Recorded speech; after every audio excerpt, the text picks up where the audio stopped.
And a good morning, good day to all of you, ladies and gentlemen. It's a brand new day and a good day to kick off with Dota. By my side is Crasheroni. Long time no seen, my buddy. How you doing? Yeah, pretty good.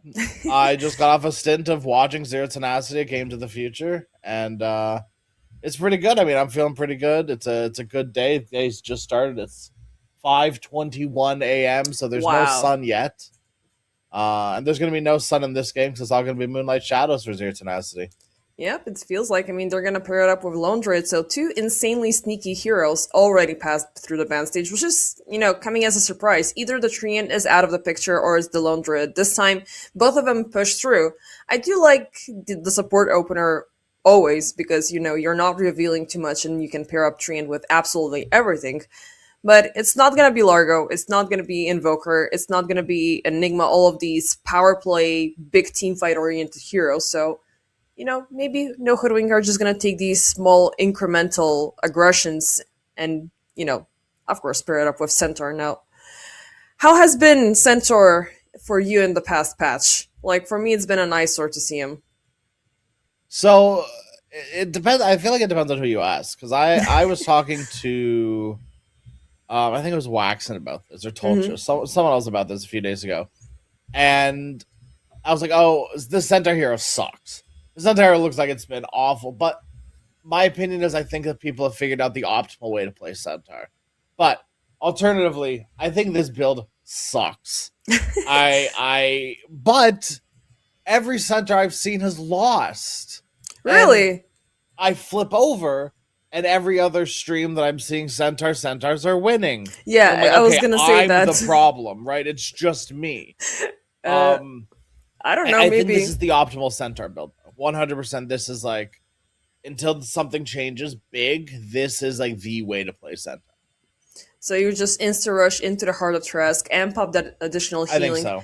There's still the option of, putting Necro in the field, and with you already having the Tree and Protector, that healing would be absolutely insane. Now, I was gonna talk about the Witch Doctor, and it just appeared. And basically, this has been the best hero for the Centaur takedowns. Now, yesterday we were covering the best of three series between Elbrus Esports and Power Rangers, and it was Centaur all the way, like every single series, and it Hmm. was win, win, lose. The third one was because the Witch Doctor was present for the early harassment. You had the melodic tones, and then you're just building up with this insane amount of healing, and you're just causing these shenanigans with the Voodoo Switcheroo.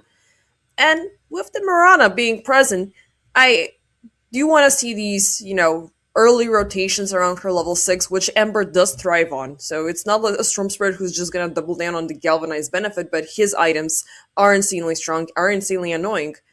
And there's the Necro, which is definitely a big problem for Zero Tenacity. Yeah, it's so okay.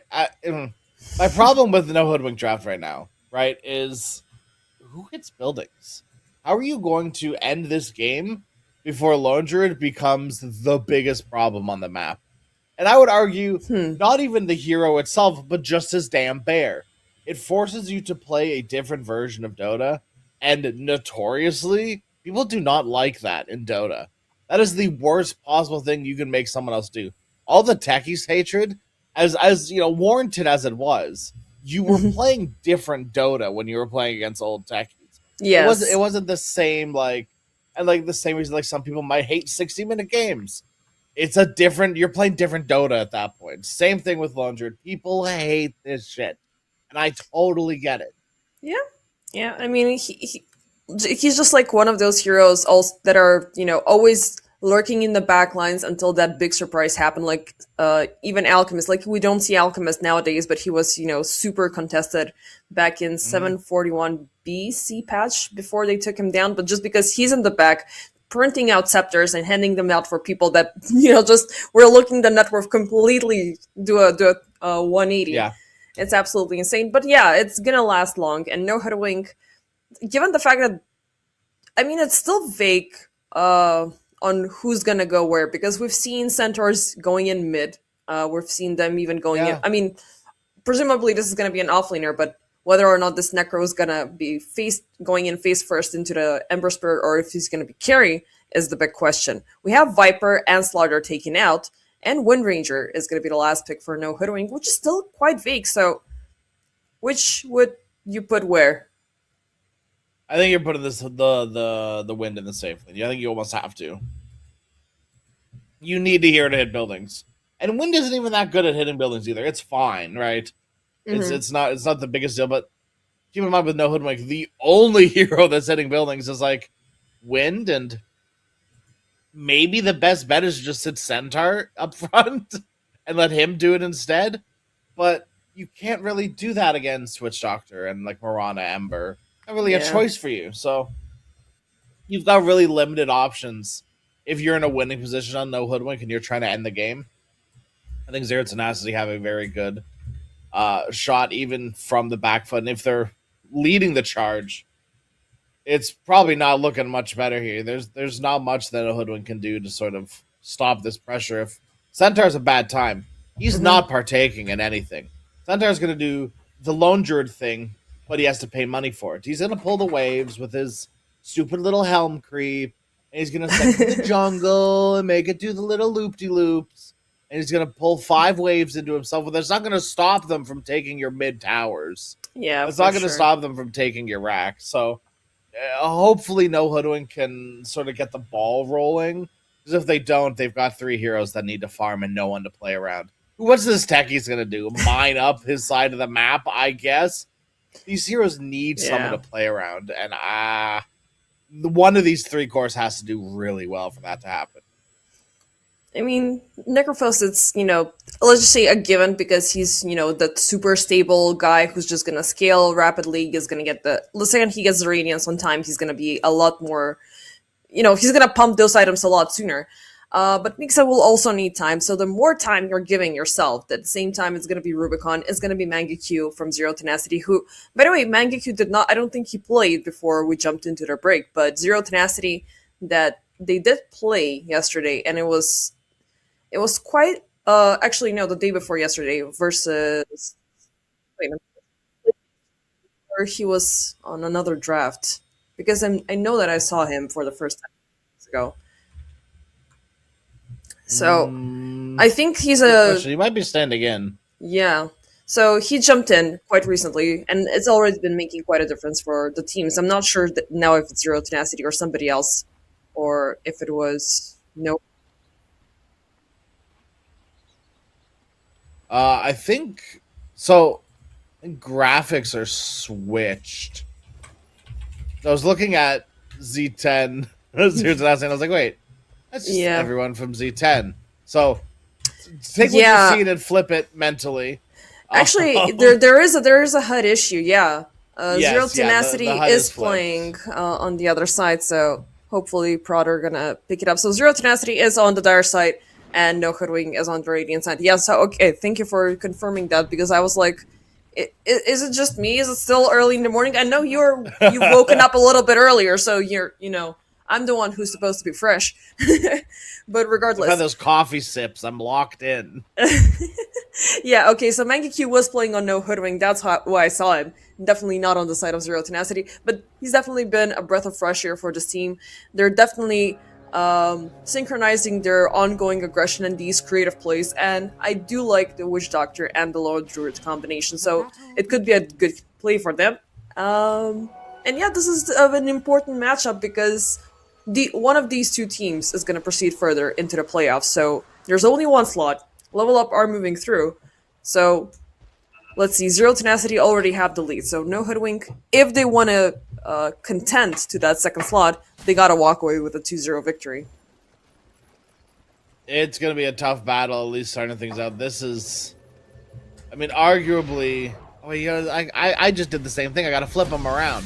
Arguably the worst lane you could walk into, but maybe if they get first Oh, blood, things are different. Rubicon, no. Rubicon is dead and gone. That is, I mean, exactly what you have to do in this lane, though. You have to get any sort of advantage you can out of that because this lane is, for no hoodwink, the one of the probably best lanes you could ask for on paper, at least, right? Like Witch Doctor, one of the best supports in the game right now because people have realized that heals are good. And Lone Druid is one of the best cores in the game right now because cheating is cool, I guess. I mean, you're Lone forcing out a Druid just wants to do that. 6v5, so why not? Yeah, Yeah, why would you say no to that, right? Like, are you stupid? You know? Yeah. Ember Spirit on the mid is also one of my favorite picks out there. And plus, you can always respect the Grandmaster Ember Spirit because it's gonna be fun, it's gonna be aggressive, it's gonna be pushy, it's gonna, throw in a lot of pressure. Meanwhile, Enclave, he's gonna be taken down by Nesphere, so already a double win across two lanes for Zero Tenacity. And the fact that there's a Necro mid is also quite the problem. Nate Rabel is facing off the consequences just for having a Tango and Fairy Fire remaining. The bottle should be on its way, but you're fighting off versus a Necro who's never gonna need a bottle, always has healing. He's just standing there and right-clicking things down. But I want to see the Ember prosper, not gonna lie. Yeah, I mean, I do and I don't. I've seen a lot of Embers prosper in my day and age. I'm good. But Ember, I feel like, at least recently in Dota for me, I feel like Ember's been one of those heroes that constantly is getting countered. Like, probably one of the most countered mid laners I've been seeing consistently. I guess it's just because there's so many like competent mid laners that deal with Ember really well. Like, for a while it was Dragon Knight, or like Slardar. We're still seeing like Necros now. And you can run a Lone Druid mid and really deal with them too. I kind of miss out on the DK. He used to be the super hyper-aggressive hero that you can, either place in mid, either place as a carry, or, even as an offlaner. And the second he gets the Ultra Dragon form, there's a tower dying somewhere. Yeah. But not a lot of losses nowadays. Dawnbreaker being present, Mangekyu Enclave so far having a very chill time. I mean, it's never going to be chill when you always have power shots landing on top of you. Yeah. But, you can just shimmy left or right, stay up, focus on your own farming. But as we are approaching minute 4, it's already Zero Tenacity having the upper hand, so it's not until Rubicon is gonna, get that Baron dependent that he's gonna have his life a lot easier for him. Radiance is also at a slow timer, but the difference is gaining a lot of benefits from this mid lane, currently standing at 21 and 9 CS. The Ember is doing pretty much as poorly as expected. It's not, insurmountable. But as these runes got taken away from him, this 4, the 6, the 8, he starts losing these runes, then any sort of lead that he doesn't gain here is even going to get squandered because he can't do anything with it. Needs runes to do something if he's been dogged on this Hardened lane. Yeah, you can't do much. And, it's been an opportunity, after an opportunity to just pop that Death Pulse for a difference, so Rabel, unfortunately, he's gonna need to take the Walk of Shame back into the Fountain and recover. As for down bottom, Rubicon is alive and well, so it's a good early sign for no Hoodwink. Witch Doctor at level 3, so already with the Maledict at level 2.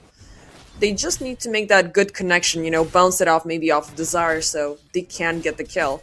And I've been really happy about the Witch Doctor coming back, and it's one of my most favorite heroes in Dota, just because you can either double down on aggression or you can double down on healing, and both of them are insanely good for you. Send up bottom 6 heroes down here total. 5-minute mark, Jesus. Are we tri-laning again? I think this is squad laning because you have the bear. Look at the bear, yeah. Don't Someone forget bring the an bear. IO in, quick. Oh god.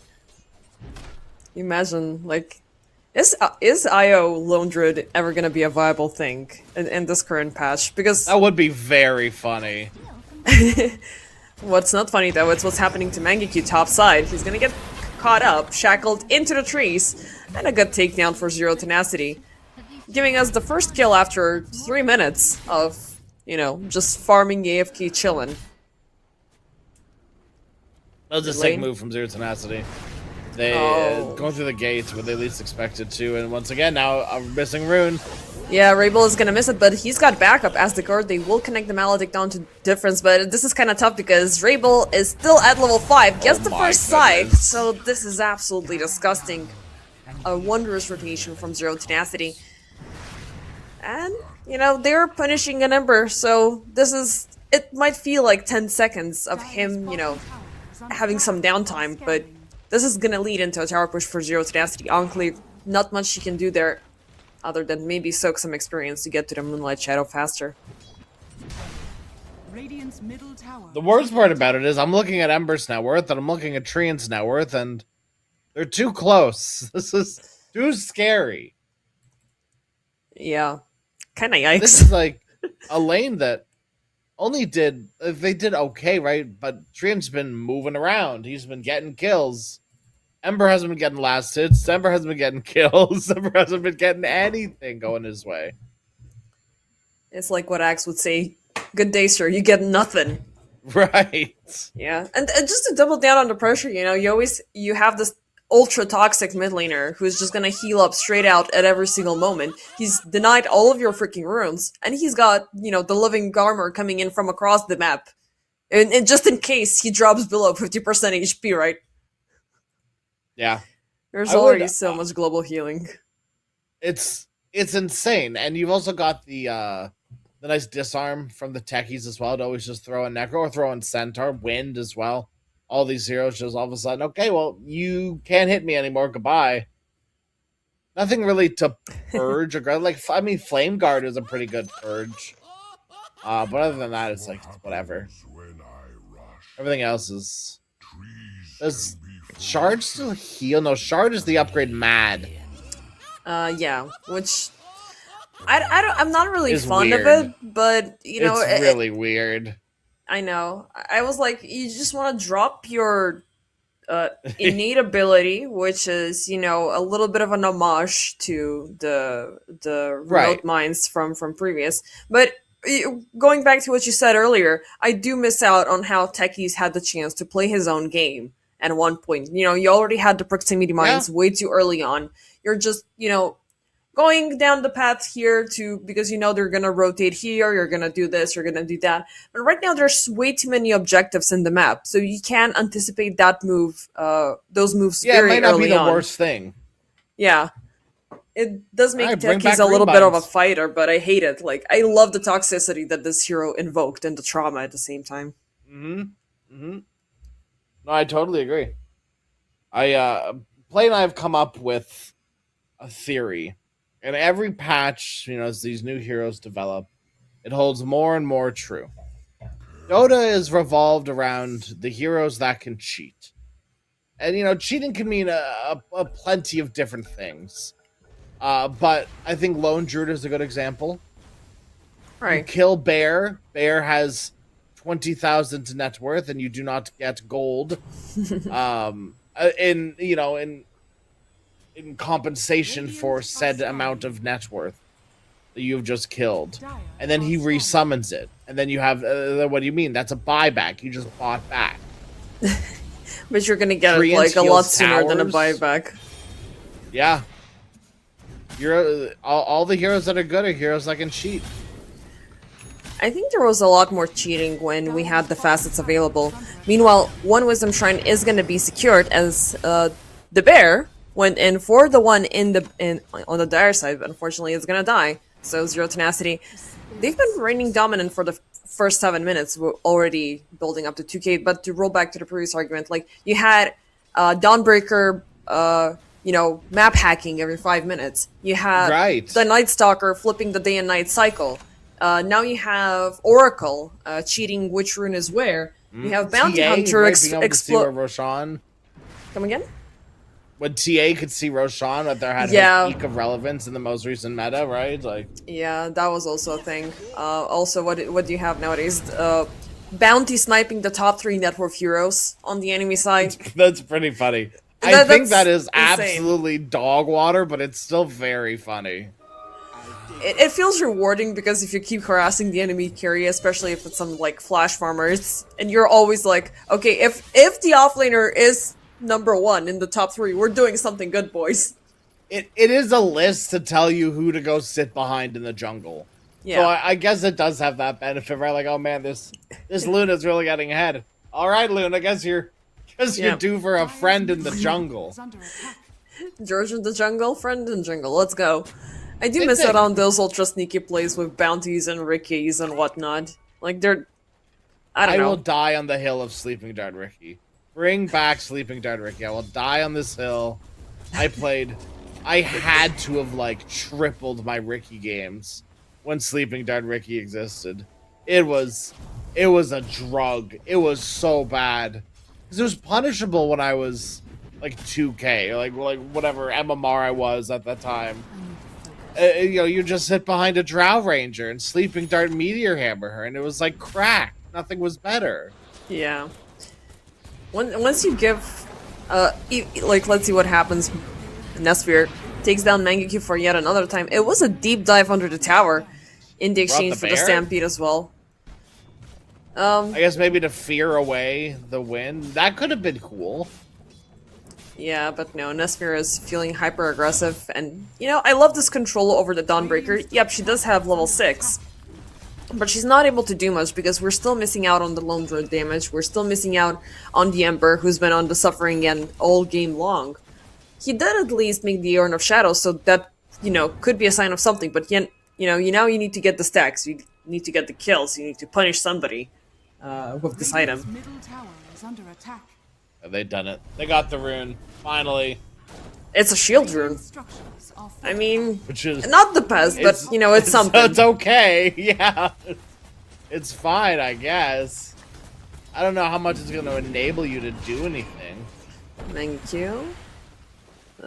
Okay, he's gonna be fine. Nestor does not have the focus fire for another 30 seconds, but yeah, there's obviously a very big difference when you give this, you know, carry a hero that doesn't have a single stun, and you just give them that opportunity, and it turns into a Swiss knife of opportunities. Meanwhile, MRLS topside, they will pop the cast, but thankfully for Nestor, he was not close by. Meanwhile, MRLS dies by the neutral Neutrals. creep. Oh my god.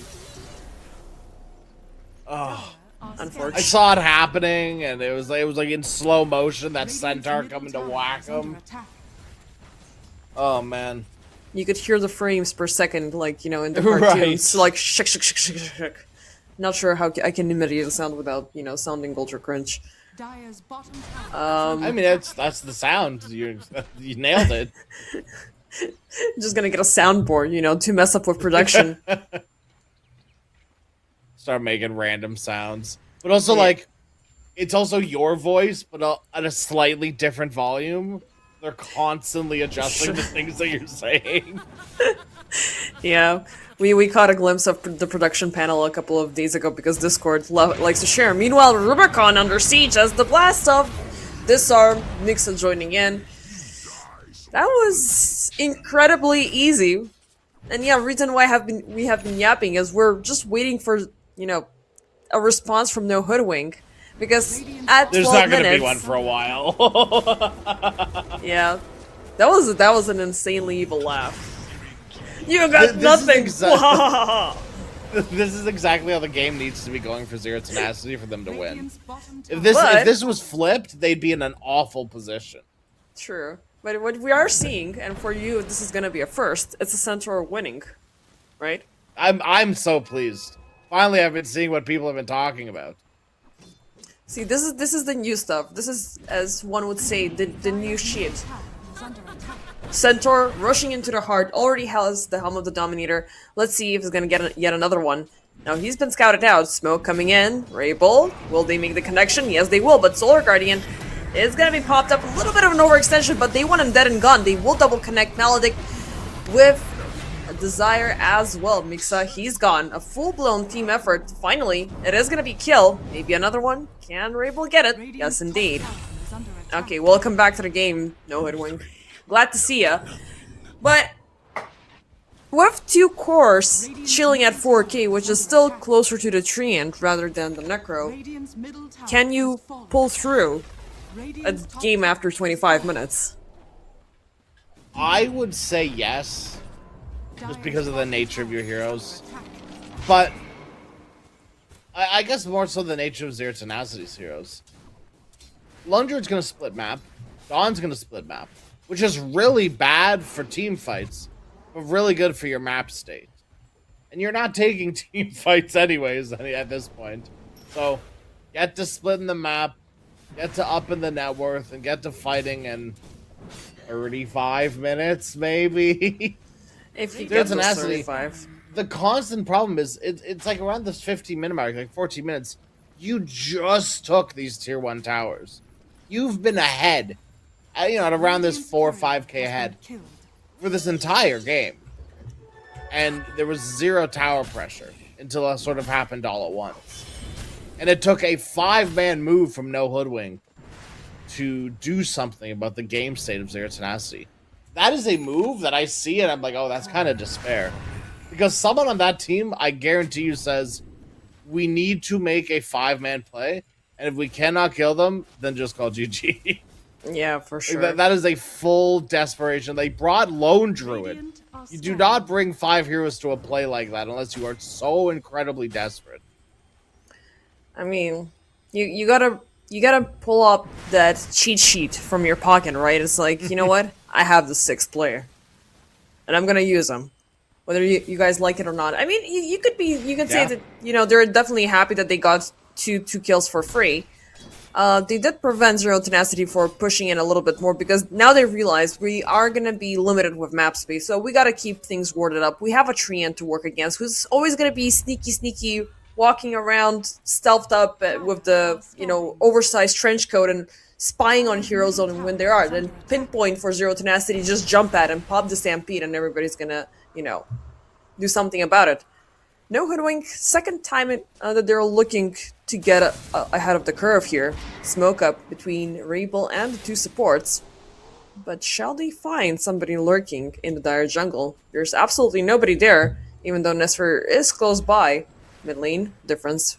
They do see him, but he also has backup, so I don't think you really want to initiate on the biggest hero on the map currently without...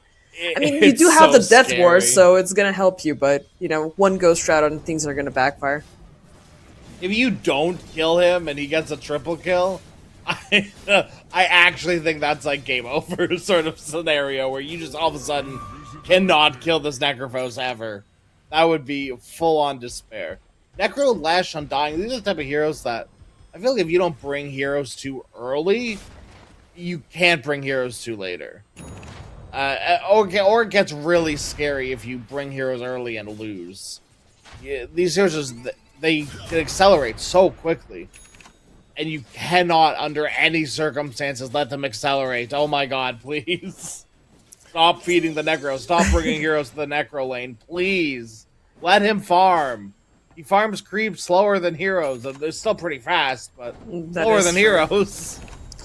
But he is definitely willing to fight, like they have this beautiful single target focus, they have the Centaur, he's got a Force Staff with the Radiance, and they will commit for the jump onto Rebel. Beautiful Scythe for the second Scythe charge. So, yeah. The good thing about these mines is they increase magic damage done as well, so the Scythe, damage is increased as well, so you're not just dealing with the 3 mines. It's not like the threshold increases, but the damage increase certainly helps when it's coming down to a clutch kill on a hero with a flame guard like Ember Spirit.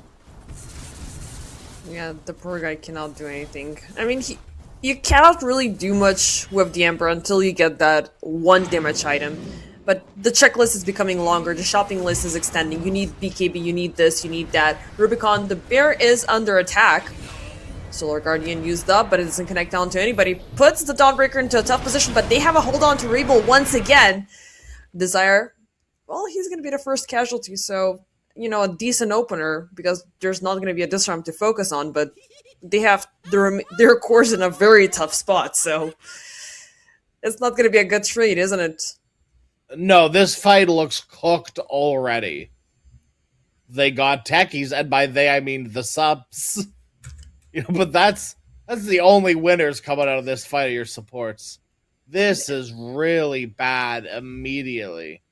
They use the cannot Solar Guardian on Dawn until they commit. Look how beautiful this Solar Guardian could have been right at this moment.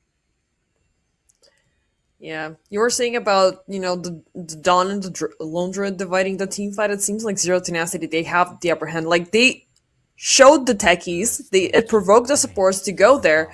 One cask would have been enough, but it's still at level one, so it's only gonna bounce 3 times.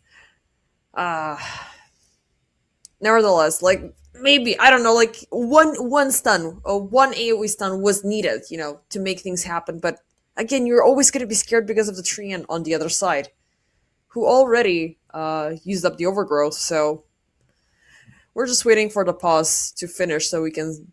I don't want to say this, but these guys are dying. Watch the end of this team fight. There's no they don't have any juice to turn it around. Ember, I mean, maybe gets out, but there's no scythe waiting for him, which is maybe the only thing that's keeping him safe. But he did just get hit with a hoof stomp. He is like 99.9% dead. Yeah, I don't even know if he gets it off the magic wand. Maybe 2 seconds. 200, 600 health, 200. They can definitely do that. He's cooked. And the best thing for Zero Tenacity right now is they are gonna pour everything into this game number one, and that is gonna be enough for them to be pushed into the playoffs. Because between them and No Hoodwing, the difference in points is 2. So based on the math, if you get at least one game, that's 1 point secured. With 11, they're already fine, so they can completely do whatever they want the remainder of the series. And with that, that's going to be the last match from Group B. So for the remainder of the days and fourth day, it's going to be Group A action only. So keep in mind that Zero Tenacity are also fresh off a LAN.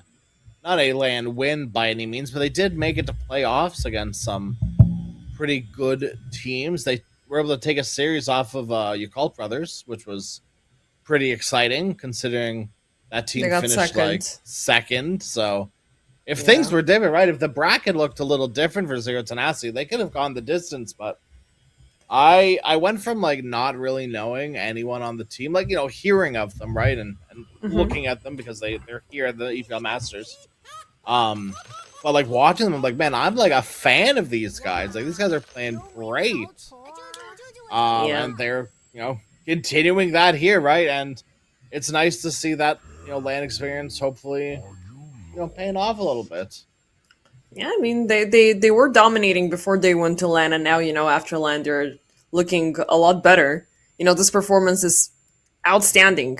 17 minutes in, they're leading by 7k. They have 4 kills and advantage, and definitely gonna add +2 to the count.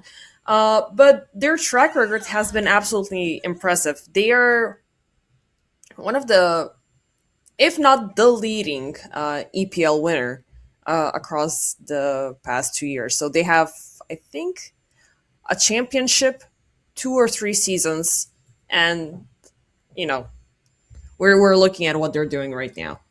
So even with a bunch of changes, like they changed mid laners, they used to have Stoikov back in the day, who was also a mind of its own. Unfortunately, they did change things, and they did opt in for Difference, who is definitely not too shabby. But there's always going to be that pain in my heart, based on a national basis, that they let go of my boy, who is insane when it comes down to these ultra creative, ultra aggressive mid lane plays. Maybe you can't teach an old dog new tricks. Maybe they just wanted some fresh meat. Yeah. I mean, these guys are. I'm not sure if they have a coach or they're just agreeing amongst themselves of what to do and what they're gonna be bringing into the play. But I do remember this interview coming in from Nine Class, who has been also, he did kick things off at EPL here, and he's been ultra creative. Like he would play a Morphling Rubik style as a support and just harass everybody across the map. But ever since they got Puppy as a coach, he's kept him a little bit on a leash. And with that, he's sticking to more proper heroes, and he's delivering a lot more because that's where the talent difference is showing. So yeah, maybe they just need a better coach. Maybe. So far, they don't need anybody. They're great. Yeah. I love that They asked for a reason. No Hoodwink says delivery. Are they making one? Are they receiving one? What is happening? It's been like what, 10 minutes? Delivery? Brother, do you live in a mansion? Do you have to go pick it up from the place? What is happening? I I'm so mean, confused as the timeline of things. Like you could have said anything else. Delivery? It's like, oh, pizza at door. The pizza's cold at this point. Bring it in. Let's go. you already ate half of it in the elevator, so yeah. Right. With that being out of the way, Rebel, we'll see his takedown. Rubicon not even gonna get under the tier 2 tower. But, you know, my theory is he lives on a high floor, right? He went downstairs by foot because there's a gate and he forgot his wallet to pay, so he had to go all the way back up and, you know, By stairs again. maybe. Yeah, But also that's the even the 20th worst floor. case scenario. Like, you know, maybe if Yeah. he doesn't have an elevator and walking up to the 5th floor is already a hassle. That's true. But it's good physical exercise. That's also true. Sometimes I wish that we didn't have an elevator. Then I realized that I live on the first floor, so it doesn't matter. You don't care. Yeah, no impact. No Yeah. impact on me whatsoever. It's always that, you know, apartment building shenanigans. It's like, oh, we don't need to fix the elevator because we live on the 1st floor. And for Uncleave, he definitely needs an elevator because he's not Oh, gonna be no. able to climb the He stairs at all. He needs a stair lift after that. I mean, I'm not sure if Sagan can, you know, walk the stairs. Maybe he's gonna need some additional training. Not with 4 broken legs. Nesphere 5001. Oh We've my barely spoken goodness. about this Wind Ranger, and obviously for a good reason. Mjolnir already completed BKB. Well, with just having the mithril, you can call it halfway done. And not to say Nestor has played poorly. This isn't like a Nestor's played bad sort of dig. He could literally be playing any hero, I feel like, and it would still be doing fine. Nestor has not really had to participate too much here. Played well in lane, don't get me wrong. But wasn't anything but necessarily overly windy. He's gonna be the target for the takedown, as This is what I Mangekyou get will for join saying- in. You Take know, away like, the I mega just kill shouldn't say streak anything about it. difference. Keeping up the pressure as Decor. Is he gonna TP out? No! No, not my hero. Good try. Good try. But it's a good trade. But it's enough space for everyone else to get out. And you, like you Oh. said, yeah, it's a beautiful trade. Now this is a little sad, but okay, no, the Great Escape. Okay. A Witch Doctor's life for a Wind's life and everyone else to make the escape. That's, you know, I'm not too good at maths, but that feels pretty good in my books. And Rubicon is just chilling on the side and working his way up towards the scepter, so space created, big threat eliminated. We just lost the 5.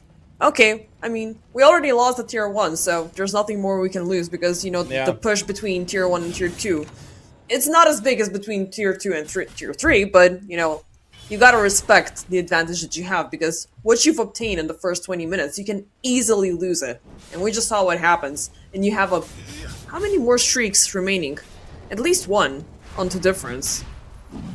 But currently the Necro cannot die. Probably, yeah. I will say that is my bad, Nesphere. We haven't talked about him the entire game. The second we start saying stuff about him, it's like, oh, there he goes. Our bad. We'll let you be. Shaman has fallen to the dark. Who should we curse next? Wow. It almost sounds like, you know, you're enjoying the great power. No. Oh. Not me. No. No. You know, maybe you can say something Heavens about... to Betsy, no.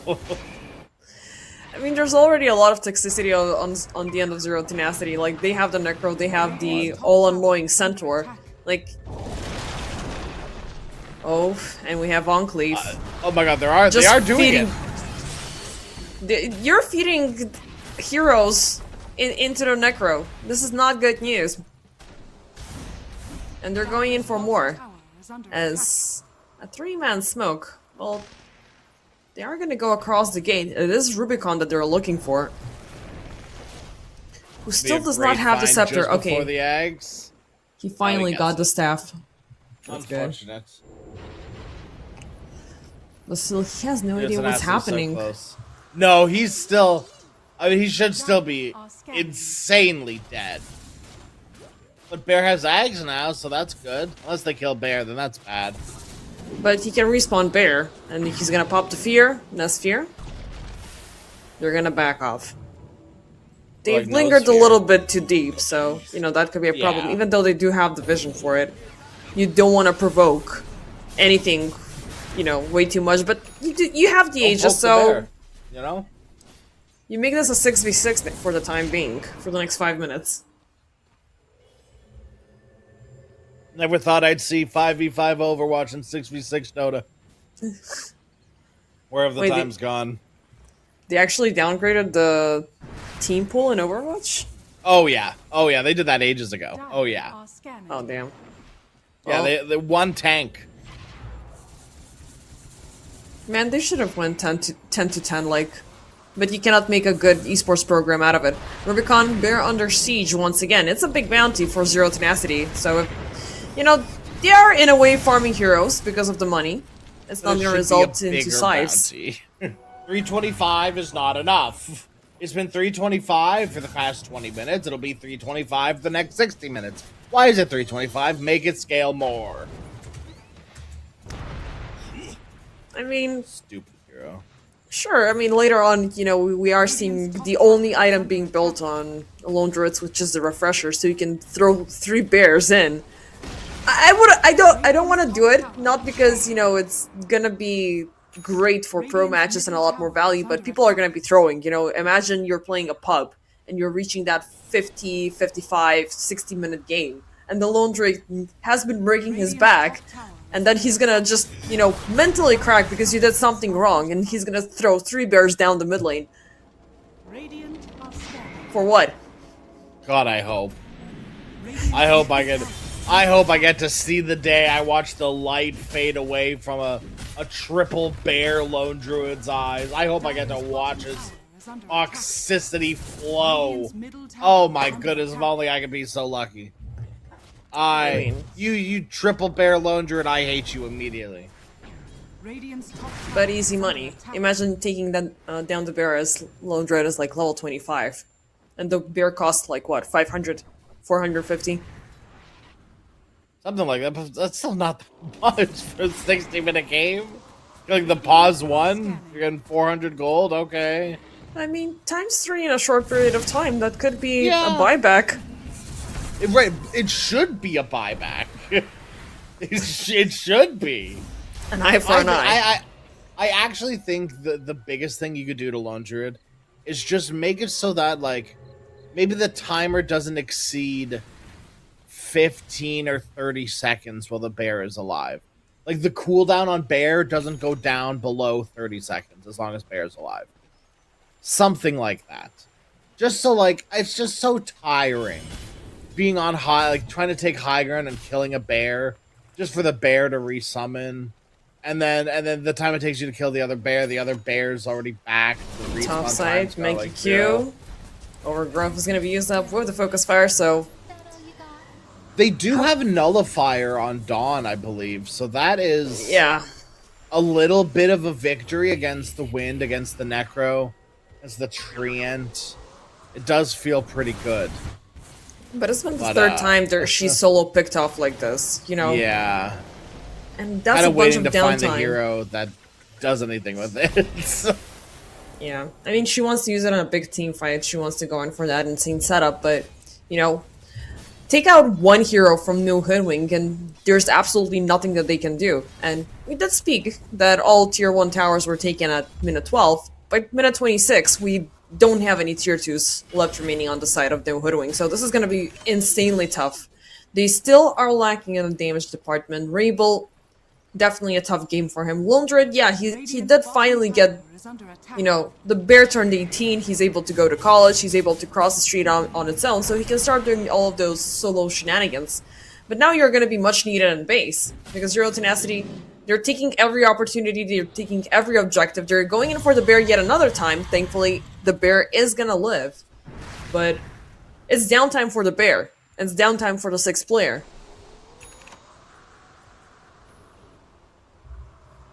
What are we looking at with Roge? Another 2 minutes? Oh, Jesus. I mean, they are probably just going to wait realistically on Zero Tenacity. They have an sure. opportunity to like look for things like they could combat this here, but I mean, it's just a techies. I don't think they're going to care if Desire dies. No, they don't. I mean, Mangekyo is fine with this because, you know, it's gonna be gold that he's lost, but it's also awareness for Zero Tenacity as they will use this information as an opportunity.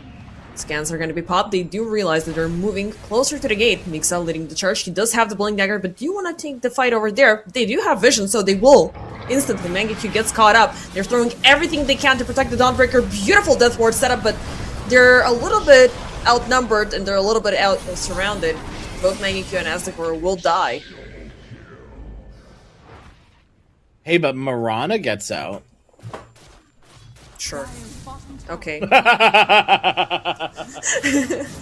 It's, you know, the glass half full, or it's Right, it's three like heroes a sippy being cup alive. at this point. Yeah, it's like a glass 1/3 full. It was fully full, but Zero Tenacity drank 2/3 of it. But it's still there's still water in the cup. I mean, for them is, you know, the magic potion, the potion magique from Asterix and Obelix, because they're gaining so many effects after they take a sip from the sippy cup, and they're getting free kills. They're gonna get the bear that they've been hunting for quite some time, but 325 gold, anyone? No problem. Yeah, Well, I'm it's so just gonna glad be Bear's bought a whole 20k new for item. difference. Wow. He did? And yeah, he bought a whole Shadow Blade, and he's Wow. worth the same amount of money. That's not how net worth works, Dota. Please. One day. Oh boy, Radiant one are day. scanning. Now this makes me a little sad, Are scanning. Oh. but also maybe a little happy. In what sense? I mean, I know it's tough for me because the witch doctor just died, but That's sad to see. yeah. I mean, I had so many hopes, so many dreams for this hero, but there's been insane scatter play from No Hoodling, but you know, Zero Tenacity, they committed from minute zero. They know they needed that point, and you know, it's tough to see. I mean, also there's been these awkward pauses, so it feels like we've been here for about 45 minutes when in reality it's been barely 30.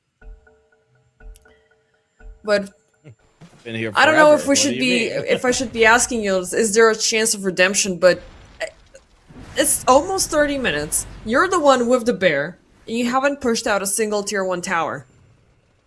And Yeah. Roche number 3 is about to spawn, no Roche number 2. That's pretty accurate. I mean, you can. It's always going to exist, the Lone Druid effect.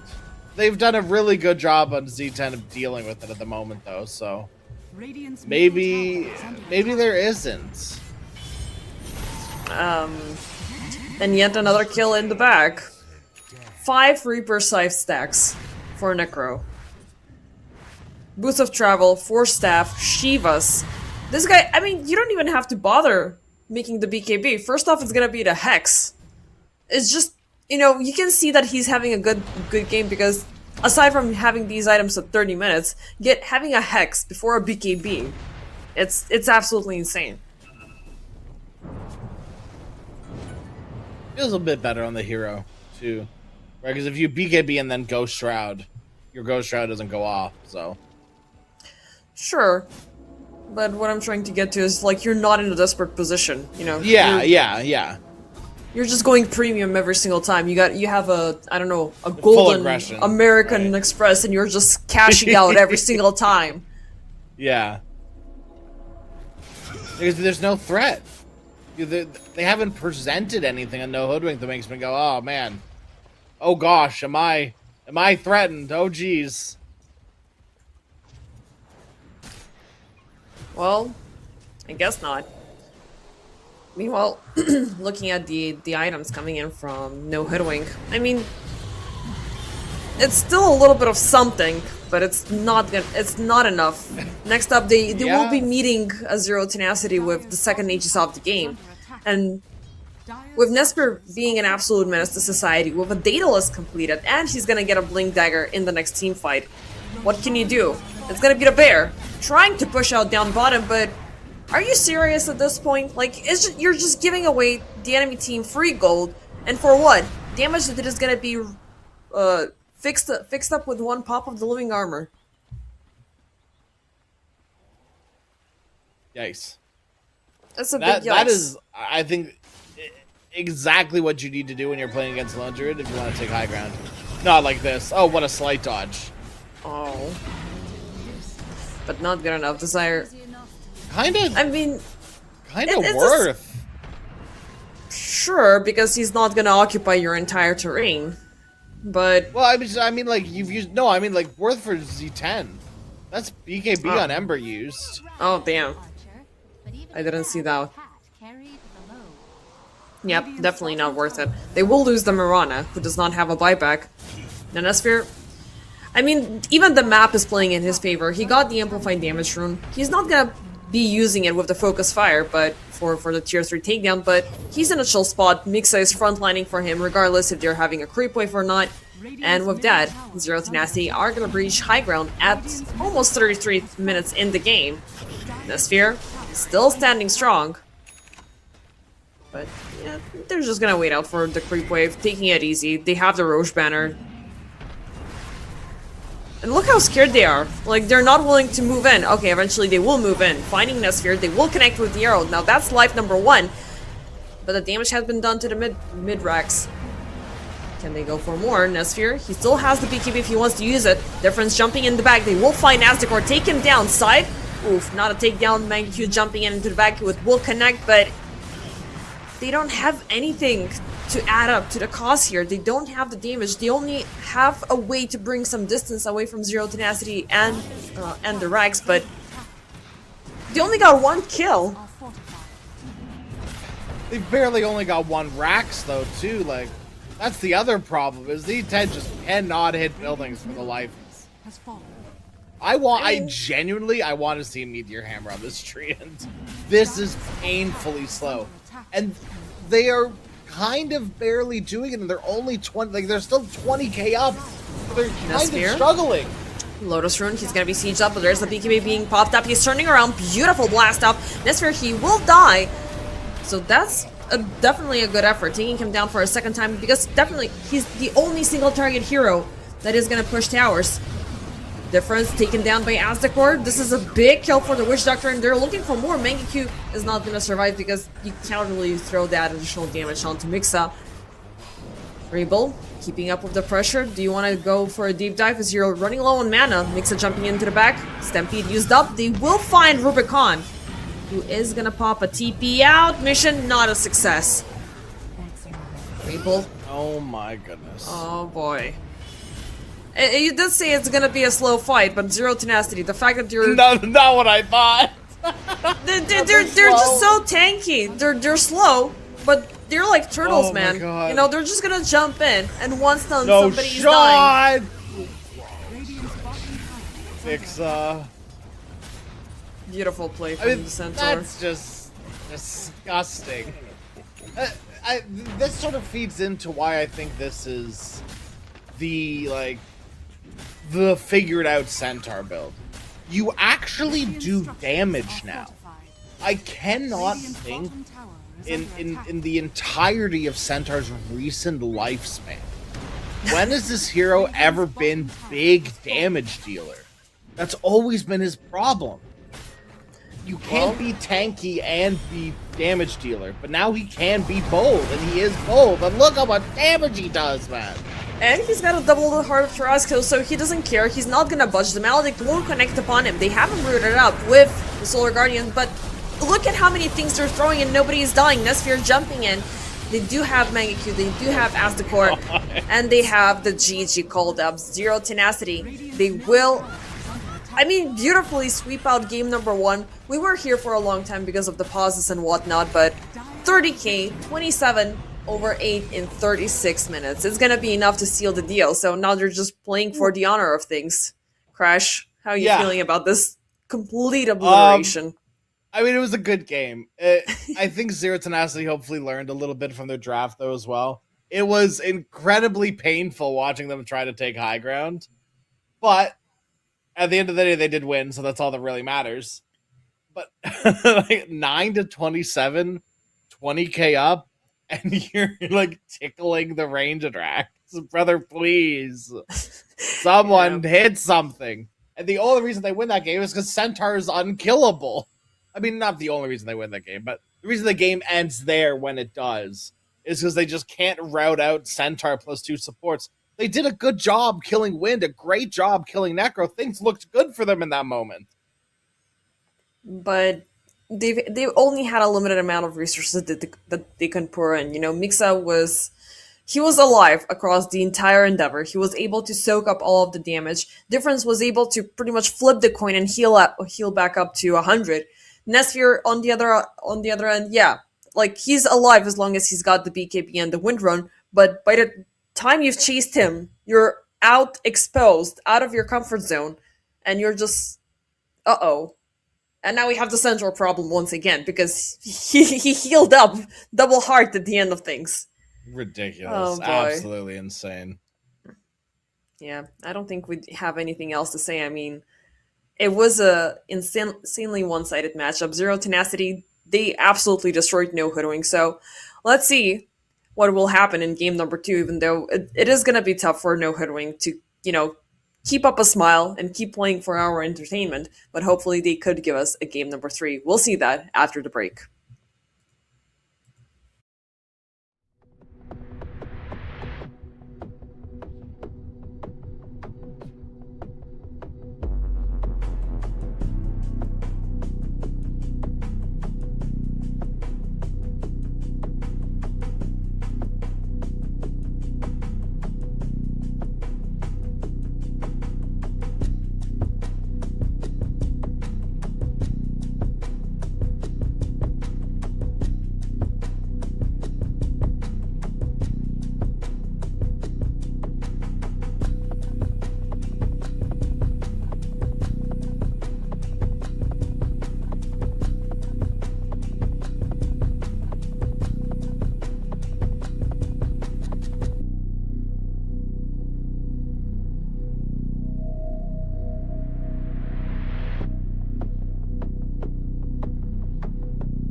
And ladies and gentlemen, welcome back to game number 2 between Zero Tenacity and No Hoodwing. By my side, we have Crasheroni and lessons to be learned from game number 1.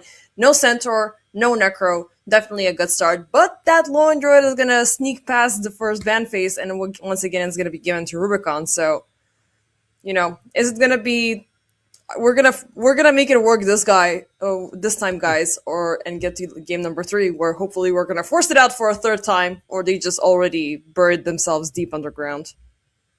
Hopefully not. Hopefully this is the start to the path of redemption, and immediately I maybe don't fall off the path of redemption, but it is a little bit of a scarier path now that you've picked up Earthshaker.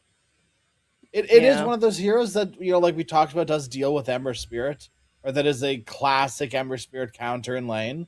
Just, the hero's numbers have been nerfed consistently for the past 4 patches, right? The numbers were getting tweaked, and I guess we finally stopped tweaking numbers now at this point because the hero's considered balanced. Which right. I would argue is, yeah, but he's a little bit more susceptible to like death and falling behind, and he doesn't have like two abilities that clear a creep wave now. Like, you need a little bit more juice to do that, so doesn't feel as good as it used to, I guess would be the best way to say it. So hopefully I'm there's a plan yeah. with this. I would even argue like he was even at a better shape before they kicked off with the facets. Like with the facets, they Mm, made him a little bit stronger. Now you're just as strong as yeah. the Aghanim Scepter that you're gonna get, because the Enchant Totem is always great. Like it Hmm. avoids so many things. It's more reliable than a Blink Dagger, and at the same time you can jump in, jump out, deal damage at the same time. Something that Storm Spirit thrives on per se. He just makes that long range jump and then just blasts off target off the map. Now, this is an interesting pick, which might, challenge things from No Hoodwink, and that is the Lycan being picked up. Now, late game, Lycan and Lone Druid are insanely difficult to prioritize against, because if you want to focus on Lone Druid or the Bear, then there's going to be the Wolfies hunting down supports, hunting down heroes, and pushing the bottom or the side lanes. Vice versa, it's still a problem. Yeah. But given what we've seen in game number 1, I don't think it's going to be possible. Zero Tenacity, they opt in for the Ember Spirit, Grimstroke, Tusk, they scream aggression, Dawnbreaker as well, Hmm. so we have yet to see what that ultra flavorful last pick carry is going to be. I think the And more there's I still look at Drought, there's still SF, by the way. yeah. There's the same thing. Like, Zero has to need a building hitter. I think, once again, they do need someone that can sort of stand there and hit buildings. Thing that they're lacking the most. The problem is that they're probably gonna look for like a melee hero to pair up with Grim. The Tusk probably wants to lane with a Dawn. They could still do like that Drow, like SF sort of Mm-hmm. archetype of hero, and then lane with Tusk. Like, it doesn't matter what they do. It's gonna feel really good. Um, I am I just worried just don't want to about. see the Tiny. Just no Yeah, Tiny. that's true. Yeah, it's probably a good start. I just want to hear that they can play behind, and I guess Tiny does sort of fit that bill. Okay, it hits buildings. I can understand the idea behind it. It hits buildings. It's a hero that just gets 2 items, and then you play with the team. Dawn's gonna continue to split the map. No Hoodwink, they're in the Sure. exact same position draft wise that they are last game, though. They need to play behind someone. Bane Rubik cannot do this themselves. So whether you want your Lycan to join you and partake, or you Mm-hmm. want Earthshaker to join you and partake, I do not care who it is. But probably both, actually, because you're playing against a Dawn. Dawn's always going to be a +1. So any +3, you probably got to do a +4. Because Yeah, they're and we going to saw probably do how the same thing. impactful Mixa was during the previous game. I mean, again, it's Yeah. the center that we're talking about, but once he was on the rise, he didn't stop there. He Yeah. was into everybody's face. He was just insta stunning everybody. And this lady, he does love, to do pretty much the same thing. You do have two heroes that you can pair up with a double Echo Saber, and that like right click damage is just gonna come out of nowhere, and somebody's dying on the spot. As the core is not gonna have a good time here. I am scared for Enclave because when you have a Rubik, especially a last pick Rubik, you feel very grandiose about it. You are really happy that you got the best spellcaster in the game after Invoker, but you're always gonna have a target on your back because you don't want to they don't want to get allow you to get the shard or the scepter on time because that's definitely going to be a game changer. And if you're being taken down, there's no redemption arc for a support. Yeah. Yeah, no, absolutely. And there's not even like too many really good spells for Rubik to steal. Like, it's not like they need to overcommit to a fight to True. kill the Rubik that starts with like an avalanche. They're not going to start fights with Solar Guardian. What do you like? Maybe you start fights with Soulbind, and maybe Rubik steals Soulbind. I don't know. Like the ability to kill Rubik is so easy this game with their heroes, and there's not much like bodyguard for Rubik. There's no one to really stand in front and say, "Hey, don't hit my Rubik." So I mean, I do have that bit of fear, right? And when I look at the Lycan craft, Prepare for battle. I always want to see a hero that presents itself as a bigger threat than Lycan. I am looking and I do not see that hero. What is going to stop Zero Tenacity from all inning on your Lycan? The threat of an Earthshaker, I guess. Okay, just space out better. It's not like Zero Tenacity have 5 heroes that want to sit on top of each other. Dawn's not showing until someone commits, and that commitment's either going to be a Bean's Grip or an Echo Slam. 1,000% of the time. It feels so bad Solar Guarding on Dawn when your team is screaming for help and the enemy hasn't committed yet. Rather wait yep. for them to cast a spell and then scream. Like, And there's no additional creep play. There's no like none of these heroes from Zero Tenacity will force out a Manta early on. So you don't print out more units for the Earthshaker to thrive off and deliver those epic echo slams and yeah, destroy everybody across the map. So it is going to be futile for him if he wants to jump in on one hero. He wants to commit to something more. But if there's already way too many heroes at one spot, it's just a matter of time when the Dawnbreaker has arrived. Now, you were talking about the Soulbind, and it could be a good thing for the Rubik to steal, but there's always that highly likely chance that he's gonna be one of the targets caught up into the Soulbind and instantly yeah, silenced up right after. So yeah, and you need to stop. You need to hit the Phantom. You need to waste a lot of time. And then what? Ember is gonna jump on top of you. Tusk is gonna do the same. Tiny is gonna do the same. yeah, You have at least 3 Blink wielders on the side of Zero Tenacity who just cannot wait to find a good opportunity. yeah. Yeah, it's not a free Rubik game. It's a hard Rubik game. It's a hard Earthshaker game too. There's a lot of gunk that's just going to be put on the floor. A lot of those, like you said, blink daggers, right? A lot of stuff that's just going to be like really annoying for you to deal with as the Shaker. I think another problem with the Shaker is he's been the way you play Earthshaker is very figured out at this point. He was meta for so long. What are you gonna do? You're gonna go stack triangle. Oh wow, okay. And then you're gonna what? And you're gonna echo slam at level 6? Okay, cool. Well, what if I just put pressure on you and you're on your stacks at level 6 so that you can't do it, and we'll just go take it when you're level 5. And they have Yeah. a decent team to do it. Bring the Dawn, bring the Tusk, bring the Tide, bring everyone and their mother. I don't care. The second you kill these stacks against the Earthshaker, the second the hero just does nothing if he does not win his lane hard. Yeah, I mean that happened just yesterday, so I'm not sure if you were following Ilbers versus Power Ranger game number 2.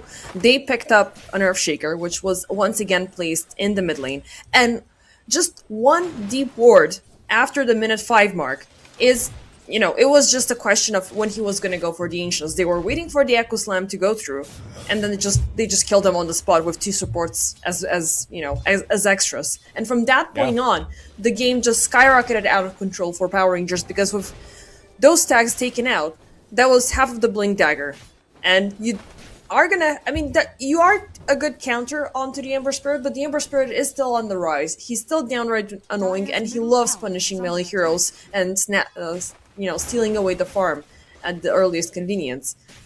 So I'm not really sure if this is going to be a good Earthshaker game, but the one thing you can rejoice on is that nobody has died yet, but we're already seeing a bunch of heroes dropping lower on the end of no hoodwink rather than zero tenacity.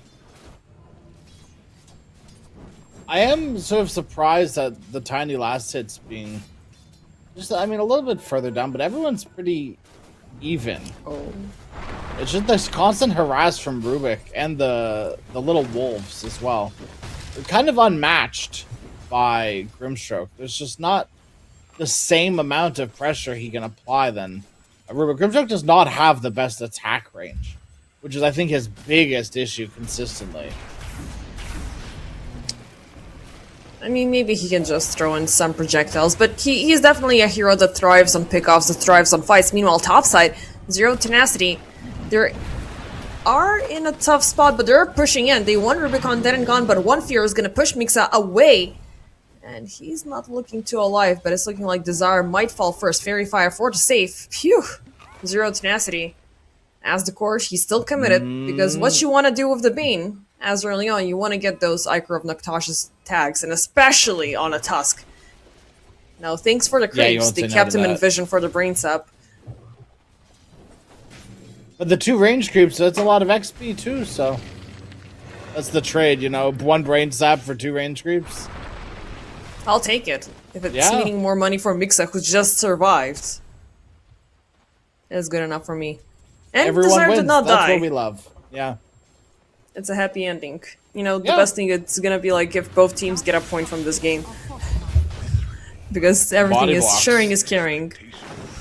Oh my goodness. Body blocks on body blocks down here in the bottom lane. The Wolves body blocking MLS turns around with the Avalanche. They will throw in the Blood Grenade, and with the tree, he's still ticking out, and it's gonna be enough for the takedown. Nesphere barely making it out there alive, but Mangekyou doesn't want to get caught up in the Inkswell. So, technically first blood, but nobody is gonna get the kill. I think it was a creep that got him. It was the range creep, the hero creep. The flag bearer, or? Oh, I guess I can't say hero creep anymore, because that's a thing in Dota. That's a shame, isn't it? I mean, it's a super creep. Meanwhile, topside, as the core, they will loot this Desire. This was a close one. It was I think if Mixa hit that level 4 before, would have been a pretty easy kill on the Bane. Just unfortunate timings. Yeah, but I've never heard hero creeps being used as a word. It's just, like, usually it's super. Well, hero creeps are like the druid bear and the big centaur creeps. They're called hero creeps now. Right. Yeah, because they're bound to hero. Yeah, that logic. When the creep gets the kill, or when that one creep hits the tower, or when that one creep, you know, like kills the ancient, that's a hero creep. And that's what I use. Speaking of heroes, Rabel, with the beautiful rotation coming in from Desire here, he's just gonna, you know, do the thing that Tusk does always, gets the shark play with the snowball. Easy kill for difference. And it's an interesting perspective right now, because in game number 1, we did have Rabel playing the Ember Spirit. Now it's difference on the same hero. And again, he's leading by a full level. That's insane. This guy is... And Urshinger has 13 denies. Like, these things aren't adding up. How did you do this? When did you do this? Meanwhile, down bottom, yet another siege. This time it's gonna be a mission success, as Mangekyou is gonna fall, but MLS still being haunted by the Wolfies and Enclave. Now, if they could get the Rubik, it could be fine, but still it's a favorable trade-off for Zero Tenacity. And difference coming in from behind. Steering chains popped up, Rubik still within range of the burning flames, and definitely a worthwhile trade for Zero Tenacity. Can they get Rubik now that they have difference moving across the map? Or they're just gonna wait out for 20 seconds until the Wisdom trends, but I guess Mixa and Desire, they want to do that on their own, as that is the core is not present. The snowball is charging up, they keep on rolling. Nightmare, this is a bad direction, as Mixa is gonna be pushed in closer to Rubicon, but they're not willing to overextend. Meanwhile, down bottom, Mangekyou once again under attack. But they're not gonna dive in deep. Remnant down there. Oh, you can come back to this. They are gonna come back to it. There's the chains, there's the swell, there's everything being used up. And Mangekyou is gone for yet another time, so I guess they were listening to you when you said, you know, The only thing that you need to worry about is Lycan, so guess what? We're just gonna hard double down on this Lycan and make his life a living hell. Mixa, meanwhile, he is gonna suffer topside as Rabel rotates in to deliver the first Echo kill on... Okay, so that means no stacks. That tells me there are no stacks in this triangle, which is fine. If you're gonna play that way, play that way. But it's gonna slow down this play. Enclave Wolves is about to start stacking at minute 7 towards minute 8. Okay. Sure. But then you're gonna have one more stack chance. So Yeah. oh, and he messed up the ancients. Oh. Don't look. Don't look. Look away. Avert your eyes. Oh god. See, there's some Guardian yelling in chat. I can do this a lot better than he can. Right. Right. There's Yeah, but- always that one person, you know, way out of his depth, but is so adamant that he's correct. Yeah. But at the same time, I gotta agree with the outpost placement. Like, you gotta go a certain distance, so then they're not gonna be stopped between those two, and you can just actually deliver. Meanwhile, Mixa down mid. There's the Solar Guardian as he gets a return kill upon Rabel Desire. He will stay in the snowball for a little bit to try to survive, but he's gonna fall, but he will die, as Enclave has gotten the extra benefits from the Amplified Damage rune. And it's again Zero Tenacity having the kill lead. So the net worth difference is not as disgusting as it were in game number 1. But this is the time when these heroes are gonna start rocketing out of control. You already have the Urn of Shadows available. You are closing in on the Echo Saber for Nesphere. Mixa, I mean, he's kind of on the suffering end, but his full purpose right now is land the good Solar Guardian. And so far they've been really good. Yeah, 1 for 1. That's the sort of commitment, though, you want to, like, wait for as a Dawnbreaker. Either you have stunned them so much that they cannot move, or they have stunned you so much that you cannot move. There's nothing True. feels worse than people running out of your circle. I don't care if it's the allies or the enemies. Because that's when Dawn has always been the strongest, is when you had a little bit more control over your ultimate, the Aghanim Scepters. Nesphere, a little bit of an awkward exchange there as his avalanche got stolen, but he's fine. He just backs off. Meanwhile, topside, Mixa and Desire, they're still committed to keeping up the pressure on Nazdacore and Rubicon, but they're not getting anything in return. There's not a lot of mana on Mixa, but now they have backup. MRLS is here to join in with the Soulbind. So is it gonna be, you know, the Bear and Nazdacore, or Rubicon and Nazdacore, or it's gonna be absolutely nothing? I'm gonna go with that one. Yeah. Is there a single thing that you can pair with Soulbind? Punch, I guess? Can you even pair Punch with Soulbind? I think so. I think so, but probably. You can pair the toss, I why? think, as well if they're in Kick? close proximity. But just having the Phantom's Embrace is good enough. Yeah. Yeah, I mean, the Soulbind itself for movement against, like, it's a leash for the dog, you know, like, it's really good. And the bear. And you have both. I mean, you have Yeah. the wolf and the bear in this scenario, but, you know, we agree. Ooh, the wolf and the bear, and you could turn the bear into a wolf, and then you'd have 2 wolves on a leash. Oh, yeah. Wow. Yeah, we actually saw this. I mean, there was not a Grimstroke on the other side, but, you know, turning the bear into a wolf, and I just kept on calling it Man-Bear Pick. And then you can dark artistry both of them as well. Oh, And then Nesphere there's avalanche 4 upon dogs. him once again, but the difference is going to come in from the backlines. Nice Nightmare, but Solar Guardian could land on this Lycan. It's a little bit short-handed, but there's the leash on the dog with the wolf, and they take down Mangekyu once again. Ooh. Yep, Aru all the way. Shout out to all the wolves out there. Oh, I mean, That was a dad joke on so many levels, just because you said shout out. Oh, oh god. man. Oh, Ladies and gentlemen, thank you very much for joining this Yeah. beautiful stream. Crash here all has weekend. some We'll be here all weekend. emergencies. We'll be right back. Some technical issues. He's breaking off. He's in a tunnel. oh no. Meanwhile, Mangekyu gets thrown back once again.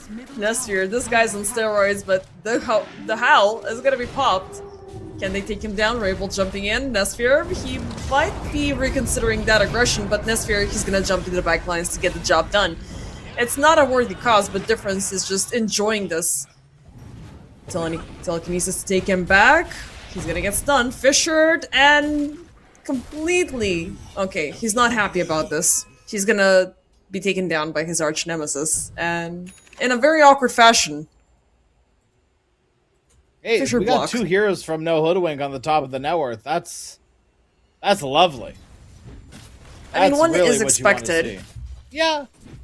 And the other one's Earthshaker. So that's pretty good. That feels great. As long as But he it seems doesn't like- chain die here on Rubicon, things should be really good for them going forward. I mean, I guess they have the bounty hack, and they're like, yeah, this guy's top 3 net worth. Like, let's just, bring him down to 2 or 3. Or if not, we can take away his bear, but the damage department is still not working, unless you get Difference in the mix. Now, Difference, he will arrive fashionably late, but will Rubicon still be in the vicinity, because MRLS is also queuing up with the Soulbind, but they know about him. The dusk is always ready for a Dire's top Desire tower slowly is under leading attack. the enemy team up towards his team. They know. The No Hoodwinks are their knowers.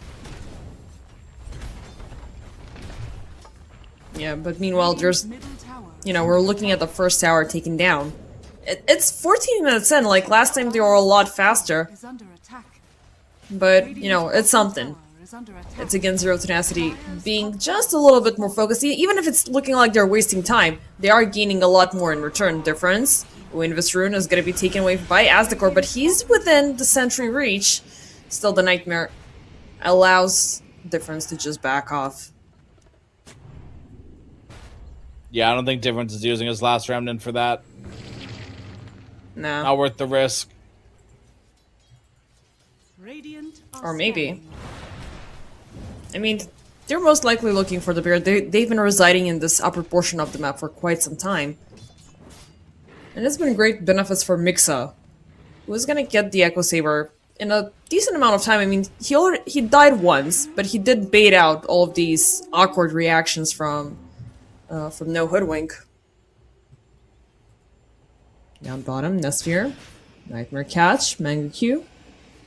They're all rabbit on him too.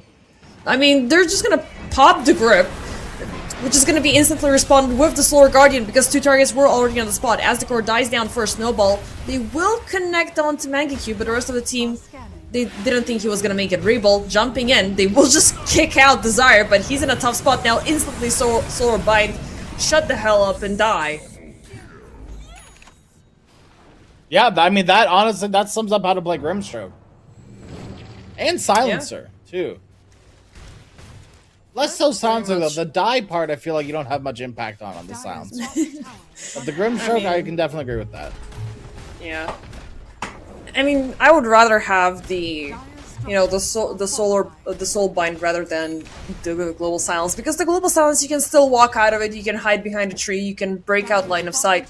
This is forcing you to stay, and the fact that they made the connection between Rebel, who just freshly jumped in, he was just waiting for that good echo, but he was out in the fray, and next to him was the Rubik, so it was the most beautiful 1+1 deal ever in the world. And Enclave, he's gonna be under siege once again. Earn, punch, snowball, and yet another tier 1 tower open for the taken for Zero Tenacity. Radiant structures are fortified. Is it the Ember Shard that gives like that immolation burn on the remnants? Is it the full Ags? Okay, I It's would a shard. like to see a shard being purchased here. Dire's The middle difference. tower is under attack. 'Cause it's more gunk. Like Rubik's probably gonna want to buy a blink. Bane might buy a blink. Earthshaker obviously is gonna be as a blink. Yeah, he has more a- gunk, right? Like more stuff on the ground. Make these blink daggers less like consistent.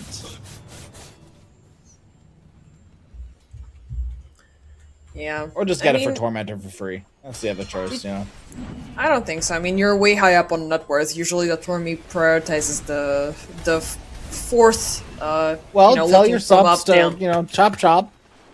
Get your Buy your own subs. shards. Yeah. Yep. Tusk, Blink, you don't need it. Buy a shard. Come now. And then Tiny Dawn, you too. Let's go. Chop chop. Nah, they don't need it. Like, you know, the game is not gonna choose them. Meanwhile, smoke coming in. It's gonna be Rabel caught up, instant Solar Guardian, and big effort, but Nesphere, well, he is finally gonna die, but you committed way too many things for his takedown. Enclave, he is gonna be taken out from the game. Rabel still scouring about Desire, will catch a glimpse upon him, blinks away. The snowball is not gonna connect Mixa. Meanwhile, they are harassing Mangekyu once again, as times after times again, Solar Bound into the creep, silenced up, the urn is taking, and he is any second now gonna melt. How did Soulbind like break twice? Did you see that? I have to watch that again on the VOD. The replay, yeah. Yeah, because that was really weird. The ancient separates from it when they're on either side of the fissure, Radiant's top tower and then it might have expired before it broke, but it definitely broke twice. The first time was definitely very confusing. I'm not sure why that happened, but I mean, Yeah, I'm looking at it as well. So even on the death recap, you can see it twice. yeah, it's really weird. I don't know why. You can sort of cope your way out of that if you know Hoodwink to say that that's not too bad, because it's not. Right, and Lone Druid is still farming. As long as Tiny is sad, it feels good. You got Solar Guardian out too, so... But this is not a sad Tiny. He just got a easy Aztecor kill. This is sort of the problem, right? You can't kill Tiny and then give him kills. It negates everything you just did.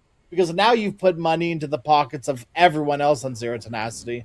And then you're also giving Tiny the money back that you just took from him. They didn't kill the creep, right? No. It was just there on the other side of the fissure.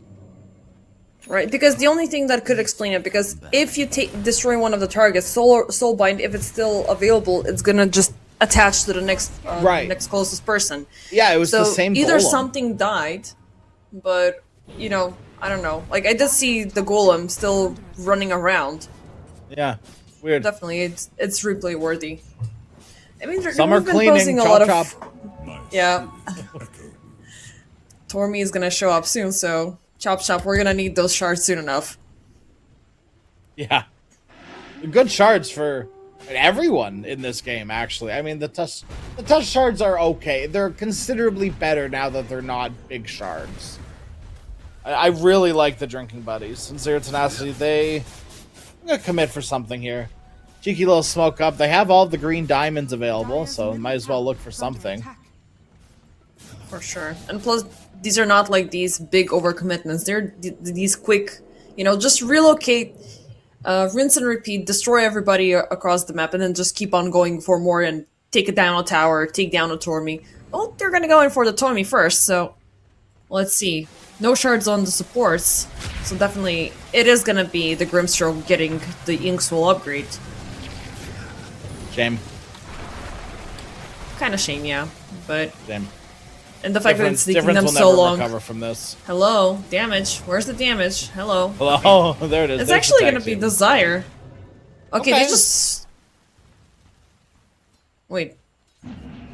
I thought it was always the fourth one, or is choosing between No, 4 and it's 5. it's 50-50 between the two lowest Alright. net worth. Right.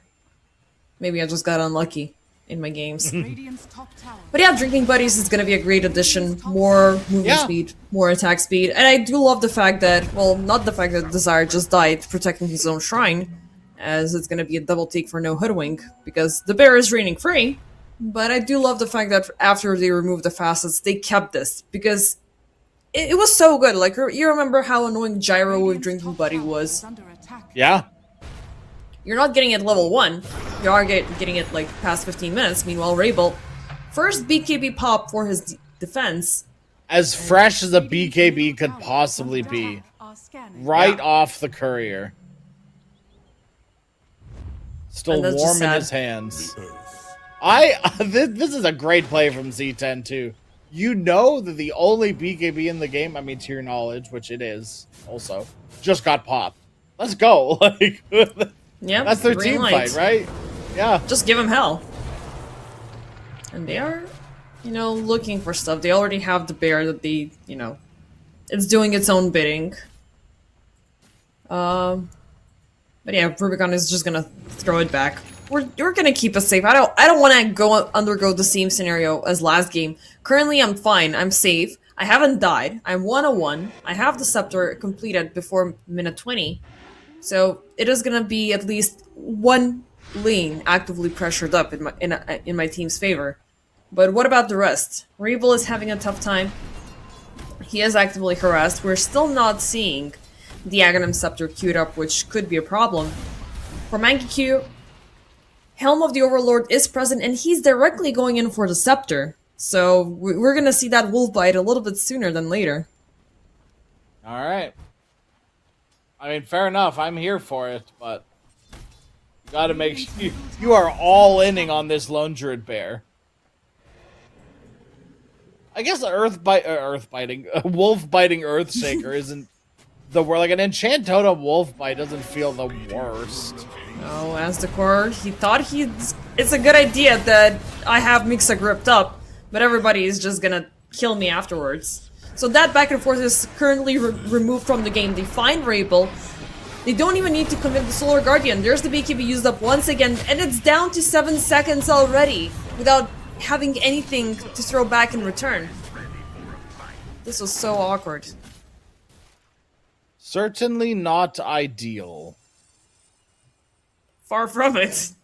Now they're gonna go for Roche. Worst place to die, too. Like, the single-handedly worst place on the map you could have died is directly outside of the pit with your one hero that can do something about it. Well, Maybe it can't be worse. I guess all of you could have died. I guess it's not like a dumb way to die, it's a dumb place to die. Yeah. But also the commitment with the group was so awkward. Like, you know, we've seen that back and forth between, okay, we have a target in the grip, but there's gonna be a Solar Guardian coming right after. But if I already used this on the Solar Guardian, you know, deliverer, it's gonna be a lot easier for the upcoming team fight. But I don't have the remainder of my team next to me. Quadruple really? Dark Quadruple wolf. Quadruple wolf. It can happen. Oh god. Look at it. It's already happening down bottom. They are chasing him with the Inkswell, but look at these hypercharged bears running down the stream. Go, Giga Bear. Radiant's middle tower is under Get attack. him. Sick him. Radiant's middle tower has fallen. It's not that impressive. It's like It fine, is. but it could be cooler. But this is your position 5 doing this. Yeah, it could be like a Luna though, you know, like a TB illusion. Like there are scarier dark portraits out there. Or like a hero that builds, you know, is building Agi instead of stats. Like a Slarky boy. Or yeah, or like yeah. Not important, like attack speed instead of yeah. A dead bear is a dead bear though. That's good for them. They'll take that one. Yeah, I was about to ask like who died, but you know, it's if there's no heroes, it's obviously the bear. R.I.P. How much? 325 gold. Yippee! What if you just make it scale? What if like you start bear at like super low, and every time you kill it, its bounty increases? Dire's top tower is under Like the bear gets its own gris. Yeah. Just trades off with the enemy team. Right. So like first bear is only worth like maybe 150, and every time you kill it, it goes up by 50 gold, which will make people not want to just suicide their bear, structures are falling. and also For sure. encourage the enemy team to start killing it as early as Radiant's possible. bottom tower is under attack. But that could be an easy bait, you know? Like, you could be like, hey, you think you're gonna get this easy gold, which is gonna amplify? This is gonna be your piggy bank? Well, no, we're just gonna kill you. Especially if you're a low damage team in the laning stage. Yeah, there's definitely ways to abuse it. I don't know. Like, currently we're in the fine state of Dota, where you can't, like, throw economy into the enemy just like that, you know, and you can self-sabotage and do all of these shenanigans, even though there's been this ongoing issue with win trading and lane trading, you know, especially in higher immortal ranks, which is usually happening when you're bringing in creeps and then just, you know, silently throwing them at the enemy counterpart. But It's micro decisions. You know, there used to be a lot worse things. That's true. It could always be worse. It has always been worse. 27.5 minutes in, Zero Tenacity, they are leading by double the kills, 18/9, but the net worth difference is not that insane, it's 3k. It's falling down to the fact that Rubicon is fairly farmed up, but so far we're not seeing an insane team delivery, an insane team Yeah. fight happening. What they've brought into the mix, it has been at least double or triple punished back by Zero Tenacity, as they are still venturing about the map with a full minute of an Aegis timer remaining, and they are going in for tier 2s. Meanwhile, Rabel is going in for a Wisdom Shrine snatch, which is not gonna happen. Mixa will secure it, Rabel will use up the Blink Dagger defensively once again, and this time he's gonna survive.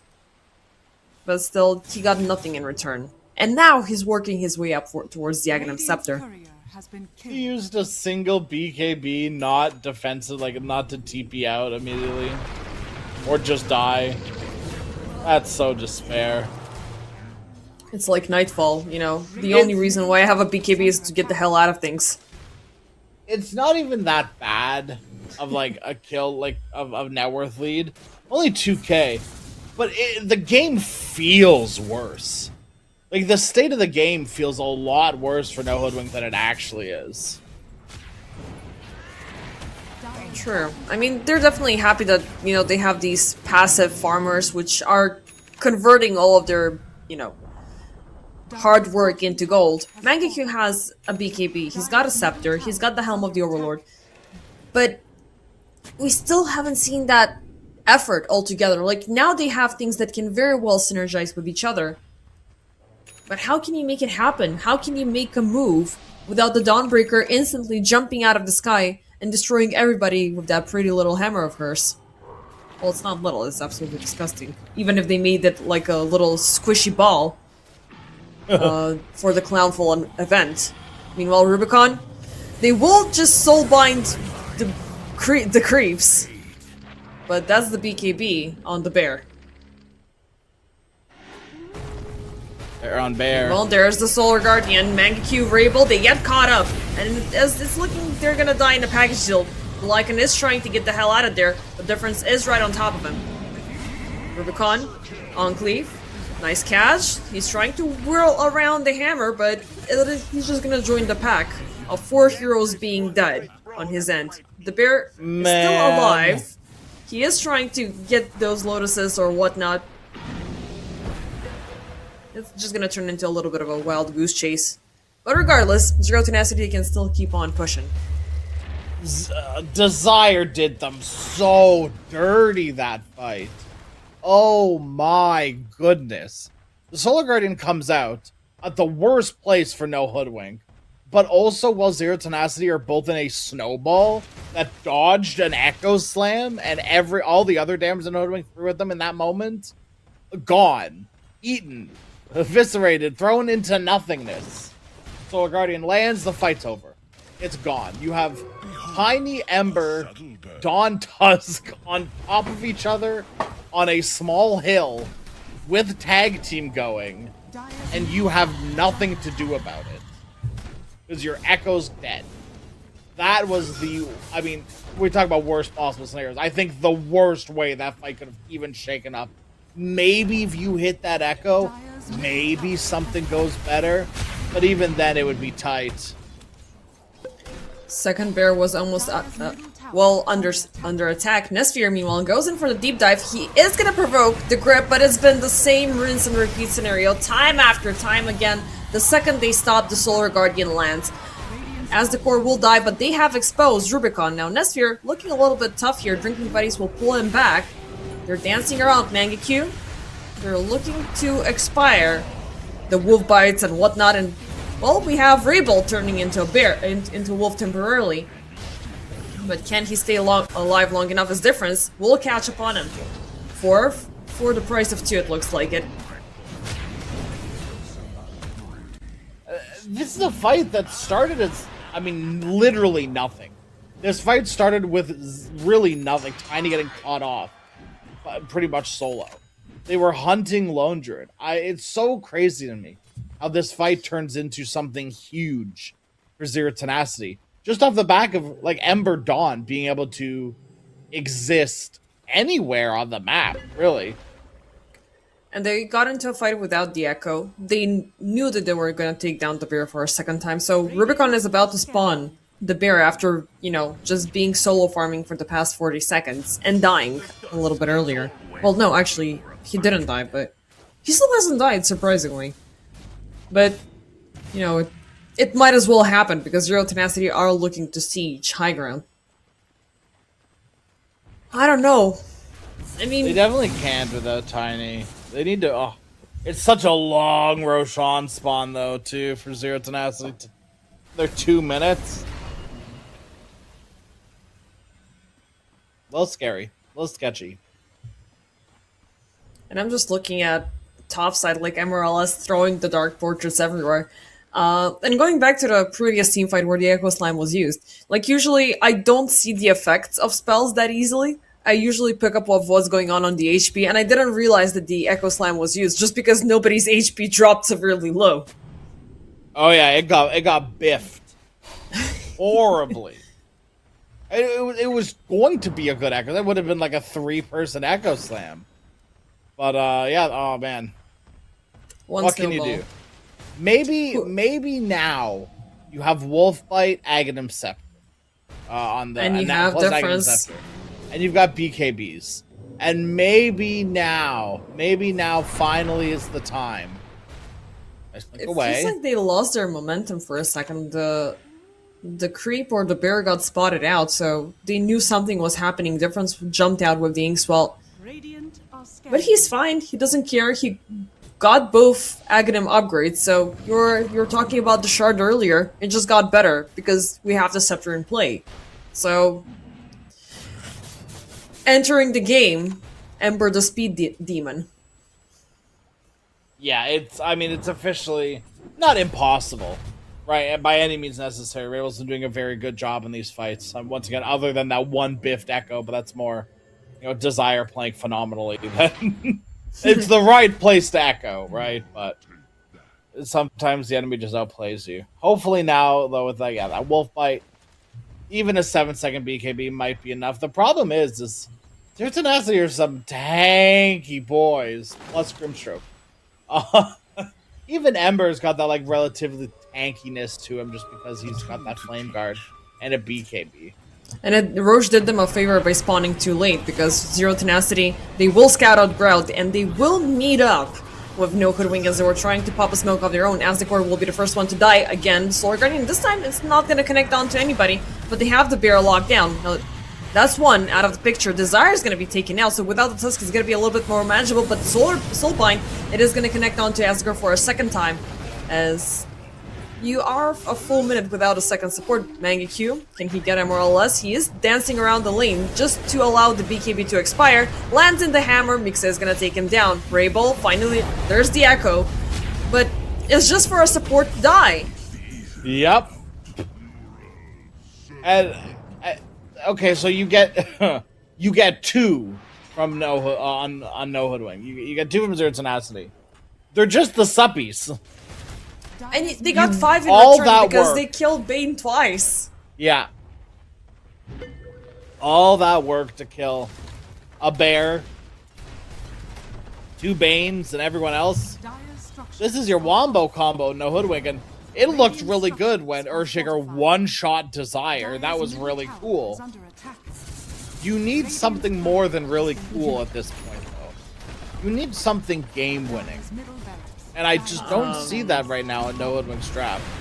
Dire's bottom tower is under attack. Yeah, it's not happening. Nesphere, he got completely out of control on this tiny, because we're seeing what's happening. The second they breached high ground, that's 2 sets of Rex completely gone before Rabel is gonna come back, before Mangekyou is gonna be back.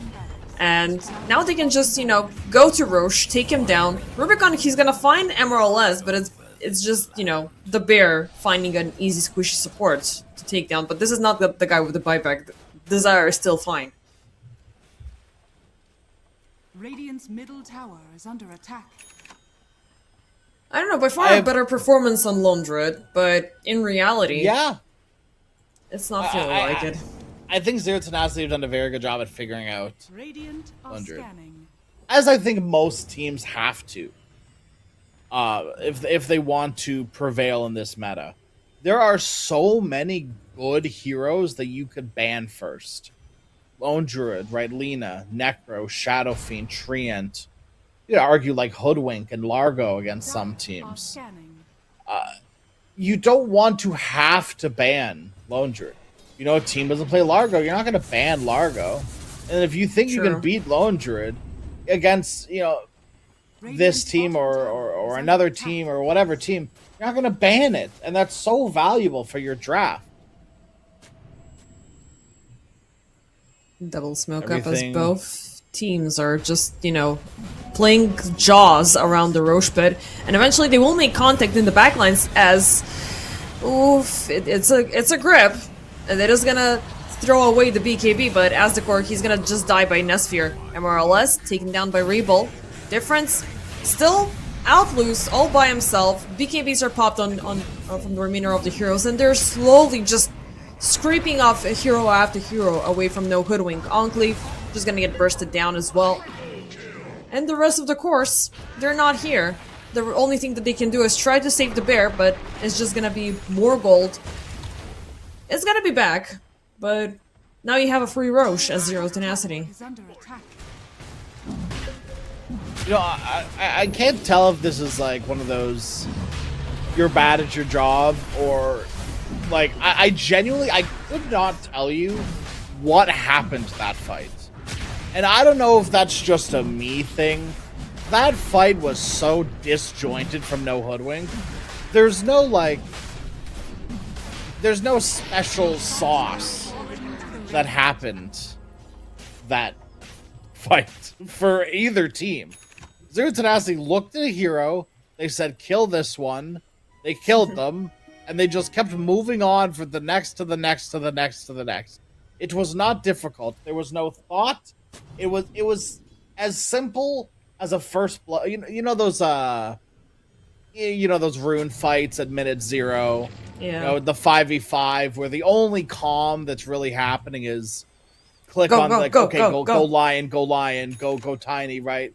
That's literally the only thing that Zero Tenacity had to communicate in that fight is what hero they're trying to kill. It's the simplest form of team fight management in Dota 2 that you could possibly ask for. And I'm looking at these health bars for no hood, like from no Hoodwink from their side. I'm like, okay, like they're gonna do damage to someone at some point. Grimstroke once again immediately disappears. Feels pretty cool to one-shot someone as an wolf-bitten Earthshaker, I guess. But what's next? What else? What's that special sauce? Where's that gusto? Where's the zhuzh? What are you doing that actually means anything on no Hoodwink? I don't know. But also difference was at the right spot at the right time. And, the second the Ember is able to isolate a couple of heroes, is just handpicking whoever you want to take down. Yeah. And you already depleted the BKBs way too soon, and you know that no Hoodwink are going to be impulsive. If they're willing to strike, they're already going to pop the BKB prematurely. By the time it expires, they're already going to be in a tough spot. Now, we saw Mangekyu going in for the chase on MRLS, and that's how he died. But, he was out into the fray with nobody else there, with all of his friends pretty much dead and gone. And the only thing he can hope for is, the bear. Meanwhile, Roche is dead and gone. And with that, Zero Tenacity, they will keep up the pressure on the final set of racks remaining, and those are topside. They're not doing that in any smoke. They're not even Oh, gonna do they're- it in a respectful manner. Nesphere just No. jumps in. They will take away the tier 3 tower, Soulbind in the back, as the core is gonna be connected to the bear, but there's the grip being used up. Still, as the core is gone, Solar Guardian in the back, Rebel, beautiful Echo Slam. I mean, it was great, but this should have happened 20 minutes ago. This puts him in a tough spot. Solar Guardian is going to be used up for a second time. Difference, it's a little bit under siege as Mangekyu and Rubicon's Bear will focus to take him down, but they lost Rebel. They're about to lose the remainder of the crew. Nesphere, he still has life number 1. Mangekyu already using up the BKB Desire. Oh, in a tough spot, but he's rolling, and he's fine. He's gonna pressure Mangekyo away from the gate. Mixa jumping in, Shiva's for the slow. Rubicon's bear is still trying to fight off against Nesphere, but the Lycan is gone. Nesphere finds Enclave in the back. Telekinesis temporarily putting him in air jail, but slowly, one by one, they're being taken down. And with the final buybacks being popped in, it's still not enough heroes to keep this defense. Zero Tenacity, they're looking for Magus. Good luck. The bear, the wolf, and the literal physical incarnation of a nightmare. And that pretty much, I feel like, sums up the no hoodwink game. It's just an absolute nightmare. And with that, they're This gonna sum was it up. There's the GG. hard series for them. This, I feel like I just spent an hour in this series watching No Hoodwink have a 0 chance for pretty much the entire thing. It did not look good from them at all. And I don't know if that's, no, and I know it's not, to be fair, No Hoodwink just looking abysmal. I know a lot of their players. They're not this bad. But it does just seem like Zero Tenacity or that sort of like step ahead. Right? Like 404 on the Lone Druid. On the everyone else has like 10 deaths on your team. And you look at this and you're like, guys, I look at my stat line. It's great. It's not. Nope. Count the bear deaths. Look at actually the impact that you had. The damage is good. The damage is fine. But I think the big thing that I'm looking at is like, what was the purpose of this Lycan? What was the purpose of this Bane? The Rubik was fine. Rubik did Rubik. But even then, the Rubik didn't have much impact either. I don't like the supporting cast that No Hoodwink brought in behind the Lone Druid. Earthshaker was fine, but it also wasn't at the same time because it didn't really have an opportunity to do anything. You didn't have any team fight when it came down to this Dawnbreaker. Yeah, I mean, it was obviously disconnected because it was the same formula happening every single time, and you can either call Zero Tenacity crazy or No Hoodwink crazy, but I think this was just a residual emotional and mental damage that they received from game number 1. It was amazing that they withheld as well as they did because they didn't pass double digits in terms of kill game number 1. They ended up with 9, and knowing that they had absolutely nothing else to do, they just lost the entire series. They give their best. I'm wishing them a lot more luck in the upcoming Masters Champions seasons, whatever we have here at EPL. As far as Crash, we are gonna go on a short break before we continue off with the next series of today. So we have a full schedule, but it's gonna be some more Group A action, Ilbris versus Team Syntax. So two of the top 3 teams as a part of Group A, and we still haven't seen the verdict. We only know that Amaru is not gonna make it, but we still have a bunch of other contenders to get those 2 slots into the playoffs. So any final words on your end before we kick off with a 45-minute break? Get prepared. Get your food, get your water, get locked in, and get ready. See you later.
Ladies and gentlemen, heralds and immortals, and everyone in between. Oh, you became Toltrus now.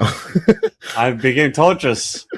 Well, yeah. So we have Plate here. My name is Dodai. Welcome to EPL Masters. Their group stages. This is going to be the semi-last day, I believe, of the groups.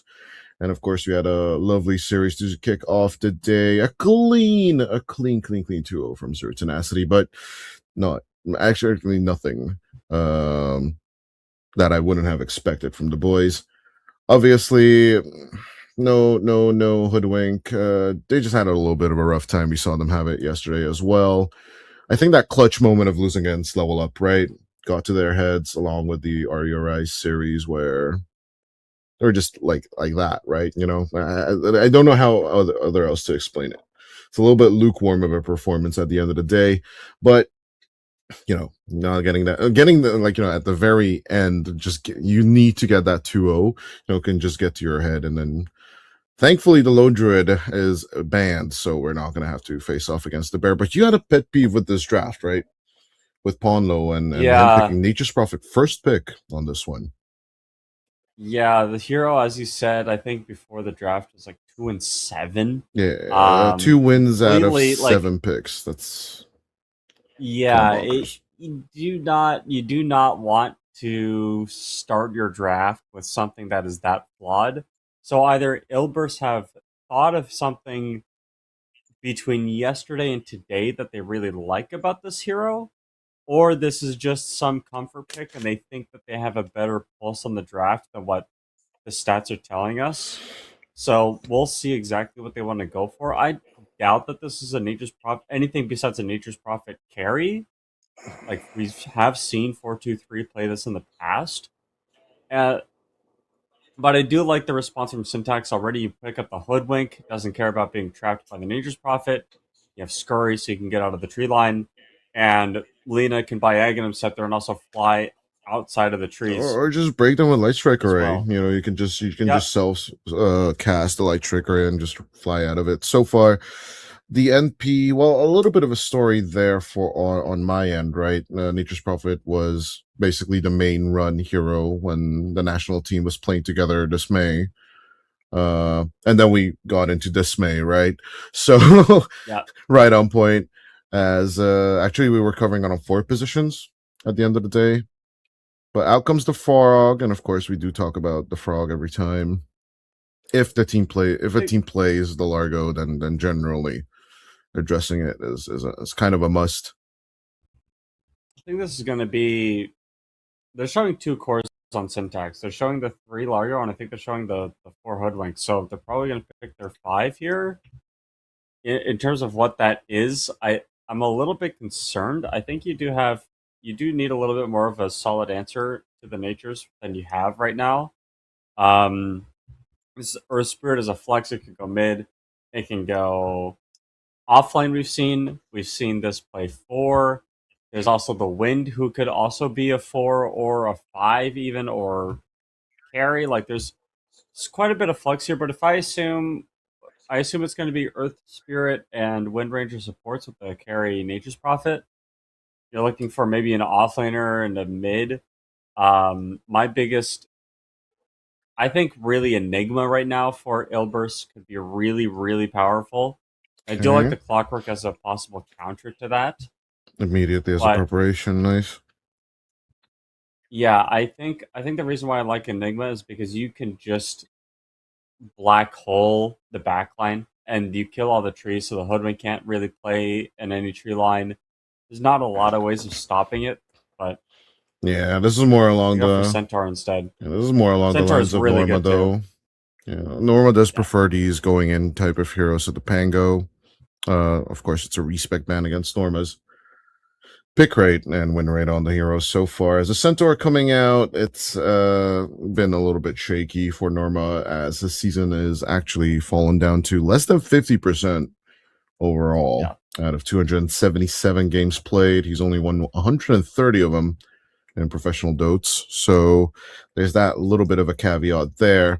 And also with Ilbers having lost yesterday's match as well, they are facing elimination here at EPL Masters. Mhm. But Also, a little bit of a caveat is Team Syntax are second place right now on the board uh, of Group A here at EPL Masters.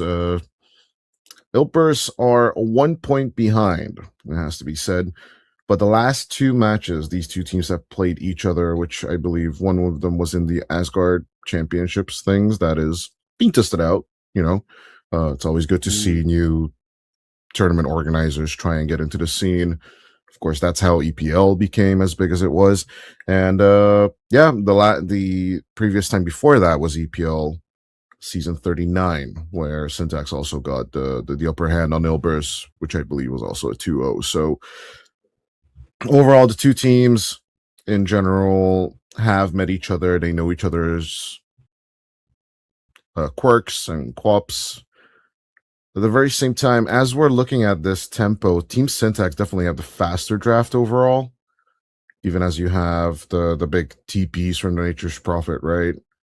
The setup doesn't feel super right, as it's looking like Ilbers is, according to Syntax, looking for a position 5 hero. Sorry, my dog is asleep on my bed, and he is having a dream. You have a cat right here, and you're paying attention to the dog. Okay, I'm so out. I'm Yeah, so I'm paying done. attention. I'm so done, Yeah, man. he was running in his sleep, just straight up, like full on running sideways in his sleep. Hello, puppy. Screw it, we'll do it live. Banning out the Enchantress instead of the Tusk, but Paulo has all the choices in the world for pick 23 here. Of course, the last pick of the draft will always be pick 24, which goes to Syntax this time around. Yeah, with the Centaur, Warhammer, Yeah. plus possibly the Winner Nature's Prophet. So I think either or carry works. I think what's gonna happen is it's gonna be carry wind mid profit possibly. And Like I know I then, or said spread carry 4, I'm profit. guessing. Yeah, or 5, but That versatility logic, I think all of them work out, don't they? So far, so good. yeah. The reason why I say that is because Syntax are banning out 5s right now, so they believe that it's going to be some sort of like position 5 last pick here. And my best guess is that we're going to be seeing a Wyvern. Okay, I see it. Called it. Absolute cinema. Called it. Absolute Which means, cinema. yeah, I think you just needed some sort of save. You needed some sort of save. How Like much? if a clockwork goes on a target or a Lena, like you got to be able to pop some amount of disable, and you can also like ulti the Largo wants to be next to No, somebody strumming, and if you ult the Largo, play. How much kill did him. you pay Palponlo to pick Wyvern? Well, Admit Ponlo's it on also played in the stream. past. Admit it on stream. How much did you PayPal him? Right here, I right PayPal'd now. him We're gonna discuss this live. $0. We're gonna discuss this now. You met this man. You are friends with this man. I'm sure you can talk with him. Oh, god damn it. It's the tiny again. Ugh. Obviously, as a semi-tiny hater myself, Lenny going for it. And as a member, or I don't know, part of the team that has been beaten by so many Turkish tinies in the past. Yeah. I think this is just PTSD inducing for me personally. But at the very same time, we did talk about speed, right? For the Syntax lineup. They need to go ham post the mid game matchups. And I think during the second nighttime, they really need to take over the game. While Ilbers, on the other hand, of course, do have the team fight. They do have the setup. Stampede will always help you out in the better positioning. But do we believe, Plate? I think the biggest problem here for Team Syntax is you have this really like balling up, really heavy, aggressively, balling up lineup. You have really big single target pickoff, and you talk about the late game, right? So like you work backwards. So the ultra late game, I think Ilbers have a much better draft. You can turn Wind into a core, into a basically a second carry.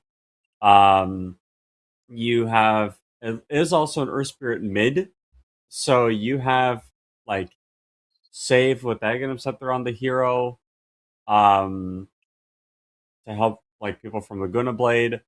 Wyvern is one of the better scaling class 5s, just with the fact that the Q does max HP damage, and you get an extra skill point in a spell, and like just the late game just feels a lot more convincing for me for Ilburst. But you get to the point of the mid game, and I think it's a lot closer.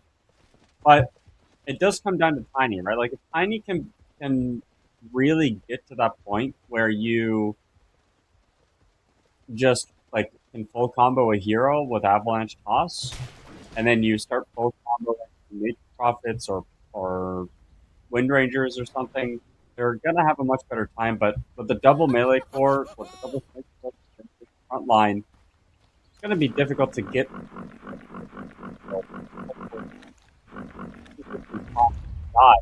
Well, the Lena's not going to be able to help you. The Clockwork is going to have to hook shot and over mid, and Largo's going to have to run in really deep. Like it just causes some really big issues. So I'm curious to see 30 how seconds to battle. everything pans out. Yeah, let's get into this game number 1 between Team Syntax and Ilburst Esports. Because I think the biggest issue is definitely going to be this mid lane, where Lena is notoriously known as the biggest stomper of mid lanes, or actually any lane she touches. But overall, she can feel extremely flat once ganked once or twice, and notoriously as well, the Hoodwink. The battle And maybe partially the Wyvern is really good at this, as emptiness. One ring around the rosy, they risked everything for that 3 rune gambit, but emptiness has fallen low, will not become first blood. He could just kill himself to the tower, and that in and of itself will not guarantee them as much gold. It also doesn't get first blood gold, I don't believe. So I don't You know know, if in that's- this case first blood gold is just denied for both sides. I'm always confused at this mechanic. first blood only applies, I believe, if a hero gets a last hit. But if a creep, I think a creep. Towers are weird when it comes to first blood. They cheat. So I don't know. Well, so do the creeps, as Stoke immediately That's loses true. out on a courier. Down bottom. A little bit of a back and forth as we do check out on to the mid lane that we talked about. Lena. Mikey is already cooking 6-1. Yeah. Yeah, and this is kind of what I was expecting from this mid matchup. And it's not even it's not a skill thing even per se, though that is a big part of it. Mikey is really good at Dota. So it's just the fact that you have a really favorable matchup. I don't know why Niche asked for this specifically, but Yeah, I think you Spirit- had legit suggestions. I would have loved to see like a Wind Ranger versus Lena situation, Yeah. which we don't really see. But Universal versus Int should usually favor the Universal hero at the end of the day. Both of them being ranged, you always have to shackle. So just deny her a few last hits, if anything. But yeah, this is basically the expected outcome of the Earthspur versus Lena matchup. As good smash, we do pull away the camera. But even as the damage is being done by the tower for Niche, he's still in the pickle situation, right? At the end of the day. Up top, Yeah. good on the approach. Emptiness is just empty inside. Unfortunately, this is also not a great lane for Largo. Is there a good lane for Largo in general? Yeah, anything where you can purge. Like if there's stuff worth purging that you can get rid of, so it gives you a bunch of HP from the lick, is probably like some of the better ones. But that's not this lane. The only thing you're licking is maybe one Arctic Burn, but that's not going to do really much of anything. Like there's nothing that the Nature's Prophet's going to do that you can really purge, so there's no HP region that you get out of the lane. You're just kind of stuck licking and trying to set up the quacks, but Yeah, it's 4-2-3. Half HP up on the top lane, so is Lenny on the bottom. But this ain't of mice and men, so I don't think Lenny's going to be put down that easily. what? Read a book, will you? I don't know how to read. That's why I'm a true. Dota 2 That's caster. why we're Dota 2 casters, right? Because we just Yeah, don't that is why. read. That's why. Yeah. We just We need knew to how to read, we wouldn't be leer. here. We need Yeah. to leer. That's why I don't. That's why nobody can say anything back to me in chat. I just don't know how to read it. So true. So super true. Yeah, Stoic. Self-defense mechanism is ignorance. Absolute bliss. Yeah, Stoic. I kind of forced out, but we'll keep his namesake. Just casually walking back home. Great start for Ilbers with the 2-0, but even though a big flashy number next to the timer, kills just don't really super matter in the early game. Dire's middle tower Less is and under less attack. so as time is going by. Sure, we do see like There- these 11-minute stomps from Falcons from time to time, but it's rather on Yeah. the rare side of things. And that's really like it's just a bigger issue of space creation, but also just when you get so far ahead and it's impossible to kill you. Oh my gosh!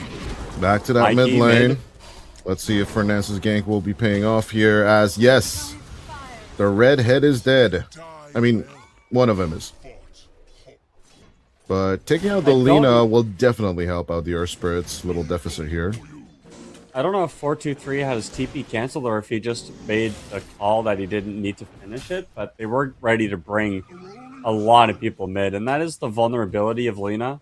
I think if you want to kill, if you want to counter Lina, you don't do it Middle tower is under with a attack. hero per se. You do it with just Several? straight up numbers. Yeah, you just bring people and get on top of her, and she can't really do anything. Overwhelm her. Yeah. But then That is going to mean that Mikey has got to make his way to a jungle camp or something. He tried to TP out, but couldn't get it done. So But then you should just bring in Legion Commander, right? Because then it's overwhelming odds, right? On the other hand, you're right. no, Yep. I can hear you crying, Plate. Why are you crying? Yep, you're right. Correct. But yeah, no, just Actually, Mikey, should be a numbers game as Mikey is just absolutely dodging the lane from the mid as well. You can see him trying to recover a bit on the side cams, but I think he Fernandes just takes the opportunity immediately. Look at these blocks. this is a really heads up play to stop these camps from. You want to keep Mikey mid as long as possible because you have level 6 on Nisha now. You're gonna bring 423 in as well. Nisha. That's just niche. That's just niche. Niche. And I've been calling Mikey Mickey. No way. No, Dude, no. yeah, Cannot. I have. Cannot. No. Don't get the audience confused. Despite the fact that Paulo was at TI in 2024. Let's see if Niche will throw down the Magnetize. We'll get Stoic. The Cold Embrace will not help this time because the Cog blocks will take you off the cliff. But Mikey, once again, surrounded by 3. And as Emptiness should be next. No Amphibian Rhapsody just yet. As he's complimenting if this is the real life or is this just fantasy. Bard Frog might just survive by walking into the fountain. Radiant's top tower is under attack. Niche does have another rolling boulder to get the hell out of here, but easy with the block. Stoic walking it through as he's looking to contest the Shrine of Wisdom against Emptiness and the rest of them. He will not have the rest of his toolkit. No rolling boulder for 2 seconds. It looks like Niche will overextend after 2 Mikey kills. And Mikey knew that the moment that he showed up in the mid lane, he was going to die, and he didn't have a choice not to. He had people behind him. He felt strong. He felt like, everybody was there, but everybody was there just on the other team as well. And this does create a lot of space in the bottom lane. And how many times have we seen a Centaur Warrunner like in this tournament? I feel like we're seeing one of the premier offlaners of the patch really develop in this tournament specifically. I'm curious to see how it's going to transpire once the TI group stage happens, but Centaur Warrunner just seems to be a hero that gets farm, got so much base damage, you have so much armor, you're so tanky, you keep getting tankier as the game goes on. This Hemo the Dominator build I thought was dead when they nerfed it, but apparently on this hero it's just You use it to pull creep. Yeah, and you don't even use it for anything else besides pulling creeps closer to you. Yeah, pull the wave It's to insane. you. You farm a camp. This is basically what Axe does as well, right? I think it's the Centaur and the Axe that specifically do this. Other than that, I'm not gonna lie, But the it just problem doesn't is, like, feel good the on anyone difference else. is, if Axe buys a Helm of the Dominator, you're slowing your other timings. But, like, Centaur is having just randomly +6 armor. Like, +6 armor on Centaur is so good. Lenny's also super dead. Well, did overextend a little bit right there. Or they actually just go for the deep dive as the teleportation comes in as well. 4-2-3. And a bit of the entourage as the Cobalt just runs through the lane. On the bottom, but on the mid. Can we get a catch? Well, the sharpshooter hits, but they're not going to do anything with niche. I don't know. Syntax. Are we just crumbling like yesterday? Because apparently on another tournament, they just didn't have the best performance.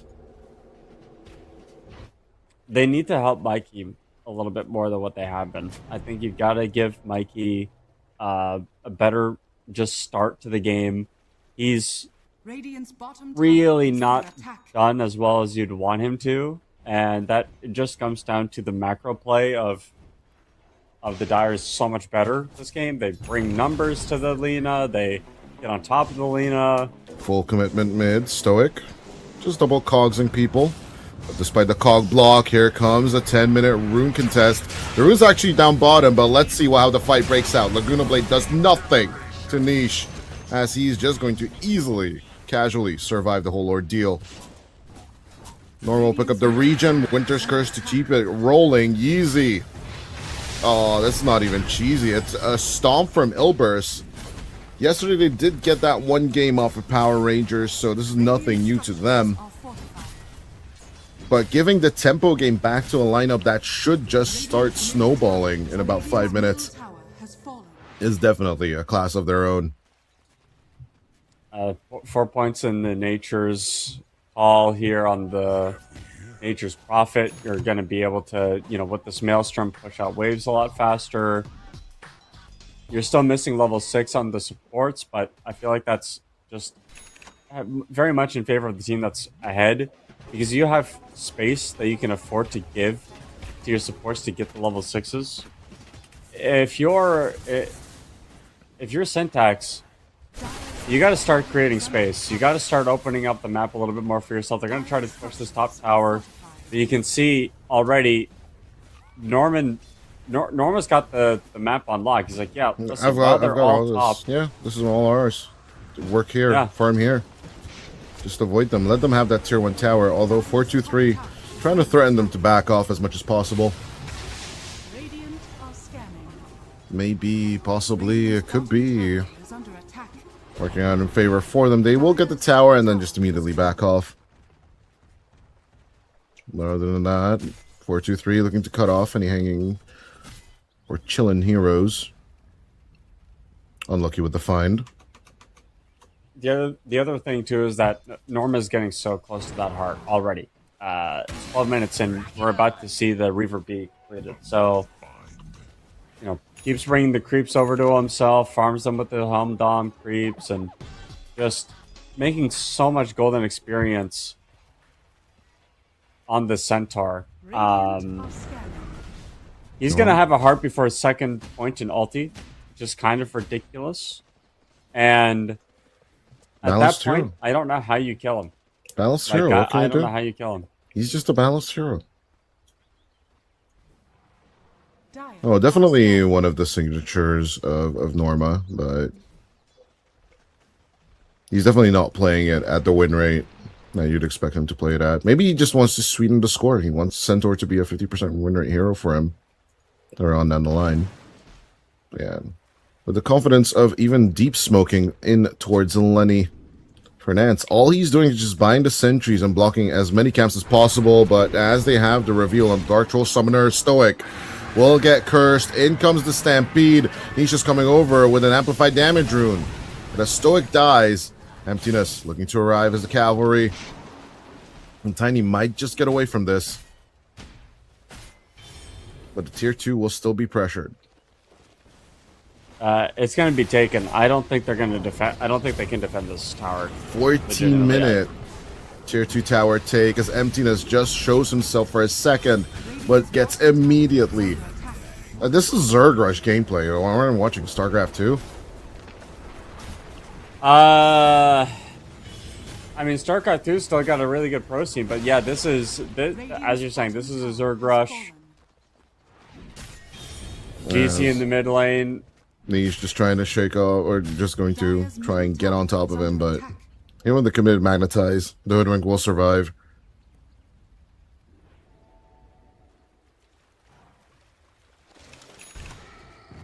This is a problem. This is not going the 6K way net worth Syntax threw it lead. up at all. As the Mjolnir is about to be finished on the Nature's Prophet. Yeah. Definitely The biggest crap ton problem- of profit on this guy as well. The biggest problem, in my opinion, losing a tier 2 this early isn't even necessarily the map, because you weren't going to have the map anyway, even this far, being this far behind. It's the gold that you get. You're giving up so much gold to the enemy, and they can just use the space that they were going to have anyway. So you're down space, you're down an objective. Smoke play on the Centaur is probably the worst Catching person, Norma, but if you can get the though. skills to worth it. Let's see if they can do it. Out comes the hook shot. Good with the Ganunda blade, and the Cogs break will actually secure them the kill here, along with a sharpshooter. But 3 ultis were used on the self laner. That is a massive 1-minute window that can be used to punish on the Ober's side of things. And mind I you, don't think they're going to. I I mean- think they're just going to wait. Norma is up in 20 seconds. Let's see if there is a Stampede play in the books at all. Although I don't see a smoke in any kind of preparation. So I guess I'm going to dub this now to Sumail gameplay. Whenever we get to see this massive, massive window of farming, right? Because in the All Chat podcast with Sumail, Quinn, and Insania, they talked about the fact that currently the map is just about the farm, right? So if you can farm heroes, if you can farm the enemy, all you're gonna be doing is just farming the enemy, as Mikey will be farmed by the Ober's side as well. They just cannot get this chill space so that Mikey and Lenny can get online. Invisibility. 60-minute power rune kind of taken over. As I did say, night number 2 should be where Syntax will start to shine. But I think this heart's finished now on Norma, so 3,000 HP at 16 minutes. Good luck getting through that, even with the item set there on the Lena. Yeah, I don't know, dude. I really don't know. I think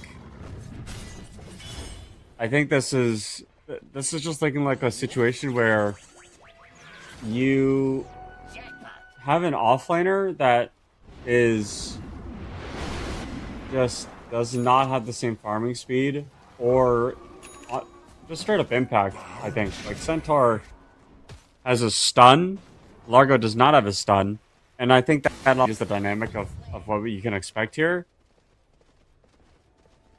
Emptiness. Easiest grab as the position 4 sets it up.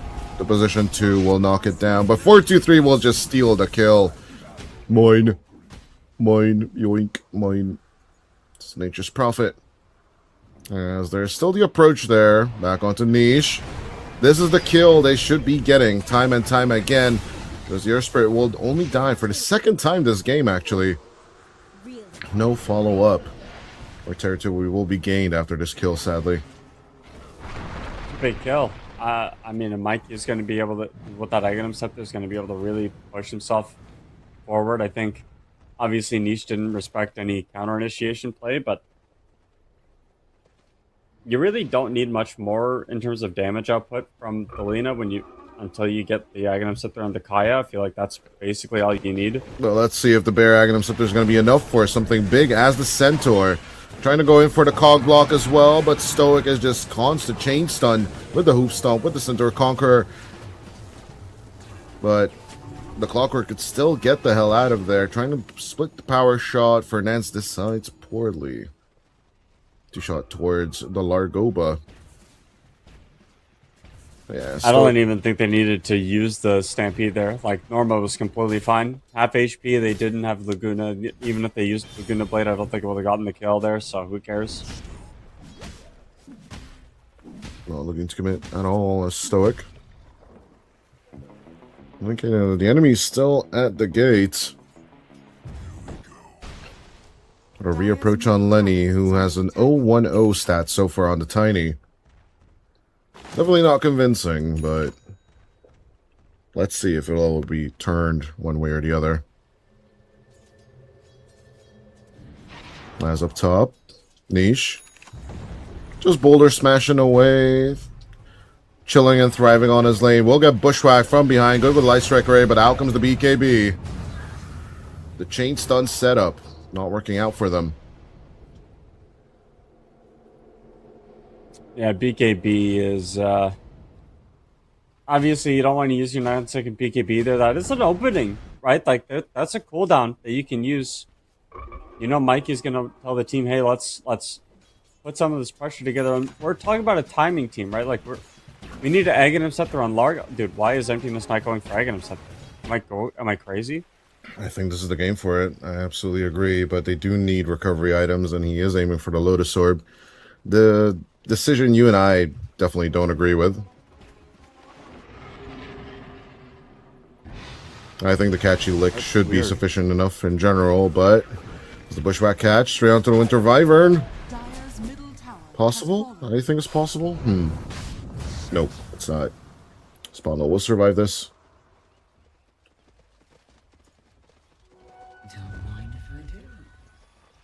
It's just going for more, like, supportive items. Utilities. Let's call them utilities, because like support items would just genuinely be, in my opinion, Glimmer and the Force. Yeah. No, that's right. It is a lot more utility. I don't know if you necessarily No, need Lenny. utility, though. Lenny, not like this. Lenny! Goes in for the Avalanche, tries to get the TP out, but will not be fast enough. He just rolls in for the extra mental damage.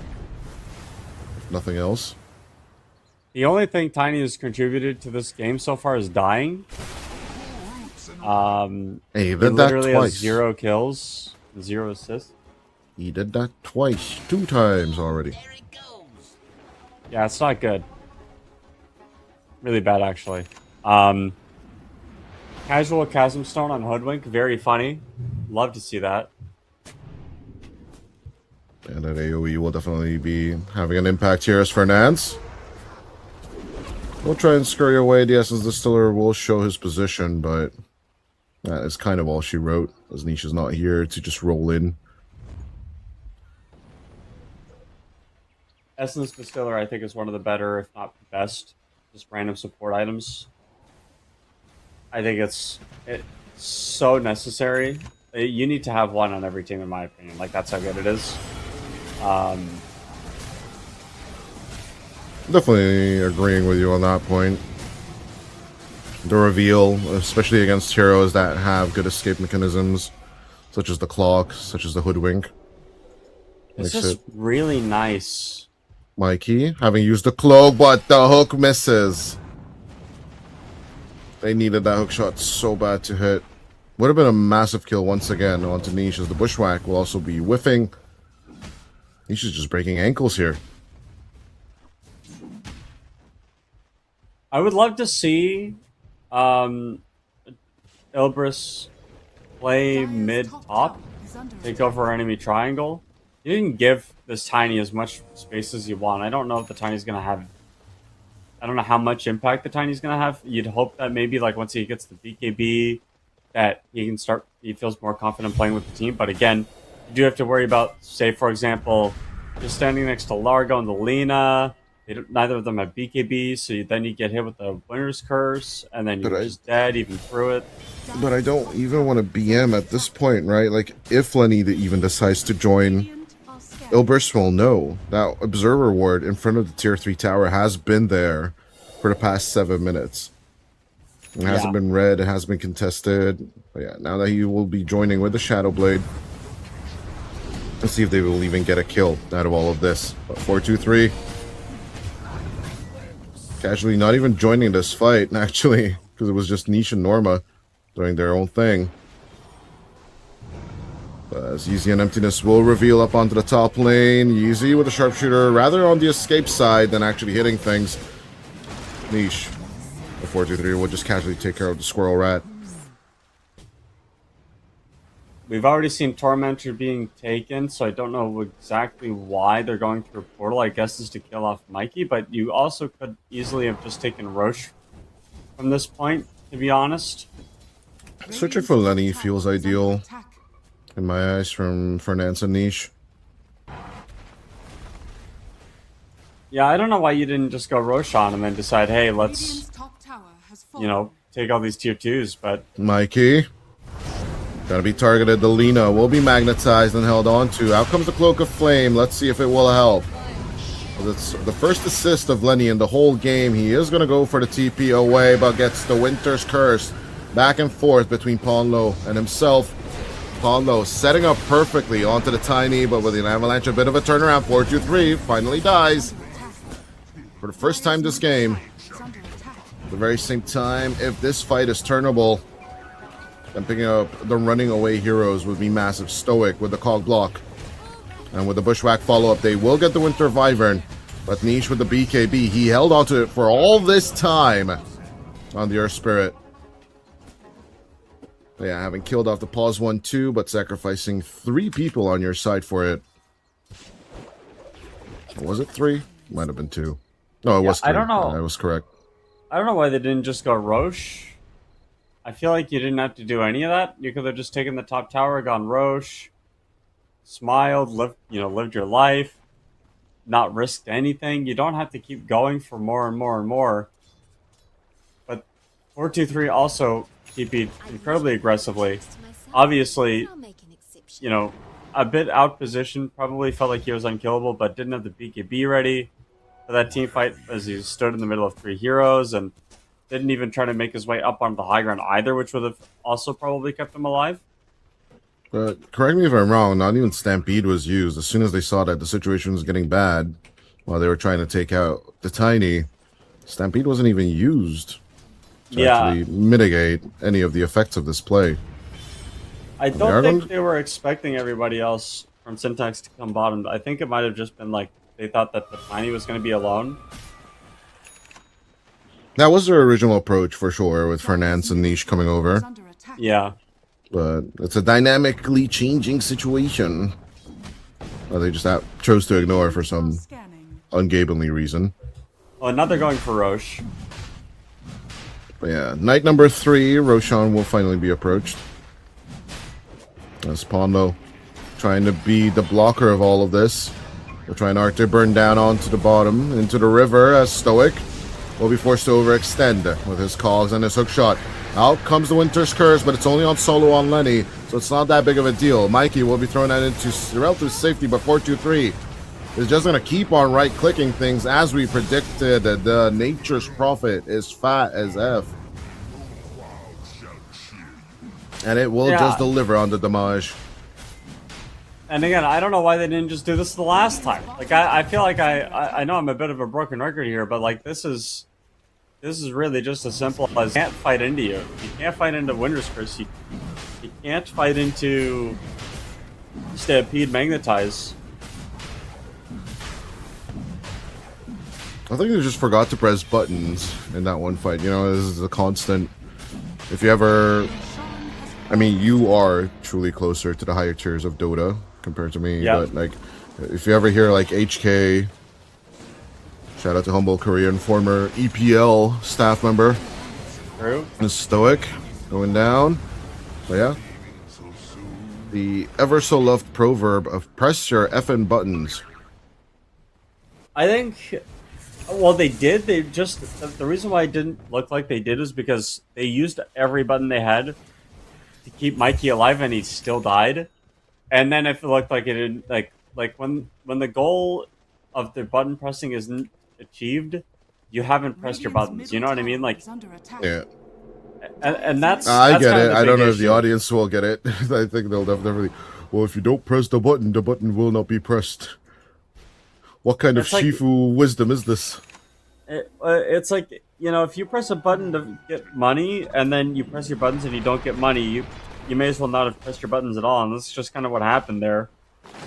Yeah, I'm actually talking about Ilbers in the previous fight, right? Where they did lose Yeah. out on 4-2-3 for the first time. That fight, Jermaine had a grip with the boulder smash niche, looking for the contact. We'll throw out the magnetize as well and throw out the sprout just for the damage. But cannot reach the hoodwink. Finally, one more boulder will be enough so that the magnetize will go through. Lenny, focused and fired upon. Good reveal with a little bit of dust of appearance, but Lenny not having the BKB, or actually not willing to use the BKB, will just be cut down to size. Radiant's middle What is tower you gonna do under BKB attack. TP at 200 HP when you're getting focus fired? I don't know. Nightfall manages to make it work somehow. Yeah, well, Nightfall's a little bit better than these guys. Radiant's middle Oh, tower yeah. A little has bit. fallen. I mean, he is going to TI. 6 days till TI plate. Yeah, I'm so excited. So I love. Top tower I love- is Not gonna under lie. attack. I'm a little bit giddy about it, as well as Mikey. Yeah. Gonna get caught. The Lena being the glass cannon, that she says, it's looking like Mikey is doing the performance at CCC from TI7 on this Lena Sounded right like now. you were about to call Mikey a glass clownin. Glass Clownin? I mean, we are Yeah. playing Clownfall currently as the event of Dota. We are playing Clownfall. Clownfall. I like Yeah. that the community comes up with these dumb names for the events, for sure. They should have called it Clownfall, actually. That was a bit of a mistake by them. Crownfall and then Clownfall. I don't know. Valve shouldn't make the funny names. We as the community should come up with the funny names. Well, what I'm saying is, like, now that we have the funny name, let's Let's actually stop call it the funny Yeah, name. let's actually call it the funny name. Yeah, let's get the name change. We can have the fourth act be the name change. What do you think? Is there a fourth act? Well, there should be. I don't know. You haven't finished the story, have you? I have. Well, But I don't wanna spoil it sure. for I don't anyone want. at home We that shouldn't hasn't- spoil it. Go we play shouldn't Dota. spoil. Stop watching Dota. Go play Dota after the series for sure. Go get your tickets on the train. And don't stop asking me for tickets. I'm not going to give you any more. Stoic. At the very same time, Boulder smash back and forth. Once again with the geomagnetic grip. But in comes the Stampede. Norma finally arrives. But will get stunned himself. At the very end of the day, though, with the numbers disadvantages, Norma is just sucking up all the damage. We'll just BKB the hell out of here. He is super tanky. He's not just tanky. He's got Consecrated Ramps and Heart of Tarask, effectively giving him about 5,000 Radiant's top HP. tower is under attack. Yeah, and then he gets one cold embrace and it brings him back up. So, Balanced much? His Radiant's last two top tier 2 tower falls on the top lane. That's not looking good for the Syntax side of things. I've always held the opinion that cold embrace has been a little bit too overtuned. That kind of just solidifies it for me. This is a literally 20% like heal bonus, Radiant are scanning. and then you also get extra attack damage. Yeah, after the shard. Dire are scanning. I legit think like Cold Embrace should only last 3 seconds. Everything should stay the same, but it should only last 3 seconds, not 4. Yeah, that would probably help. That's 4-2-3. Looking for the grab. Fernance will be going on to Mikey instead. Good with the Laguna Blade. Fernance will just overstep a little bit. Let's see what Lenny can do here. But as the Aegis gets reclaimed, it doesn't really mean much. Winter's Curse just to keep Lenny in place. In this scenario, the Nightfall just does not work out because the Winter's Curse will just keep you there. I just breath on the Nature's Prophet at this point. Niche. Once again, baiting out another Light Circuit who's just going to roll on through. But yeah, no, it does feel like Syntax just cannot do anything. Like, they've been fighting this deficit Radiant's bottom tower for the is past under attack. 20 minutes or so. And just could not make it even a dent at a possible turnaround. I haven't brought up Mikey's atomization, but he is going Dagon 5. Avada He's got Kedavra. Dagon 4 now. I don't know what the Wait. point of this is. Bursting down people. I think it's partially what killed Fernance in the previous fight.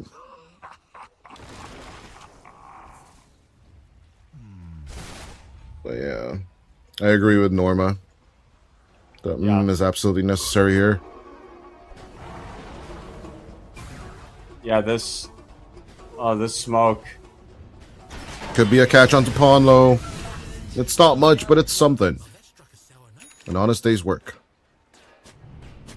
That One is more not of the those guy you could- want to catch. I mean, one more of these could get you to double digits. That's something. Double-digit kills? Yeah, but it doesn't matter. Like, it's... But it's all about the big numbers, plate. It's all about the big numbers. As Tormentor number 2 will be taken once again by Ilbers. Ilbers need to kind of just focus up a little bit and start doing things that win the game instead of doing things that put them in a position to be ahead. Dire are scanning. You have to be careful because once the Lena gets... Ratting out a wave would be nice. Once you get E-Blade on Lena, Blink, supports are going to be food, and you legitimately could probably one-shot the Earth Spirit if he doesn't have BKB. Especially with the Light Strike array from Fog. So Is under attack. you have to start worrying a little bit about that Stoic. at this point. Actually, gonna survive, damn.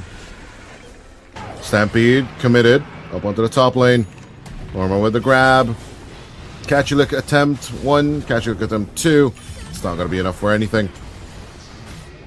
Yes, Pawn though will still be the exchange kill. Lenny will at least grab something. And of course, with no BKB piercing, stuns. Tiny will make it out of there. Yeah. You know what the sad part of all of this is? What? Pauno's current death is the first kill of Lenny. He's 1-6-2 right now on this Tiny at 36 minutes in. And as Norma is just looking to fight him head on, he doesn't have a BKB and his Shadow Blade's on cooldown for 6 seconds. Stoic. Trying to come in and help. We'll throw the Glimmer on top of him as Niche. Still on the hunt along with 4-2-3. Stoic. Surrounded by friends. And they give him a lovely hug that will send him to a little bit of a break for 45 seconds. Versus back up again. I don't know if anybody's going to check it, but this is probably the go high ground and win the game, Roshan, for the Dire. And at this point, 4-2-3 is... He's got enough money to I don't know, open a Costco or something.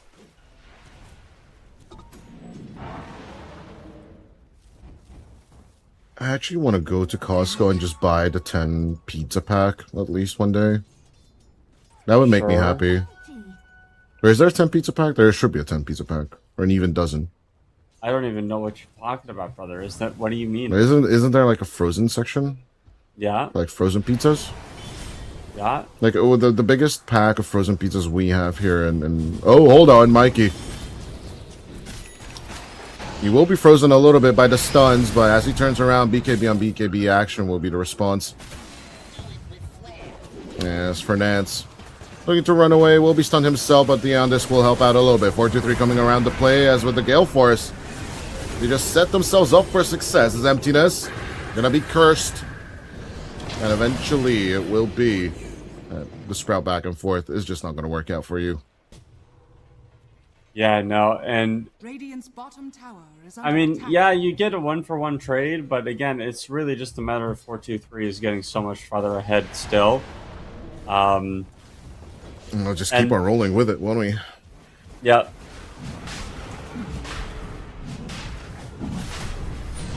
And looking like much will be stopping them as good old Roche number 2 is up for grabs. Dire are I don't think people get how good this Nature's Prophet hero model is. Stoic. What do you mean the model is? Like the attack speed. Oh my Mikey? gosh. Will take out Roshan himself, but he has nothing else to offer. As he does not have a BKB, he cannot hold on to it. Stoic could not go for the steal Radiant's middle tower as they just block off everything. Yeah, so, like, it really does. At some point, you do have to stop getting quickouts and start getting Oh, objectives. easy. Ouch. But do you want to take objectives? This is so much more fun. Keep murdering the enemy. See big number, keep going up. I mean, to some people, this is the dopamine rush that you're looking for, the constant death. Radiant's As you have bottom 32 tower kills and you're leading with 22,000 net worth. Conspiracy theorists are rolling in their hats, but as Ponlo dies, double buybacks need to be rolled out on the Radiant. But 423 doing the work, or at least attempting to, will lose out the Aegis. As he puts back one more Claymore, he has Satanica's already done. are scanning. Eventually, we'll just Geomantic pull him out of there. Butterfly finished onto the play. 423 is ready to just end this. Teleportation out of there. Nature's Prophet does not want to join the fun, as Niche is just tanking up all the attention right now. Coming from the Radiant side. Stampede, Lenny looking for a toss. Now comes the Winter's Curse, but even with the tauntage, Pono will pause the game as he disconnects at the most awkward time in the history of Dota. Yeah, I think Mikey's about to die back, and I think that's basically going to be the end of the game. Double heart on the Centaur is so hard to get through with so much HP and tankiness. So I would be shocked, but I think the only thing you can do, like Mikey doesn't have a BKB. The only thing he's got is a Ghost Scepter. But do they have any way of getting rid of it? I don't think so. Weird. Okay, maybe he does live, but it's not going to do anything in return. So I mean, Emptiness could go Corellis Crozier activation here, and then just yeah. do a little bit of amphibian dancing here that he really needs to do, unless he just gonna let Lenny die over here. Revealed a little bit of toss back, but out comes the lick, and the Magnetize will do the job as Niche. He's just gonna let the Bard Frog jive as they take their first tier 3 tower on this high ground. is under attack. No buybacks remain on the board on either side, Radiant's bottom but tower evidently this push is just way more worth it. On the side of the Dire, as Ilbers are looking to clean up heroes, are looking to clean up objectives. Gale Force out onto Yeezy, that's a dieback on the Hoodwink. Radiant's bottom barracks has fallen. Radiant's bottom barracks has And It's while going to Lenny- be this should be at least Megas. double racks, or at least double racks, if not megas. Emptiness is gone. Double kill for 423 as we pull our attention back onto the mid lane. yeah. Middle tower is obviously going down. Centaur's split pushing top. You don't have buybacks on anybody on your team. Like this game, like they never were so far behind too. There's so much going wrong for this game. Syntax, and I think this is probably going to be game one for Ilbers, who we've had some issues about in terms of Melina. consistency, but this game they Mikey. showed up. Mikey. Laguna Blade straight onto Ponlo. It Wait. does nothing. What did he It Laguna does Blade? nothing. He Laguna Bladed Ponlo, but it did nothing. And he will die for nothing. Mega creeps will be achieved for technically even free as Lenny. He's just not even willing to fight for this anymore. 5 more seconds until Yeezy's back on play, but with the 2 supports and the Tiny, Radiant's middle tower has fallen. you're just out of options. Yeah, I don't think A you can- 1k net worth lead per minute lead for Elburst Esports as they shut down Syntax for good. GG, well played for game number 1. Ilburst will once again take game 1 in a dominant fashion against the team. They shouldn't have had as much of a chance, but played Yeah. My friend, I think you laid it out perfectly after the draft, right? The problem with Syntax is that they have good pickoff potential, but not much in terms of the crowd control or the AoE effects, right? Well, Ilber's Esports do have the Stampede, they have the Gale Force, they have Winter's Curse, they have Magnetize. They just have all the tools at their disposal. They also have a Centaur that died a single time and a Neutral Prophet that died a single time. Like, there's just not there. Mikey got shut down, and he was the one that Syntax wanted to play through. You didn't have that option anymore, and you could tell that Syntax just like they literally didn't have anybody else on their team that was worth rallying around. And unfortunately, the Tiny was just he didn't do it. He just didn't. He just didn't It do didn't it. deliver. I mean, there was a reason why we were like Oive as soon as the hero was picked up on the Syntax side. But Lenny, we're not blaming Lenny for this at all, right? As soon No, as no, Mikey started dying, the chain feed just basically never started stopping on their side. And the I will lineup that say should be doing the pick off was just starting to get picked off. the Tiny last pick is a little weird to me. I honestly would have preferred a Sven. And I know there's not a lot of difference there's not a lot of perceived difference between Sven and Tiny, but the difference is, in my opinion, Sven can just really farm, and Tiny can do that too. But Sven has a lot more burst to damage, even outside of just not having combo.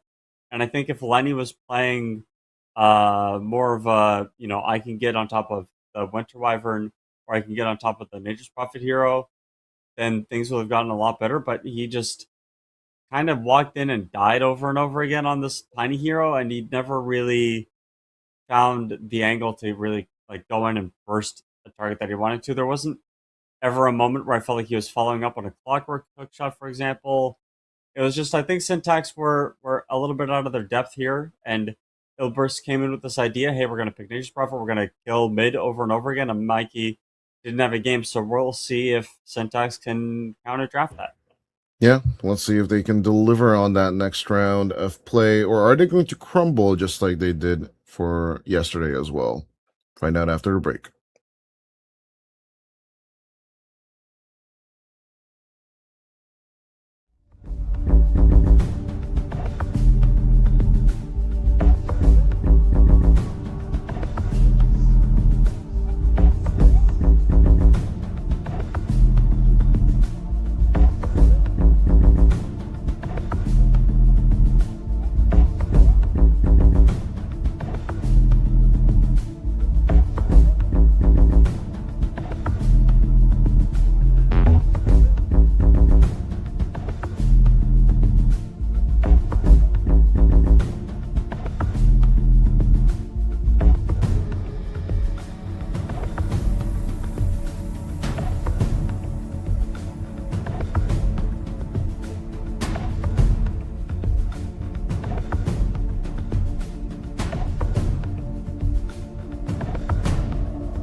Elbers Esports versus Team Syntax. Game number 2.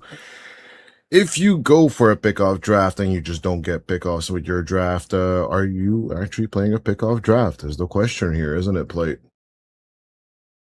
You are playing a draft. You're just not playing it well.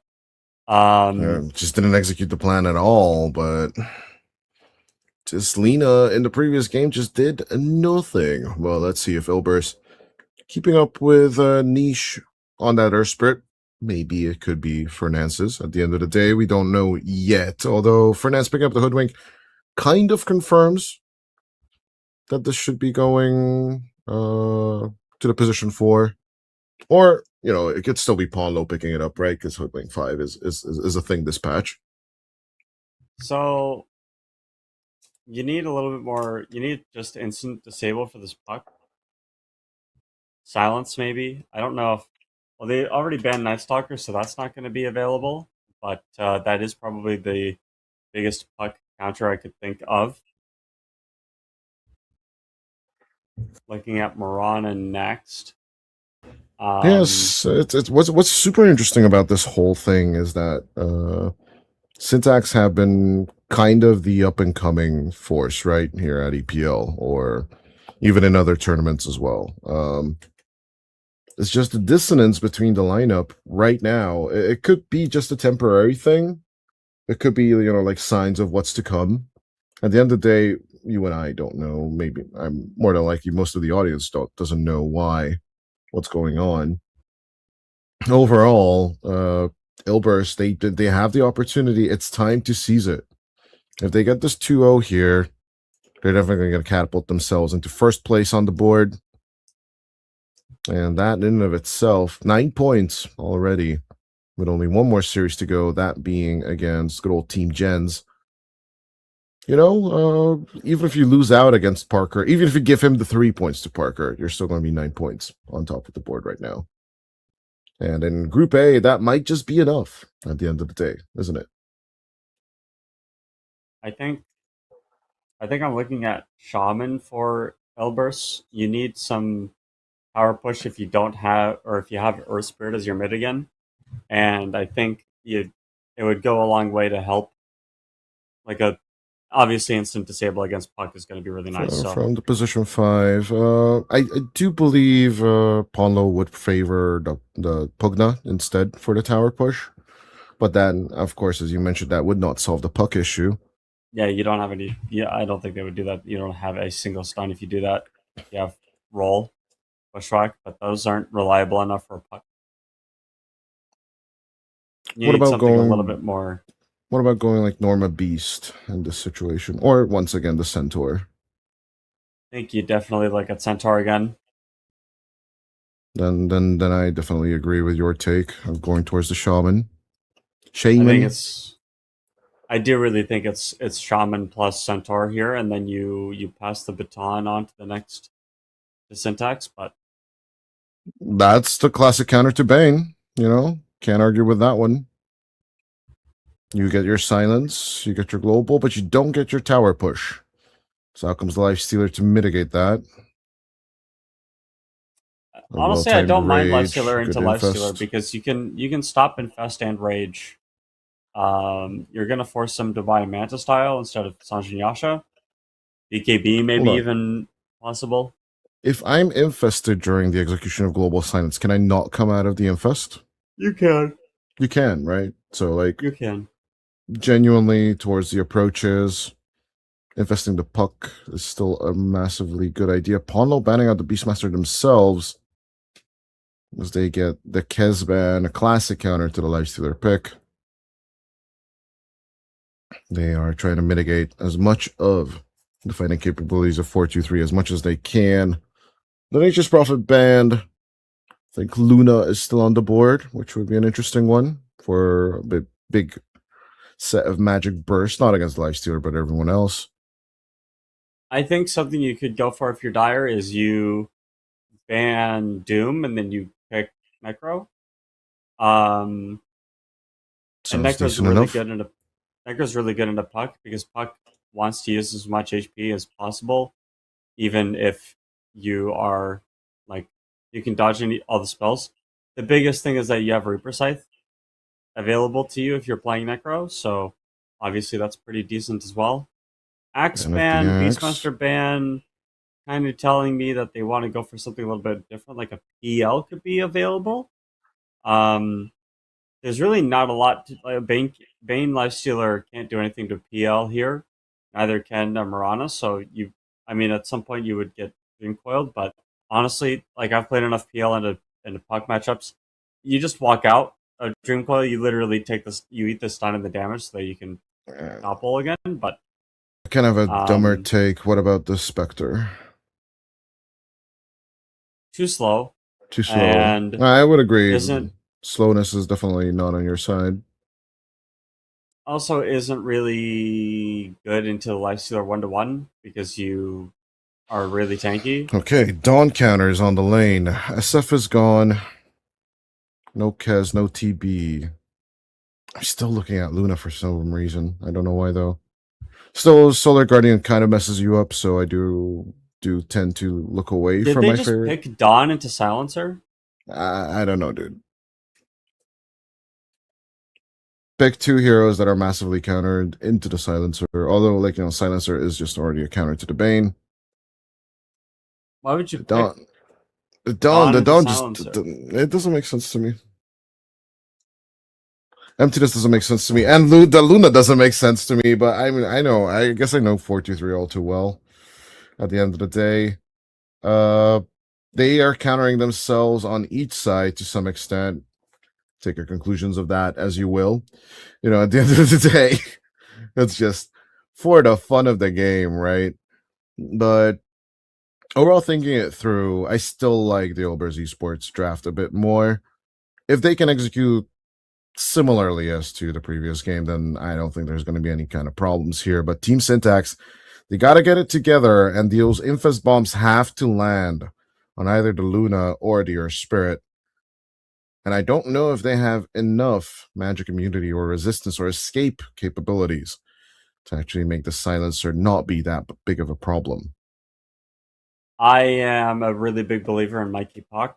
I think Mikey Puck is one of the best hero player combos in the tournament, and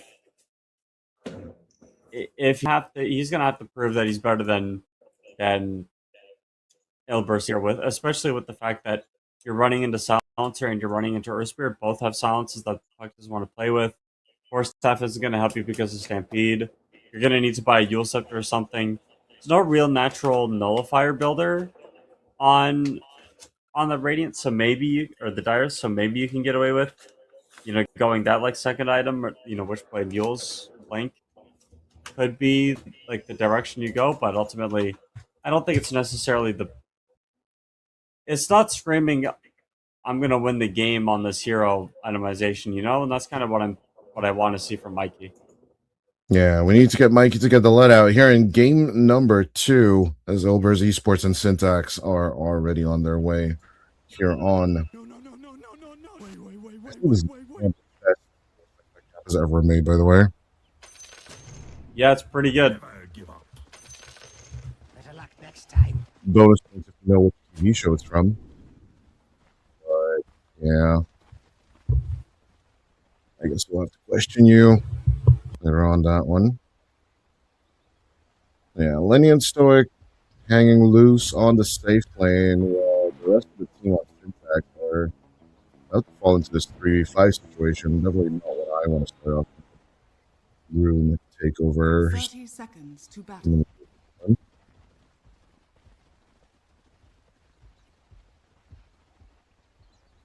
As double breaks happen,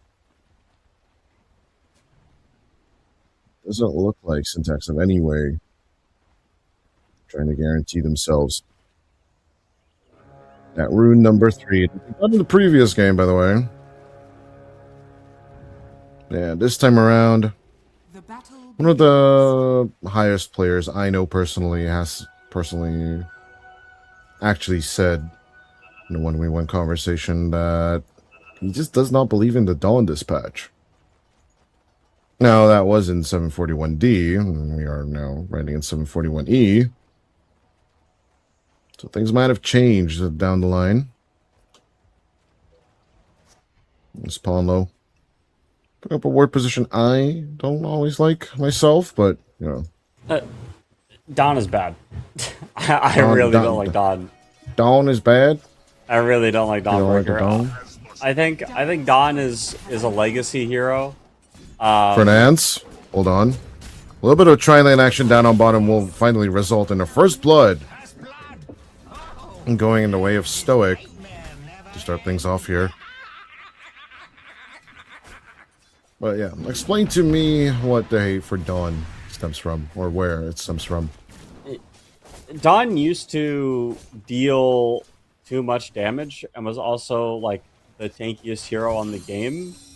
And I think what has happened is the numbers have been like the numbers are a little bit lower than what they have been, and the Aghanim sector change on the hero really nerfed a lot of like a really popular avenue of automation.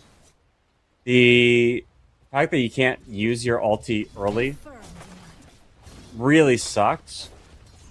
And so basically means that like you can dodge stun a lot easier, and also you can't dodge the global silence in addition.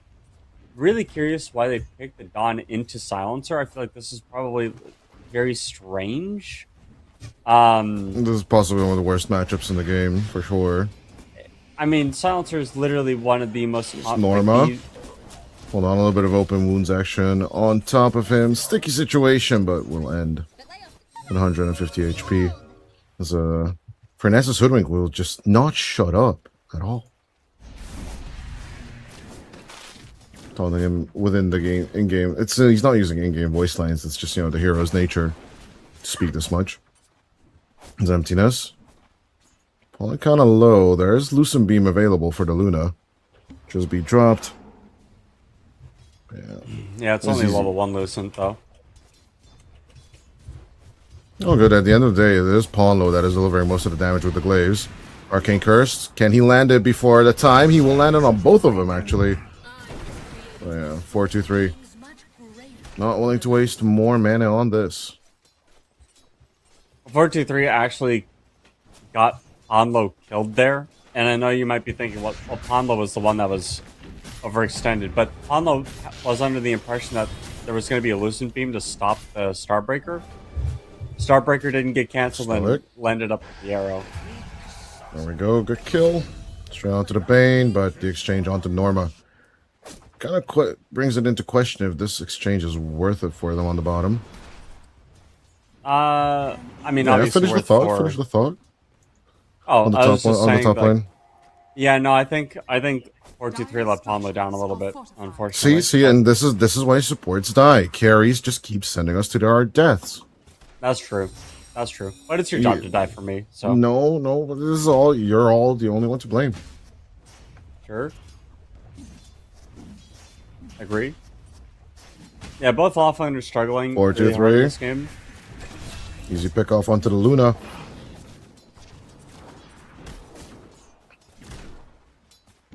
Silencer is just not a really strong support that can help you not die. This is the big issue, is that, like, you know, if this was Tusk Dawn, obviously that would be a lot more scary, but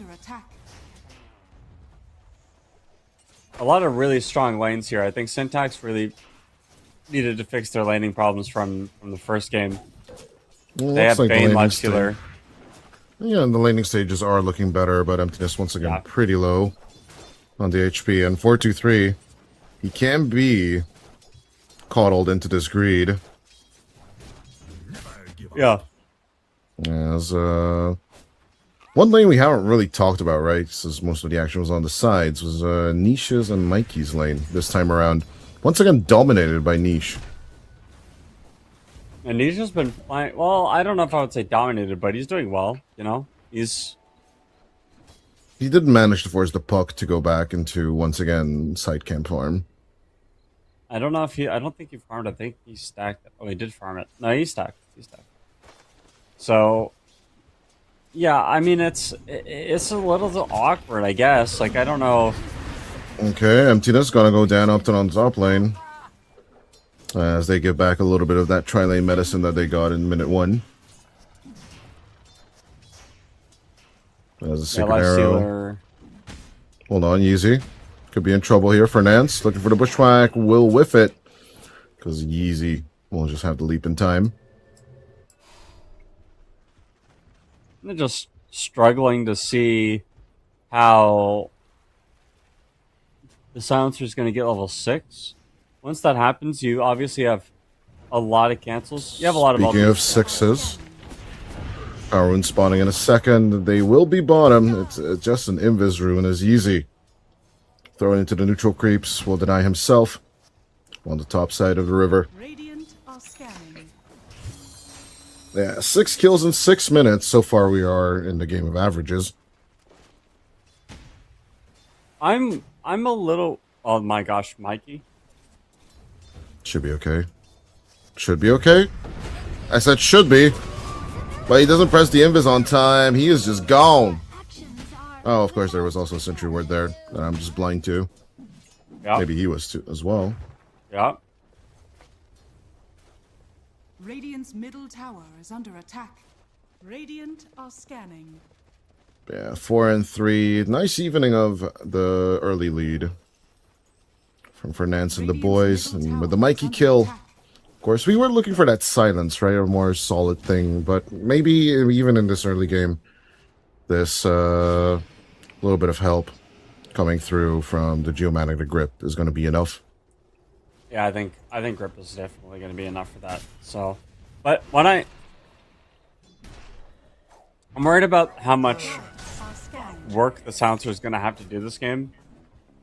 Yeah, I can see the cogs in your brain turning. Like, do we call out Emptiness being hit a few times or not? Well, it's like, you have Dawn ulti, you have Bane ult, and then you also have Puck. Like, if Puck ever orbs and you can global silence him to stop the orb jaunt, he's probably dead. He's not even going boots on Puck this game. Like, he knows how fickle he is and how high the skill execution is going to be this game. That's the only thing that will save him. In the background. I can't hear the dog bark in the background. Okay. Maybe the audience can hear the dog in the background. Maybe. I know that with the roll, good deny from Fernance on the bottom. Rather have that than actually anyone on the enemy side picking up the regen. Although, not to their knowledge, Mikey is absolutely ignoring the lane at this point. How is an Earth Spirit going to destroy my tower, right? Nah, it's fine. It's okay. And this is why I would have liked to have seen a little bit more like tower pressure hero, but we don't see it. And as the pause 5, I mean, Ponlo, oh my gosh. Stoic. Easy joining in on the fun as well. Sacred Arrow will be blocked. Out comes the Solar Guardian immediately. 4-2-3, eating a bit of Starstormer, but they turn around with the Eclipse. Night turns to day, turns to night, as 3 people die from the side of Syntax. I think the sun and the moon are kind of confused over the Dire and the Radiant at this point, but What have we here? 4-2-3 guaranteeing it with the he just leveled up the Eclipse, was it? He had it leveled, but what ended up happening was they didn't get the kill on the Luna, and 4-2-3 limit tested the hero. Like, he basically max range Eclipse that whole fight to get a triple kill.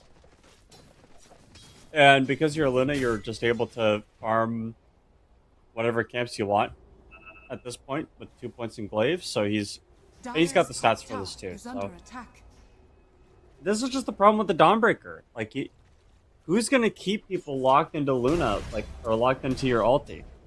Luna was able to stampede away. Emptiness didn't get anything going there. Yeah, they're going to try with the tower pressure once more, but the global silence, good catch onto the puck. Mikey's truly the one in trouble on the mid lane, and he'll be the one taken care of first. Meanwhile, a little bit of a grab and fold onto the top, as the Luna will be chain stunned, and the 2 supports An oldie but a goldie. The support pair will catch the position 1. Yeah, I don't think obviously the they move know is about going to that be ward. super punished, but it is what it is. They lose the tower, they lose the position 1, but you know what? They took a mid laner, and Norma is still on that free farming position. What a nightmare save.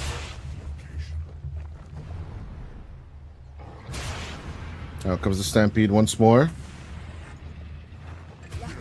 As this time it will guarantee niche. Kill onto Yeezy, if nothing else. Dire's structures are fortified. Just really, really like Earth Radiant Spirit. structures And I are always fortified. have. Earth Spirit's the kind of hero that just kind of does everything. For the That first you- 10 minutes of the game. What, like he I does always have damage, that he's caveat.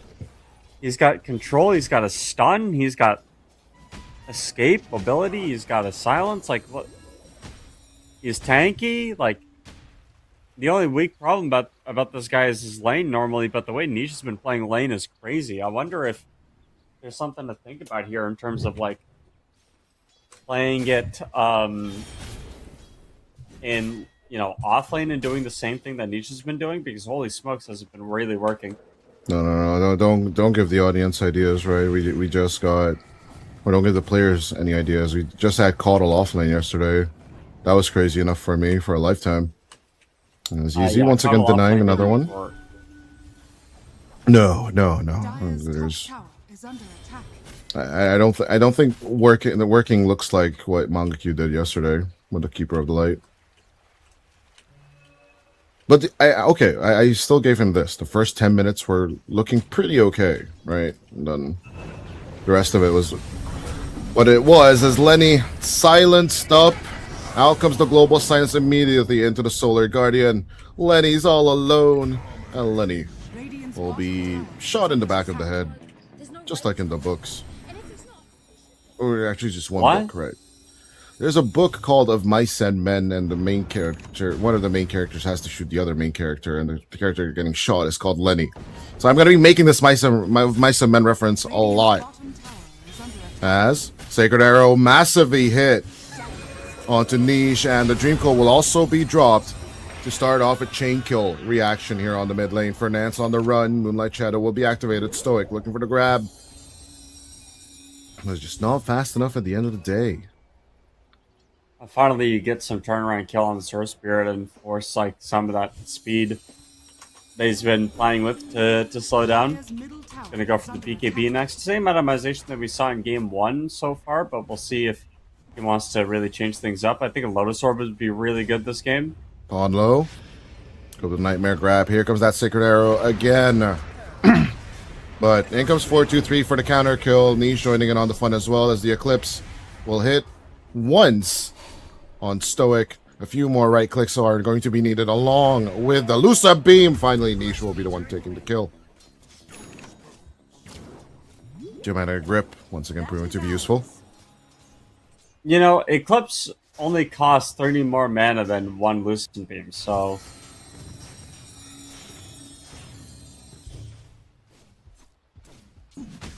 Lenny almost done with the good old Radiance, so that's when his farming will truly start.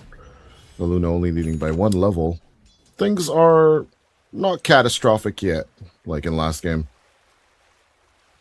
Will it be a crazy change for Eclipse? So that, say there's like a maximum number of beams that you can cast, but Sure. instead of it costing a flat 150 mana, it costs like 25 mana per 300 beam. And instead of- 3,000. Teleport gosh. will be stopped by the Lucent Beam. You know what I mean? And instead of like casting all the beam, like instead of like if you have mana for a beam, then you use the beam. But if you don't have the mana for the beam, then the Eclipse stops. You cannot use it, right? I got you. Yeah. It would be better, but Is under attack. it's an interesting approach one way or the other. You need to have visual contact with the given hero, right? From the Eclipses. Lenny, global silence surrounded. They are committing a lot for this Lifestealer kill, but they will lose a tier 1 tower on the mid lane for it. Has fallen. But once again, ladies and gentlemen, if you're listening to the stream in any shape or form, remember, Luna cannot touch the base. Has fallen. No matter how much you're behind, no matter how much you're ahead, Luna cannot touch the base. The Stoic. Dire's middle tower. Let's is see under if attack. Ilbers can actually play that game. We're getting 4-2-3 to that base. As their 4v5 Dire's ball middle up. tower is under attack. Could fall off pretty quickly, right? If Stoic and Yeezy continue their antics. We just pick off after pick off. Norma's gonna have his heart soon. Not the same kind of heart timing that we saw from game 1, but Was it 14-ish minutes, right? it was about 13 minutes last game. 13 minutes last game. God dang. Is under attack. Actually, we can check, right? Because we're smart people. Although reading is hard. Hold on. I don't know how to Heart read. 1 is 16 minutes in. Heart 2 was 38 minutes in. 16? I see, okay. Yeah, he inserted a soul ring, a blink dagger, of wraps, and a BKB in between Heart 1 and 2. It might have been 13 minutes for the Reaver then, maybe. Yeah, I think so. Yeah, something like that. He's gonna have Reaver now. I mean, it's not gonna be that much slower for timing this game, which is crazy to say because he's died once, but that's not enough to slow him down. He's also not farming the same parts of the map, but maybe being stuck in the triangle is actually better for his last hits. Just say it outright, play. He fed the shit out of that one death. I don't think It was he even intentional. did. All of it is intentional. The script is true. right here in front of me. I'm Yep. looking at it right now. Me too. Read. And it says read. to not mention the script. Radiant Read, person. Read, Fernance. Going in for the bushwhack grab as the sharpshooter comes through. But with a good old Moonlight Shadow. I still don't know how you do not know this song. How is this not a Well- thing in Canada? Didn't even look at it. The Moonlight Shadow song. You guys don't have discos there in Canada? No, not really. Is that just like a massive tundra with Tim Hortons everywhere? Yes. Sounds like a dream, honestly. Yeah, it is. It is that. Except Tim Hortons are now owned by an American company, so that's regrettable. Ew, disgusting. But what is also disgusting is Lenny's about to die. Out comes the global silence again with the Stampede combo. Global domination as out comes the global reaction coming in from emptiness, but it's just like his namesake, a massively empty Solar Guardian. As sure, you get the hoodwink, you get the rat, but this isn't Tom and Jerry. The rodent is not the only thing you have to kill. Niche. Targeting up onto the Earth Spirit, but Norma puts his foot down with the Hoop Stomp. Emptiness trying to spin through it, but the Arcane Curse and everything as well. There's just too much damage. This Dawn is definitely not what she used to be. Apollo Oh! making it out of there. That Sacred Arrow was a whiff. Sadly, the camera doesn't catch it. But what Holy a TP smokes. it was. Yeah, and the camera also doesn't catch the Lotus that Norma gave to the Silencer to keep him alive during that TP. Power of Crazy. friendship and healing. The power of friendship is healing. Damn. Did the Earth Spirit die? Their spirit did not die. Radiant's top tower. So you lose is one under Hoodwink attack. and you get 2 cores plus a Bane and... like, Exactly. You take that deal any day, right? Yeah. Yeah, I think the Silencer has really, like, broken the game open because you can't do anything. Like, you just have to act like you can walk away from it, but Lifestealer's not that strong. He's going for Armlet instead. Dude, you need style, my man. Like, you need a way to cancel this global silence. Yeah, Stoic and Yeezy splitting up their dynamic duo. Baymorana has not gotten a kill in the last 10 minutes, if I'm not mistaken. Yeah. And this is the combination they need to keep running. It's not nothing new, like they didn't invent the wheel at this point with the combination, of course, but at the same time, if this combo is just, you know, we actually timed like how frequently our scrim partner has actually, lost people to this combination. But yeah, once as they rejoin, the main target obviously being 423. They will try and go for the setup with the help of Mikey as well. Dream Coil is available, but they get immediately Eclipse reaction. Stoic on the run, half HP onto the Bane. As not putting anyone into a nightmare sleep will put them in a global silent sleep instead. Yeezy will be grabbed, as with the Miranda gone, the puck is on the run by Ponlo. He sets him up to fail, and the Fairy Dragon's dead as well. Shutdown after shutdown. I'm having a deja vu from the previous game at this point. Radiant's middle tower is under attack. But yeah, I'm actually sensing a communication issue here. Radiant structures are Played. fortified. Like that when the team is disagreeing on things, right? This is how teams play when they're mad at each other. I'm guessing the calls are going out, plays are being called out, but as the Sacred Arrow comes in, can they get the silencer? Yes, they can. Paulo's gone. And will they grab Norma here? With the Fiend's Grip, they try to hold on to him, but with the open wounds, there's nowhere to run and nowhere to hide. I just had to call them out for it. Sacred Arrow? What? Okay, I think he heard the sound and he wanted to dodge on the other side, but Fernaz just walks into the arrow instead. Will get crushed by the first successful Solar Guardian. Okay. I guess we just had to call out Syntax for their previous shenanigans, and then he go and turn around it with 3 kills.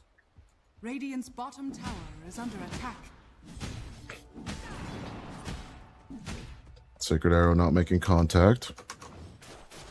Oh my gosh, I didn't realize I was muted. That's so funny. Yeah, you were muted. I was, yeah. I missed you. I missed me too. How long was I gone for? 2 minutes, I think. What? Oh, I'm so sorry, dude. I didn't mean to. That's so I think the funny. last time I was heard from literally you here. was the mid interaction, before the mid interaction. I was literally talking this whole time. I'm like, why is my co-caster ignoring me? But it's literally just a me issue. And you know what? I apologize. It's always a you issue. That's true. It is, yeah. Such as the trumpet oil on your stands. Which then got blamed on me in chat, I reread during the break. My cocoa butter trumpet oil. Lubricant that trumpet. Lubricant. I didn't know So- that kids called it trumpets these days, but I guess, any kind of metaphor works out. Dude. Oh my goodness. Okay, so here's the thing, right? Every single team fight, we see like silencers dedicated to hunting down this puck. Oh my gosh. Are they gonna get the puck again? They could, Mikey. In vision sight, but they will go on to Stoic first. Fiend's Grip was kind of annoying in the previous fight, but as Lenny still stuck in the Moonlight Shadow, 423 will finally commit onto the second tier 1 tower of the game. Tower has fallen. I love Ponlo's itemization. Just straight up force staff so that he can be a little useful. Radiant's And a refresher to elongate the fight usefulness. Well, it just means that like he can twice in a fight cancel something that's being channeled, right? Like you can save the ultimate for the Bane, and then you can use the other ultimate for the Dawn. And that's gonna be 43. value. The thing only has 40 HP. Hit it. As Roshan is the other side. They are going for the Gambit play right now on Syntax. But I'm pretty scared that Elbers are just going to let them have the Aegis. They literally do not care. I don't They're showing think a he little cares bit of Lenny care has here. Aegis. I'm not gonna lie, I don't think Lenny having Aegis changes anything. Lenny picking it up, but Norma is ready to be on the move. Blink Dagger and Heart of Tarask is already done. As some of you may have seen.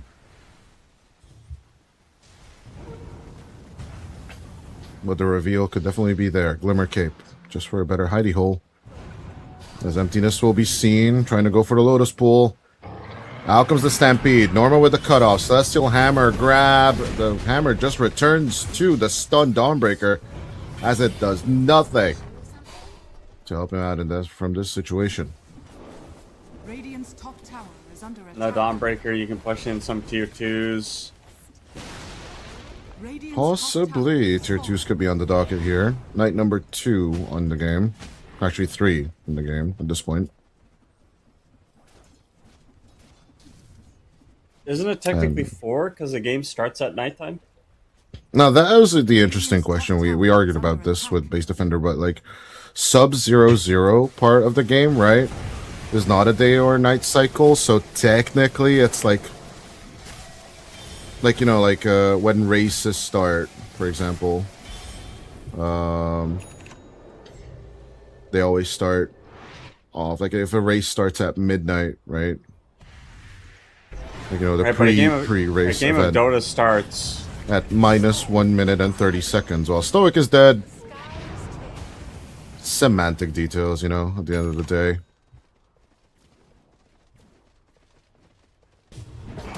I don't count the first night as the first night. I don't count the 0th minute night as the first night. As Mikey dies. Mikey dies. Mikey in the phase shift. Nice, Mikey actually lives. Mikey going out with the blink. Moonlight Shadow will help. he got BKB delivered to him save. on Massive save on the flag. puck, bro. He He was in literally the got phase BKB shift, delivered right? then. Huh? Holy moly. He was in the phase shift while it was being delivered, wasn't he? I think so. I don't know if he was hiding the courier from, like, if he had the BKB on the courier, he's hiding the fact that he had the BKB finished. But if that's the case, which I wouldn't put it past him, crazy. Everything can work. Johann Sunstein. Hardly known True. player. One of the nicest people ever, by the way. Like, I cannot emphasize this enough. No-Tail is by far the nicest person I've interacted with in the Dota scene from Humble flex, but the okay. tier 1 players. It only happened 5 times in my life. I want it to happen more. Niche. At the same time, a little bit of runaway Fiend's Grip onto your Spirit. No global silence available for 50. But yeah, you can always ping your silencer as to why no global silence when That's true. I'm in trouble. Definitely report pawn though. is under attack. But all of this is just whatchamacallit. This is just a side dish. No. The true meat is that Forder 3 is about to finish Satanic, Is under attack. and that's gonna be the main course. Brought to you by Ilbers Esports. I wonder if 423 is going to get Hydra's Breath. I think Hydra's I'd Breath on love Luna. that. I think Hydra's Breath on Luna is the only. He's definitely one of the only heroes that can get away with doing it. Radiant's bottom tower is under attack. I mean, there are other alternatives. Sniper's pretty fun. Naz, on the mid lane. Good catch onto Fernandes. The genuine were hurt, but if Stoic dies, it's just a support exchange at the end of the day. Niche. Rolling deep. Emptiness looking on the back. Good catch onto Pablo. He'll take the kill. This one's massive from Emptiness. As they can try and continue the train, Yeezy will get caught out. Starstormer coming through. Celestial Hammer. Celestial Barbells, but the turnaround with the Eclipse. Emptiness.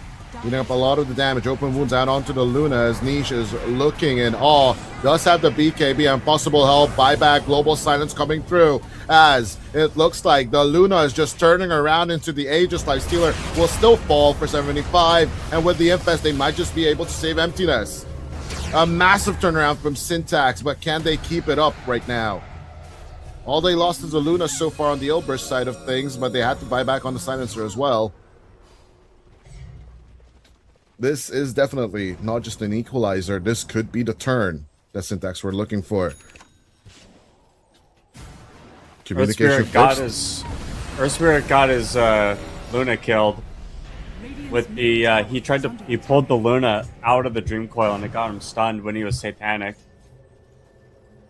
If he had just let Luna sit there and man fight, it wouldn't have panned out that way. And yeah, we are going to be seeing Daedalus built up on the Luna, followed by the Hydra's Breath. I think you probably go Swift Blink after, or BKB. There's no BKB on the Luna, which is a little bit greedy. By a little, I mean really greedy. Yeah. Extremely, I think, is the expression we're looking for. Definitely very greedy. Super greedy. Yeah. But yeah, Michael Douglas has said in his infamous speech, greed is good. Go watch a movie and go read a book.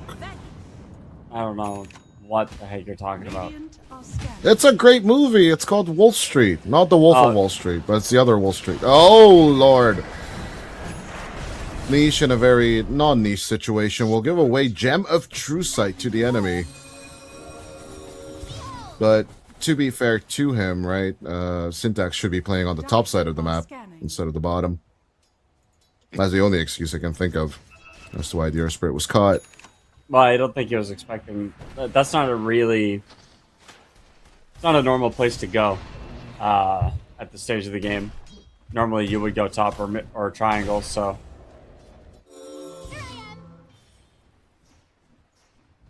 Yeah, 3K net worth lead now for Syntax, the highest they've ever gotten throughout the game. Gaben even giving them the time of day, as he's giving 66% for probably for them, which is the highest we've had throughout this game number 2. Gaben just hates Luna, is all I'm learning, again and again. The more I cast this this patch, or the more I look at win probabilities, Gaben just hates Luna. Gaben hates Luna when there are tier 3 towers alive, but there are 3 tier 3 towers alive and 2 tier 2s. There's also a 5,000 gold lead for Syntax right now. Lenny is playing really well. Mikey hasn't really been countered. He's only died 3 times. They should be suffering a bit more. Let's see if Ilbers can make them suffer. Norma diving in, forces out the BKB from the puck, which is better than nothing. Maybe you can take something with that and go.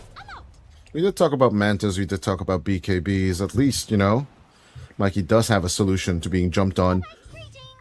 Lenny did go for the Manta style, as you mentioned. But I would not mind him going for the BKB as well. Right? Especially with the Global Silence double coming through on pawn low sooner rather than later. Or later rather than sooner, actually. Yeah, it's going to be taking some time. He's getting bashed around life stealer. He just wants to lock people down. It's okay, but yeah, this entire bottom lane, like this entire game, is really just going to come down to the quality of the global silences. And you can see 4-2-3 falling a little bit behind, not behind per se, but A little bit of a roll around for Nance. Good with the grab. They'll take out Yeezy. And they are really, really good with these pickoffs, but they have to use Stampede for this one. this is for the Roshan, is why they do this. I mean, that's going to be the next objective that both teams are going to really, really, really fight for. Probably a really big team fight around the pit at some point, but Roshan is going to respawn very soon. Courier, oh my gosh, Selena, send your courier in the pit. No, it doesn't give you vision anymore. Yeah, sadly it doesn't. Well, But you can always sacrifice the courier, right? That's true. And that, Yeah, that Roche can will tell you still the kill it. information. Stoic. Hanging close, but not close enough. Dude, no, walk into the pit, guys. Pit, They don't know anyone? they don't know Roche is alive. No one's walked into the pit. They've walked around it. It was a full minute. Mr. Pitboy is just going to be sitting there as they look for a turn. They want the numbers advantage again, apparently. Emptiness. Turning around with the BKB. Niche is falling extremely low, but with the Lotus Orb, they do manage to save the Earth Spirit. Meanwhile, on the top side of the river, a little bit of a grip does come through, but Fernandez looking for the turnaround. Global Silence helping out the Squirrel Rat, as Ilbers are forced to back off, while Roche number 2 is up for grabs. And that's the problem, is that Ilbers would have taken that team fight had they known the Roche was up. They don't have a scan, so they can't even tell that this is up, but obviously they do now with the roar. Roche is going to move in 15 seconds, and of course it looks like Syntax will realize that it's a pointless endeavor to try and take it now. Good with the Infest Bomb straight onto Niche once again, but no BKB on the Earth Spirit this time. 50 long seconds of danger, but with Emptiness being separated from the rest of the team along with Norma, Norma proves that he is truly the offlaner of Ilbers. While Emptiness just crumbles under the pressure. Norma diving forward. Onto the Bane they go. As sadly Sacred Arrow Dodge is not going to be worth it, but Norma is just cooking with this Centaur. Second game in a row. Yeah, it's all a very, eyes. Yeah, very obvious Roche call here. 2 in the numbers advantage. Satanic will just heal back up the Luna. No problems here.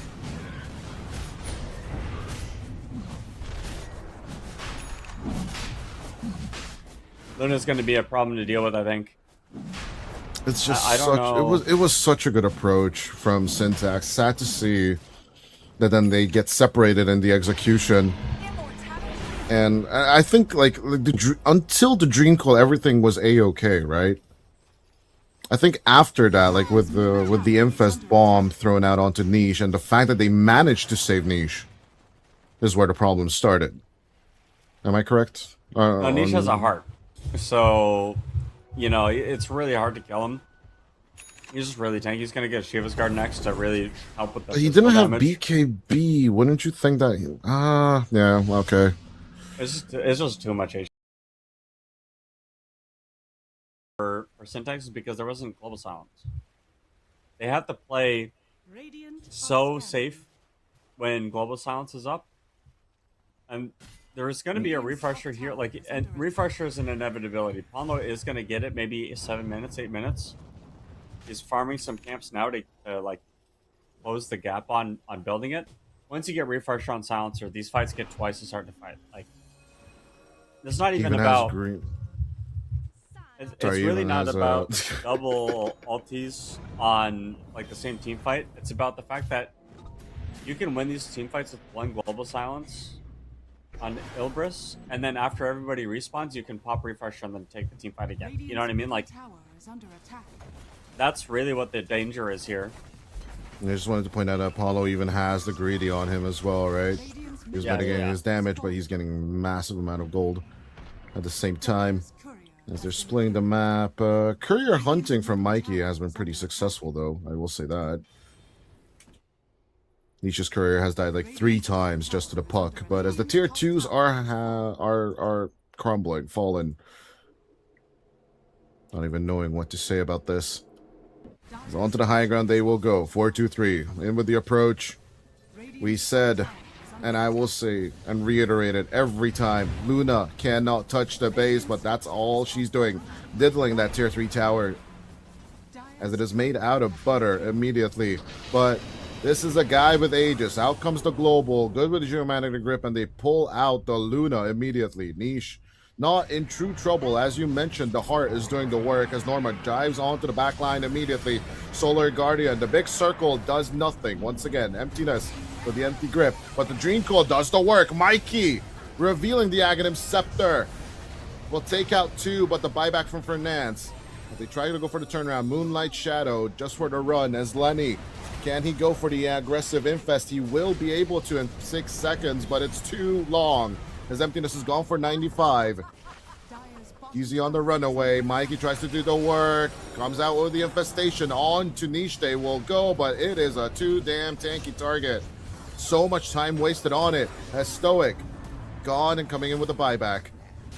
The fight still keeps rolling through, but Lenny has nothing left to offer.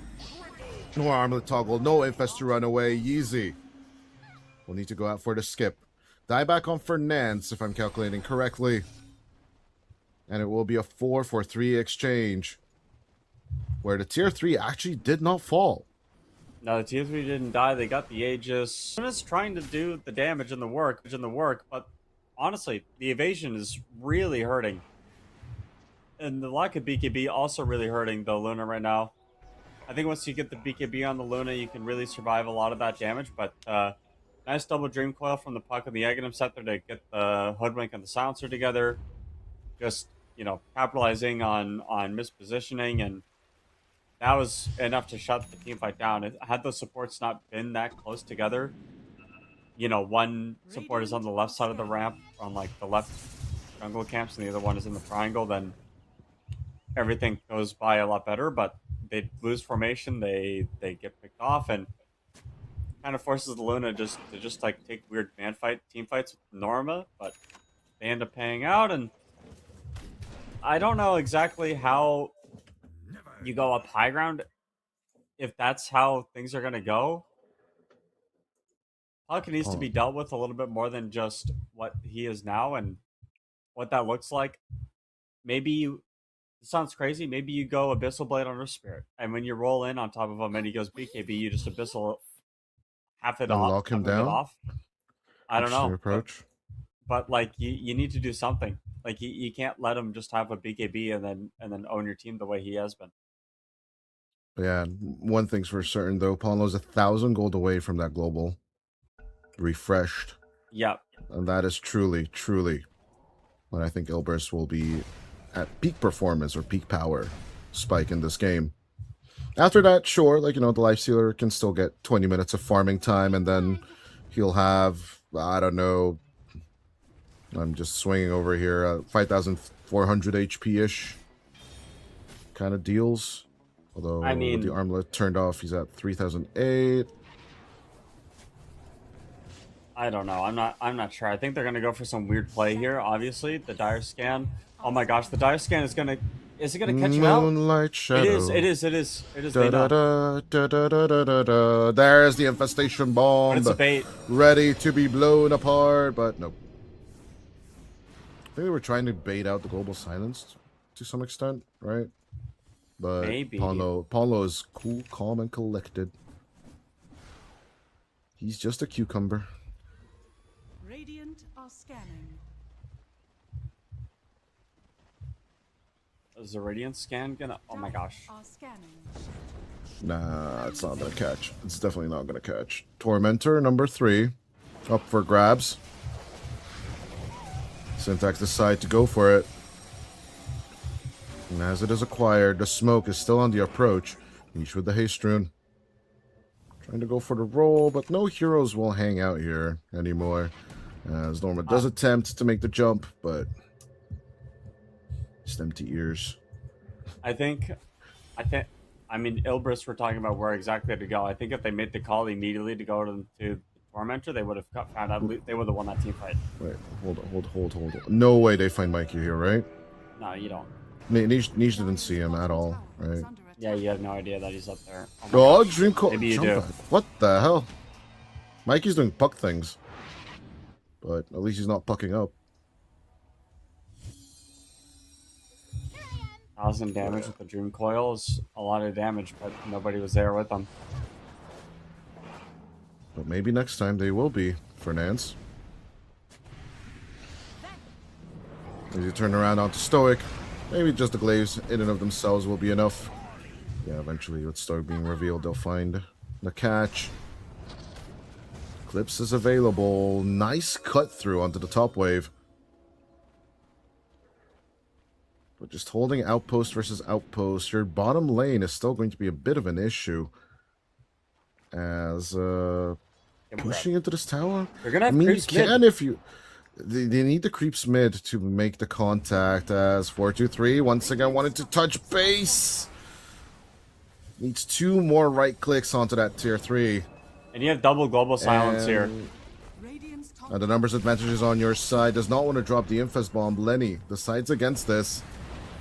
He wants to do the aggressive Infest, but it will be 13 more seconds until he can. Leash, head onto the play as out comes the War Card. Can the Glaives bounce enough? Out comes the Global Silence. No Solar Guardian for you, they say, as with the Magnetize. is under attack. And a little bit of War Card action. It will be a kill on 2 extra. Ilburst. The shutdown is here. The top wave will need to be pulled in. Ponlo. He is being pinged. Help us. Help us. Well, he says that He's gonna be creeps top. Global Silence number 2. Top. It's still 5 more seconds until they arrive. It's too long. Mikey doing the heroic thing and trying to push out the mid wave, trying to catch out the Silencer. The Silencer, though, going in for the jump away. 5 seconds separating Mikey from saving the game. No Dream Coil was available to him. And the Luna will not just touch the base, but absolutely deleted. One last fortification. Radiant structures are falling. You have cart Coming save here. out. Like there's really no threat to 4-2-3 right now. You have the cart save here. Radiant's bottom You have the BKB, you have the Satanic, everything is just available. And the Lotus, don't even get me started on that. Mega Creeps at 45. 31 to 20. A small net worth lead by any margin. But Gaben's win probability takes a nosedive from 66% in favor of the Radiant down to 81% in favor of the Dire. The power of the Luna, baby. I love this hero. That It's might so have been dumb. one of the worst 3 minutes I've ever seen from a team, and it was because Syntax didn't do anything.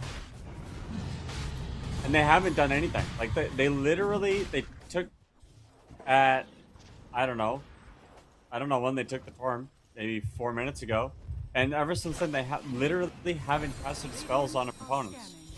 Norma. They've just been Norma being the letting things Vanguard. happen. He's just holding on here. Out comes the Infest Bomb, but in goes the Eclipse. Norma might die here, but this is a price they're willing to pay. 100 seconds without him. He goes for the buyback. Stampede is available, but out comes the Global Silence right at the end of the Solar Guardian. All hope is empty, as emptiness will go down as well. The base is open. Aegis is acquired. Mikey, with one last hurrah, dives in with the Dream Coil onto the back, but as Niche gets thrown into the cart, Lenny will not get his pound of flesh. Cheese will be eaten, and the aggressive infestation could be the dieback of the Centaur, but Lenny, he is putting his life on jeopardy here. He does have buyback on the Life Stealer, but at the same time, the Mega Creeps are invading from all sides. He's going for a Boulder Smash, trying to keep up contact. Life Stealer looks to return. A 3v3 with 2 cores and 1 support on each side. Luna's big. This Luna, literally the last item that the Luna needs to be like full gear is this Moon Shard. But that means that like once you've hit your peak, I guess the only thing you could build after this is a Divine Rapier. Or Swift Link, and then just keep switching things around, which is weird, but you can do that too. But yeah, I guess definitely peak. you'd Swift Blank over BKB, and then like when you use BKB, you put just Swift Blank. Put it back, yeah, basically. And then when you're not fighting, you put the BKB back into your inventory to get the cooldown to 0. Musical chairs of itemizations. Oh wait, he just brought himself something. And he brought himself Moonshard. Oh, he bought the Moonshard. Got it. Yep. Eat the Moonshard, because Moonshards are good for you. Eat your kids' vegetables. Eat your vegetables, kids. Eat your kids' vegetables? What the fuck? Eat your I know. Kids. Brain fart. It's a brain fart. Stop. What Let the me hell? concentrate on the late game. Illusion Ruin in the river, but no one really cares. High ground pressure out the wazoo, but I think actually I will give Syntax a bit of credit, right? I think a lot of people are like looking bad at teams like, oh, they're down 11 kills, they're mega creep.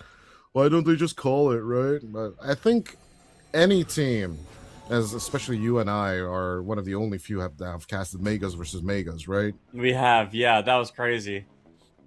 Like, I give respect to any team that will still fight on after Megas and not just flop over, as most teams do or most players do. So Well, respect the problem here or is there. Niche will try and give back a bit of what Syntax have been giving as medicine, and Norma with the pause. Ilbers have been doing a lot of suspicious pauses, if you ask me, though. This, I mean, what? You have double global silence. 4-2-3 is going to hit these tier 4 towers. I mean, the tier 4 towers are already dead. You might think that they're on your screen, but they're not. And I guess that it kind of just goes to show, like, what are you going to do after? Okay, kids, here comes the magic trick. You see the tier 4s right now, or at least they're about to on your screens, and they're not going to be there in 1, 2, 3. Abracadabra.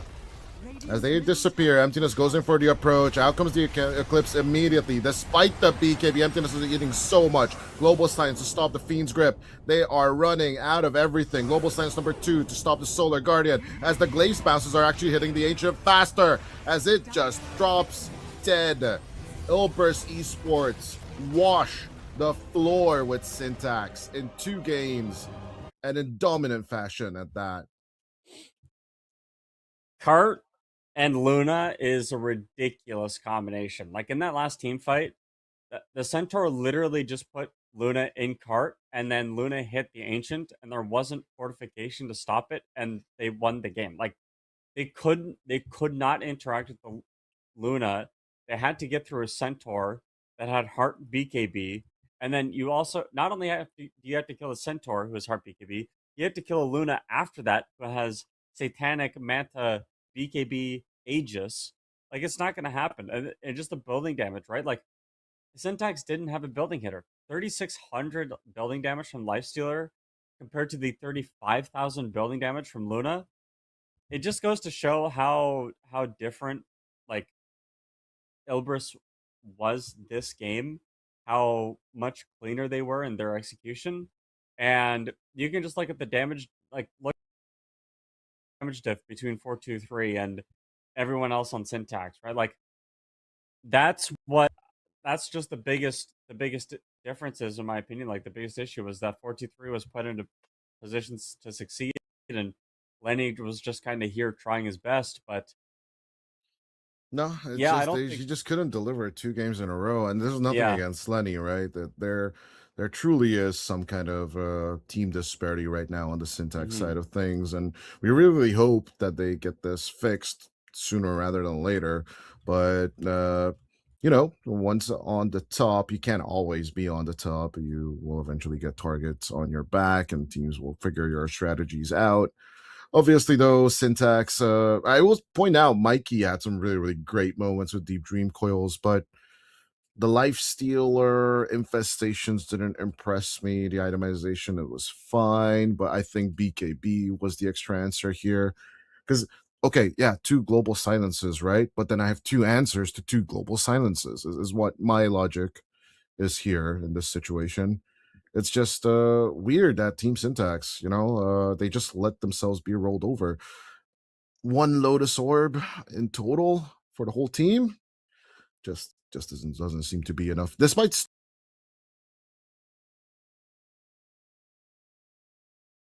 his best, right? I think the Guardian Grease was the good idea here. He did try and go for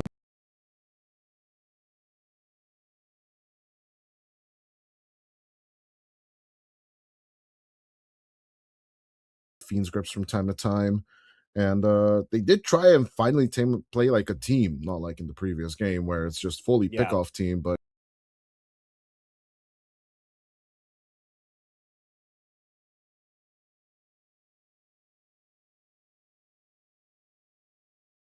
could not execute it.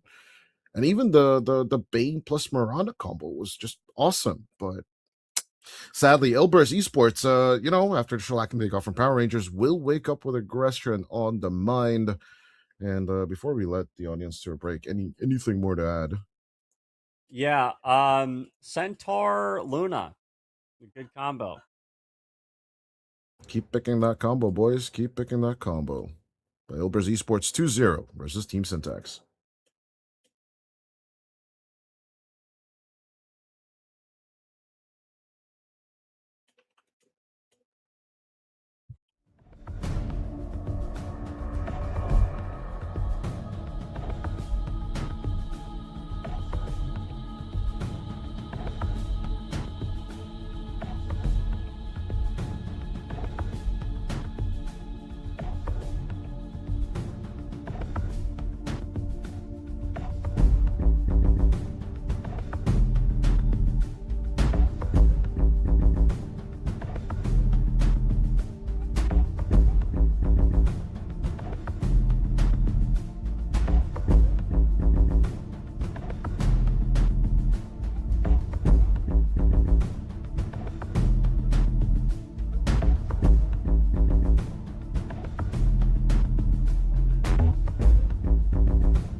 Ladies and gentlemen, heralds and immortals, and everyone in between, welcome back to the third series of the day. It's going to be Power Rangers versus Team Gens.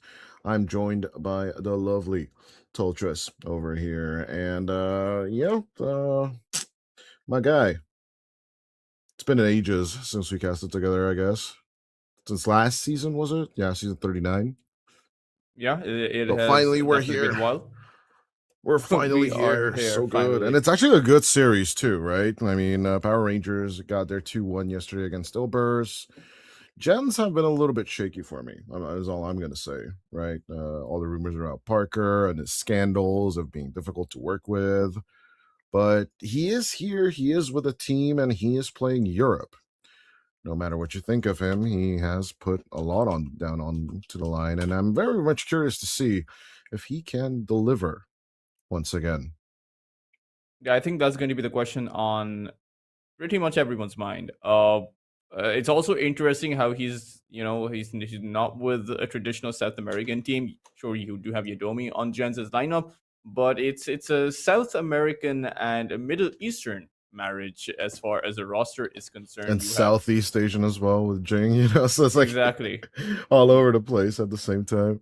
Yeah, it's pretty all over the place, and at the same time, Parker's been doing well in the tournament so far, at least in the games where he does have a given the space by his team, or rather, when I would say when teams don't prioritize him a lot, but teams have been prioritizing him. I will say that Mikey has also stepped up quite a bit for Team Gens. He's been having a fantastic set of games, but this is probably going to be Gens' hardest matchup. Even as they're going to be playing against Nemiga in the last series, I think this one is definitely going to be much more difficult. Yeah, with 3 series to go, though, Team Gens are not looking super bad. So far, they've did lose against Syntax, who have been now struggling for the past 2 days, on the other hand.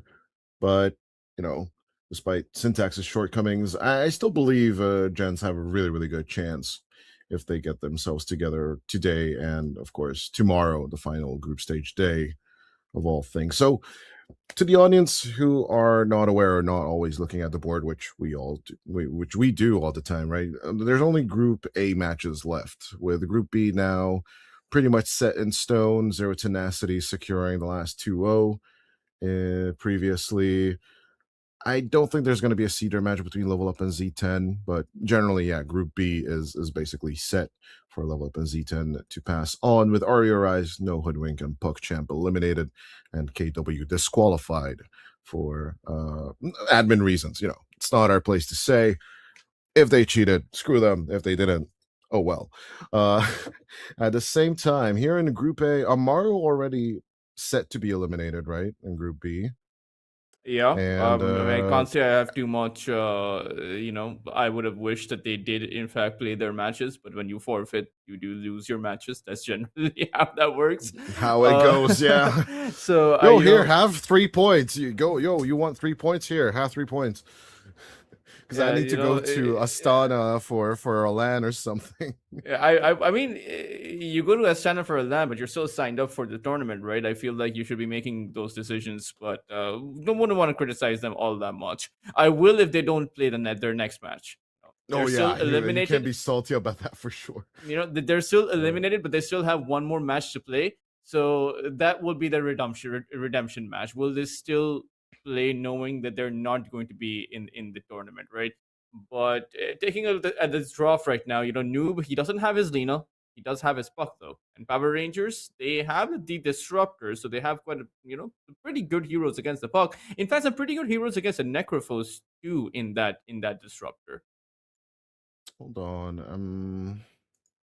We're looking at Kiyotaka Coddle and Immersion Pangolier, or I mean Kiyotaka is pushing for this Keeper of the Light, isn't he? So, and it's pretty decent against the Necro. I don't really understand the Necro pick in general for that, because this does set up for a Necrophos carry, and the Puck mid as the reaction coming out from Gens. Uh, And of course, Noob from former Enigma Galaxy fame is definitely going to have a wild time with this puck so far. Yeah, I think the Bucks definitely gonna have a good time. It just, I mean, it depends if Power Rangers can use disruptor to shut down the Puck as well as Parker's Necrophos. If they can, then they're gonna have a good time. If they can't, then they might actually struggle. The only problem that I see with the Keeper of the Light mid is that you'd have to send this Pangolier towards the off lane, and Pangolier versus the Necrophos in that kind of lane doesn't exactly strike me the right way.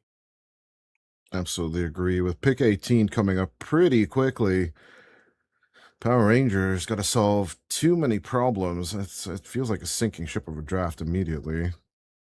Hmm.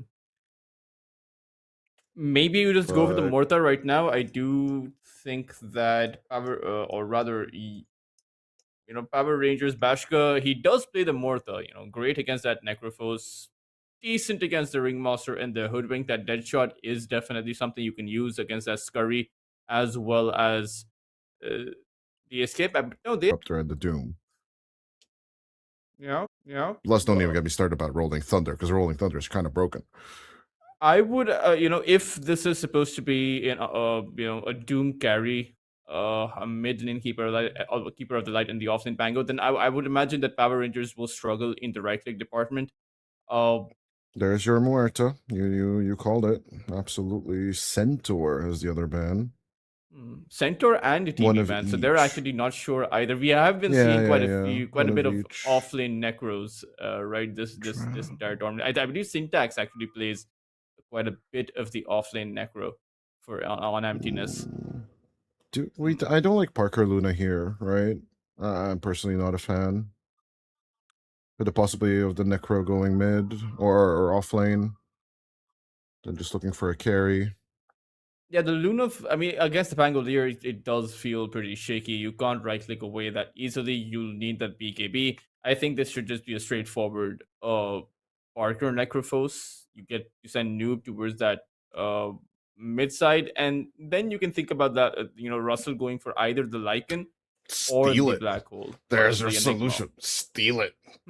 They don't need it. It's good against the Necro. Screw it. Roll the dice, bro. I love this approach though. Remember when you and I used to draft against each other? You know, You must have had the exact same situations like we did. Like, oh, they're definitely picking this. They're definitely picking that. Like let's set up for pick A or pick B, and then you guys just steal our picks while we then just start stealing your picks. And then everyone's just in this uncomfortable position. I don't play this hero, dude. Like, what are we doing? Kind of situations. The Sven comes through for Parker.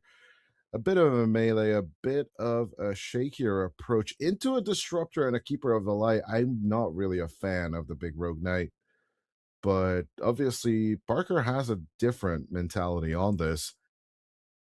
And while Jinx should be the number one target for Alberca, the question does remain: how do team fights shake down in this one, my friend? I think it kind of just depends if Parker is able to get that jump through on that disruptor or on that keeper of the light. Use the God Strength to burst down either one of those two supports in the first few seconds. Because you're right, if you're the Swen, you're gonna get controlled pretty heavily in those team fights. Now, sure, you have that Necroforce with that added bit of damage, so it's not exactly going to be a situation where you're reliant on one singular carry. You do have two carries on your lineup if you're gens, and then you have this Puck, which is going to be difficult to control. So normally, in a situation where you have a Swen, most teams would only need to control down the Swen and win the game. Is different over here because Power Rangers have to shut down the Swen in the team fights. They have to shut down the Necrophos as well as the Puck. And I'm not sure, as strong as their team fight is, I'm not sure how they achieve all three of those targets, especially since they're also slippery. Uh, Swen has the movement speed with his Warcry, the Necro has the Death Seeker, and the Puck is just a Puck.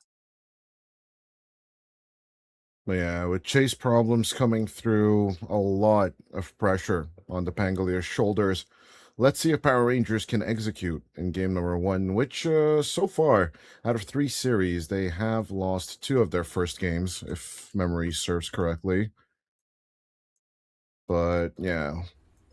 But Isla rolling on through. Prepare for battle. Overall, I'm just scared of one thing beyond the Parker Sven, just kicking off very much. goes 20 minutes in, is if the Alberca Bashka immersion till the end combo just, starts taking tier 1 towers. Because Kiyotaka could be enough of a distraction, in my opinion, that the rest of the team can just start taking objectives away from you. I think the early game push is not only is it something that you have to be afraid of for Team Gens, I think it's a win condition for Power Rangers. They have to have enough of an advantage to mitigate that 20-minute Parker, like you mentioned, because he is going to farm, right? Dude, I think the number one thing about Team Gens is 30 that regardless seconds of to what you battle. do, Parker is always going to have his farm. So you have to play with the contingency that you're going to have a farmed up carry against you. You can't be playing with the thought that you're going to be able to shut him down. Yeah, I'm a big Luna believer, so I am going with Power Rangers this time around. But we shall see. A lot of pressure on Kyoto's shoulders. Former mid laner. It's to some extent, it's a fall from grace. Playing LAN in Berlin and then now finding yourselves here in tier 3 Dota. I mean, I Tier think whatever Dota it's you a want to call it. fall from grace for Nine Pandas too. They were a pretty Oh, Night Pandas were strong so good. organization in the Dota 2 scene. Now they're hoping to become a strong They're organization, I guess. do they even have a team? I don't think they have a team anymore. I think they do. Like, I They think- have one in. Well, they had one recently. Actually, Did they? Yeah. I don't really follow much, right, out of the tier 1 scene and whatever we cover in CCT and EPL. Right. You and I tend to talk about this from time to time as the days go by, but players come and go, and the sad story is, right, as competition goes by and as TIs keep coming and going, there's always only one winner, right? Runner-up names, okay, the wider audience knows the runner-ups, but there's only 5 names etched into the ages every year, and that's just what it's all about. At the end of the day, as immersion might just be edged as first blood in this game, but Isla not gonna make the grab, or goes for the bushwhack eventually, and with the bloodstone, this should be first blood right there. Gonna be missing it on the screen, but I will still be, I don't know, the radio caster for the rest of the stream. That was actually pretty well done by Parker. He left the Hoodwink knowing that he wants to go back to his farm and that Isla would have been able to secure the first blood. He could have gone for the chase because that was a guaranteed way for him to acquire the first blood, but he prioritized his farm over what he knew was going to happen. So Power Rangers already off to not such a good start, and like you pointed out, they have lost quite a few of their, I think, their first game in their overall best of threes, which they've eventually all ended up winning. But we'll see. I mean, they lost the first game to Ilbers at the very least, and also lost the first game to Nemigo. Dire's courier has been killed. Yeah, the two have not met during the play-ins, but so far so good. On the side of Team JENZ, who have been having a actually pretty decent play-in stage. They did win the groups of the play-ins for themselves, collecting 11 points in total, and basically not having lost, or basically losing that one series against Syntax, but otherwise pretty much a flawless record on their end. Yeah, they actually Russell being pulled back. Hold on, just a bit. But yeah, the death pulse is just too much HP. Never mind. Bashka is very low on his HP, but he has that healing salve, so I suppose he'll be okay. JENZ actually Oh, the ironically... whip throw. Oh, no. Yeah, No, that Bashka. salve is just gone. It should that have salve played is it a gone. bit safer. That is going to Just be like very the unlucky. economy in- Or not even unlucky. like the He economy actually in deserves it. He 2008. didn't play. He didn't have that patience. But Syntax won against JENZ twice. They actually won the group stage and they won in the play-in. So they certainly seem to be a very anti-Parker lineup as far as countering him out goes. But JENZ overall, in my personal opinion, if this was a more consistent team in the sense that if they had played it before, played a few tournaments before, maybe they deserve to be directly invited into the play-in stage. top. The back and forth continues. We do miss till the end's death, but can Bashka be caught out as well as the pause? The pause, Toltrus. Noob pulled out the pluck from the wall. Guys, discuss how you're gonna kill the Luna. You need to make the decision now. 3 seconds until the next death pulse, with one already about to connect on him, if I see it correctly. I mean, I think Bashka No, should no, be no, able to it's dodge actually it. not behind him. Oh no, gone. Oh, not the impalement arts. There it is. It's on him. Come on. Get Bashka. Whip him to death. Russell will still get the kill, as it's 3M love for the Team JENZ side. Those are some pretty big moves that JENZ are making. They are 3 kills up. They've gotten the first blood. They've killed Bashka. Hold on, down bottom.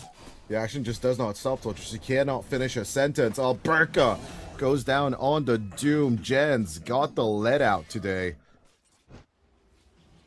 This is pretty terrifying for Power Rangers. They need to be ahead, and instead of being ahead, they're actually pretty far behind against an offlane Necrophos. Sure, the offlane Necrophos still has a lot of value to offer, but you're playing a Disruptor and a Luna. I would imagine that your ability to glimpse someone back, especially a Necro, who kind of relies on closing the gap. Get him. Get him. Can't get him because of the Ghost Shroud. Sure, you can tickle him with the level 2 Lucent Beam, but You should be able to mitigate these plays that JENZ are making, but somehow Power Rangers are just falling prey to it.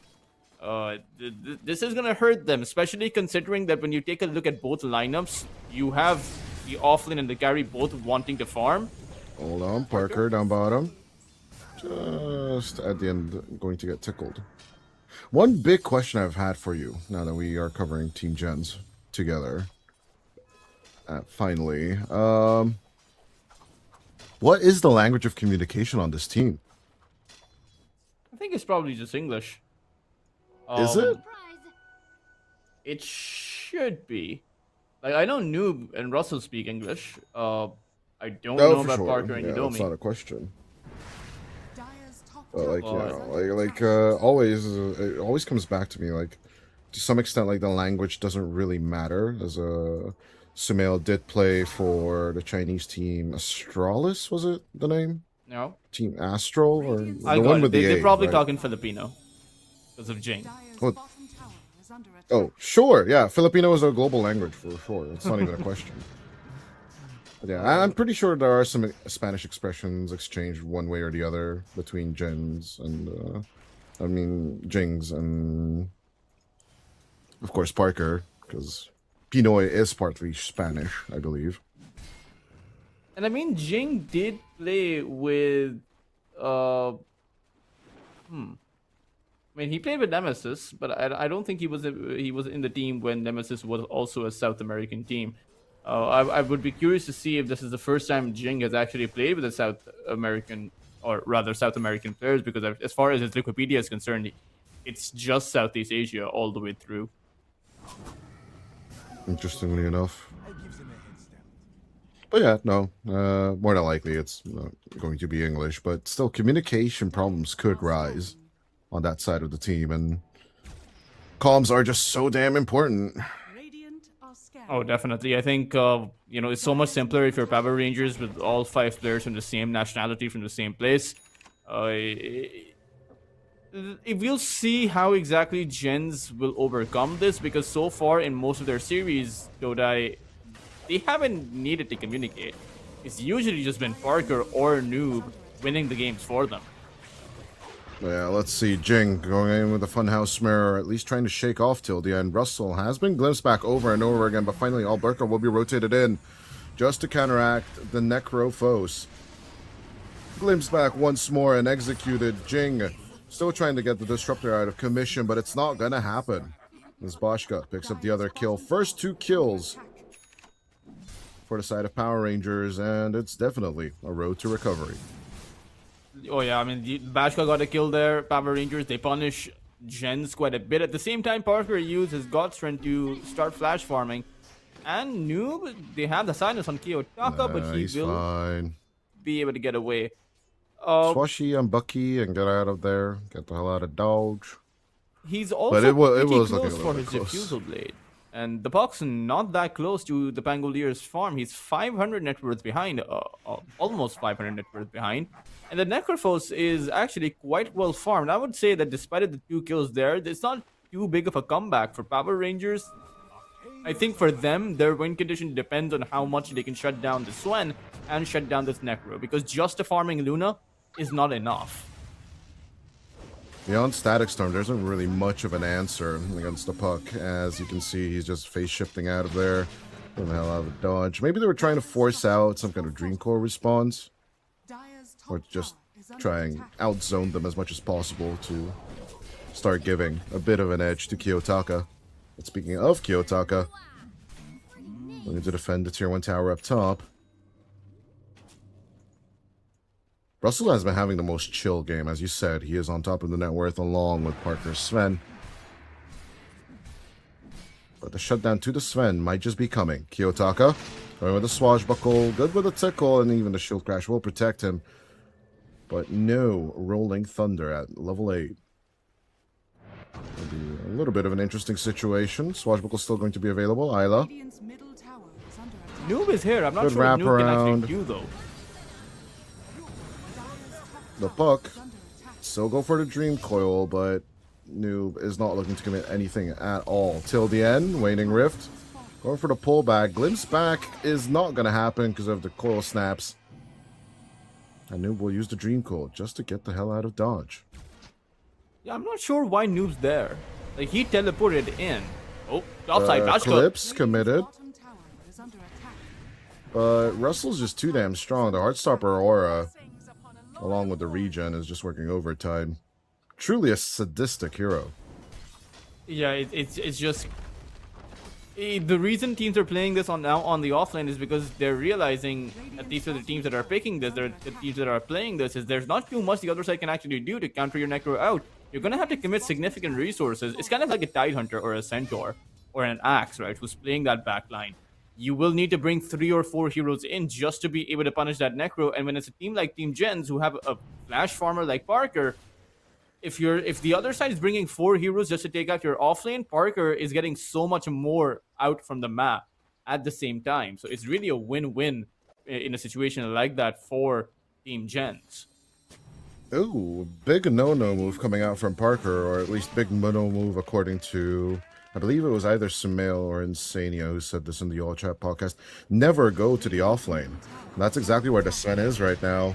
Well, Jing dies. This is just par for the course on the Ringmaster, of course.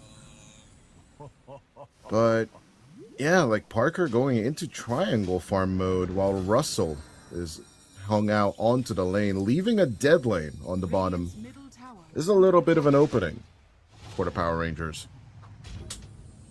Noob, I think he's Good just catch dead on there. Noob. He is actually just dead there. Kiyotaka with the execution. It's nice to And, see an yeah. R cryptic voice line. Yotaka. Nice. I like that. Shout out to Ricky, by the way, for that perfect voice line. Although his 20-year-old voice line is just way better if you're a Futurama fan.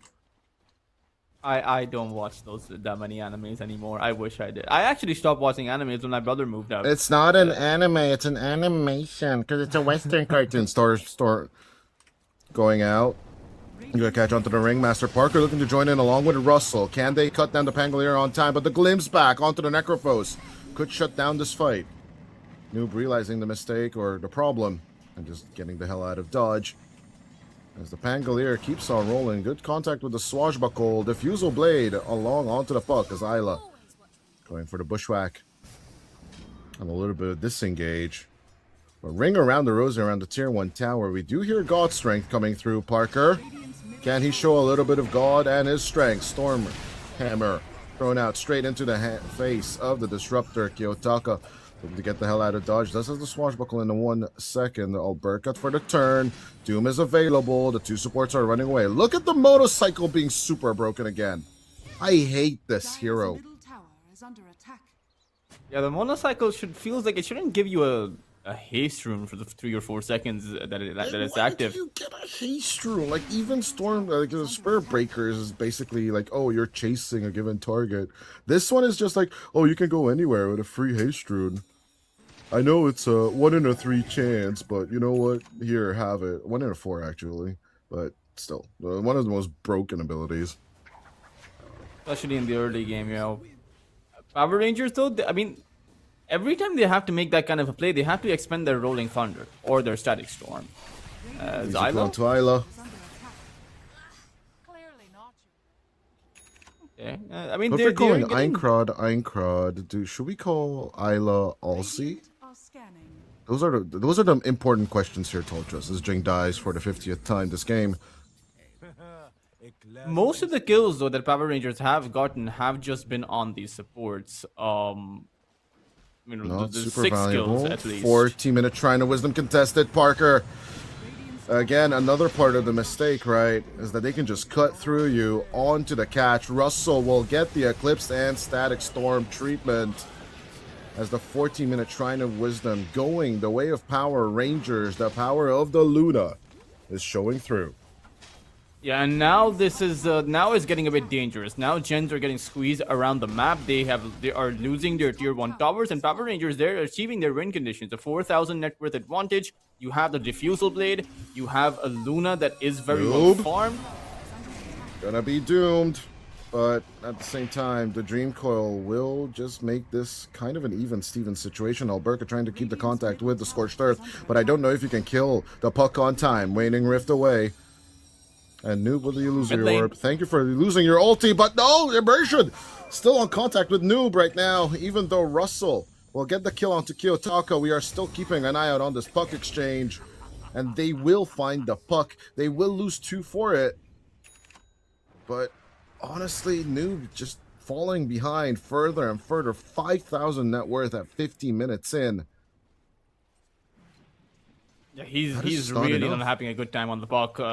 If you're Team Gens right now, you're going to be wondering about how to bring your puck back into this, but against so many counters, it's going to be very hard. And I have to say, Noob's rotations here haven't made much sense. Constantly sticking around that bot side. This is the second time he showed up there in a position where there's nothing there for him to achieve.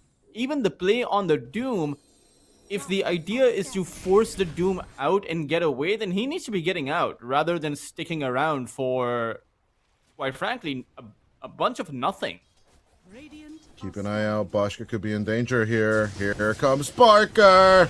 In with the God Strength and the Mask of Madness. He is truly trying to shut down Boschka's gameplay. But the mid lane, how should we say, Benny Hill show shall just continue. Kiyotaka stuck inside the Dream Coil, but even then, when he could get out, will be silenced. Out comes the Static Storm. Alberca looking for the counter play, but Parker rejoining on the mid lane this time. Will be stuck inside the Static Storm. The Illuminate will clear him off just a little bit. Glimpse back is the Sven, but Sven is just more than happy to keep on smacking away at people. Alberca until the end secured, along with the tier 1 tower. Team Gens, they're kind of done with the back and forth. And with them having taken already 2 tier 1 towers and keeping their tier 1 on the mid lane secured, you do have the opportunity to take either the jungle or the triangle of the enemy territories. Yeah, I didn't think that, I don't think the Power Rangers expected Parker to just man up and fight them back. Normally, when you place a Doom, you have a few seconds of the other side kind of trying to adjust in their position. But Parker, he didn't take a second to think about the fact that he just wants to dish out those right clicks. They found the Luna on that top side, while Power Rangers thought they could get some bit of revenge going their way towards that mid lane. But then Gens were, you know, all up in Power Rangers' business. They brought Parker into, and even though he got doomed, he just kept the right clicks going. And even if he died in that circumstance, it would have been worth it because they got 4 kills. That 4,000 advantage by Power Rangers is completely gone. Till the end, it doesn't even matter. But actually surviving. Thanks to a little bit of help from the Holy Locket. Built up on the Keeper of the Light. One of the most hated items by the recently... Is it a re-invite or an actual invite to Purge? I always get on Purges. Every time I play with Purge, which only happened twice so far, I just build the Holy Locket, which he hates, because he hates the item, but it makes me happy that he is mad. I'm sorry. They are hunting for Noob. Noob! Gonna be doomed. And this time around, Albuquerque will just casually keep the contact. And it is level 2 Doom this time around. So the job will be done just a bit faster. He's 6,500 net worth on a buck. Like, sure, there are Doesn't counters, seem but right. that doesn't explain it. Barker, gonna be stuck inside the Static Storm, but he does not care at all, ever.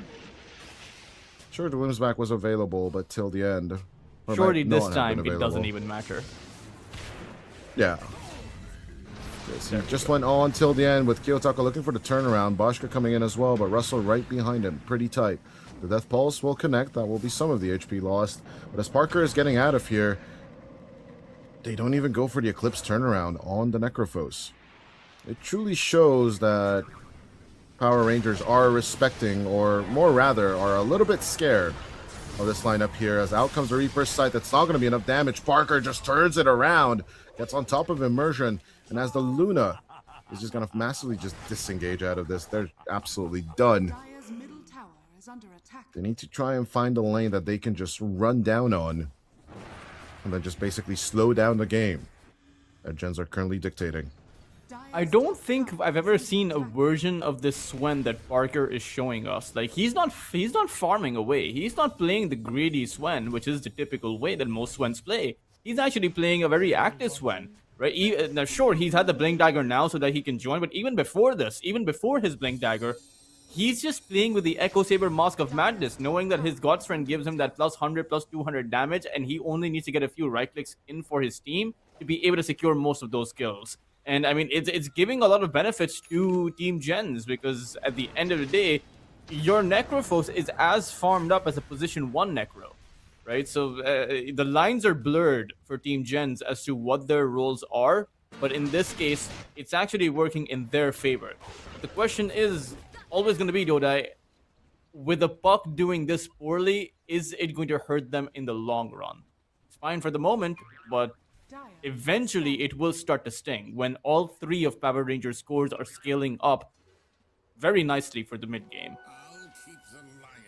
Yeah. Let's see if it will bite them in the butt later on down the line, with Russell being approached once again. This time Doom on the Necro. Silenced up and literally doomed to death, especially with the Solar Bind. All of them spell effects are just increased in general. I mean, it lowers magical resistance and the pure damage comes through. As Boschka gets caught on the mid lane, I'm still thinking, is Doom amplified by the Solar Bind? I don't think so, actually, right? Because it's magic resistance reduction, not spell resistance reduction. No, I think the Doom is it's not going to be reduced at the end of the day. Yeah. It doesn't hurt to have it, of course, because the Scorched Earth, though, on the other hand, is going to be amplified. Dire's top tower is under attack. You know, there's quite a lot of magical damage. I would imagine the Eclipse and the Static Storm are probably the 2 biggest abilities you want to do. Hold reduce. on. No, but a little bit of a tickle onto Alberca, but he's not gonna be fine at the end of the day. But still, amplified damage on the puck. As everyone's just kind of split on this map right now, Toltras. Doesn't really seem like there's safe space for any of the cores to farm one way or the other. Every move seems risky on both sides, and that's just a good sign of an even-Steven game. Except for the puck. Yeah, well, we're still going to be pointing out Noob for being behind the pack. Just about 2,000 to 3,000 gold behind. Well, he could just be on the road to recovery. As up top. Parker? I don't There know we if go this is the right again. play. God Strength, God Smack. He will get Immersion, if nothing else. Boschka waiting for the turnaround. He is trying to be patient as much as possible. The BKB will eventually expire. Kiyotaka still on the chase. Noob. Out onto the other side. Good with Dream Coil. It will be immediately snapped. Out comes the Bushwhack, but the Static Storm could keep the puck in there, even with the Illusion Rune. Noob is just gone. Alberca. They will get a little bit of a glimpse back, and as they get 2 kills for the price of 1, Parker's God Strength is wasted on a Gandalf. Noob once again getting a bit too ahead.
potential with the Nightmare.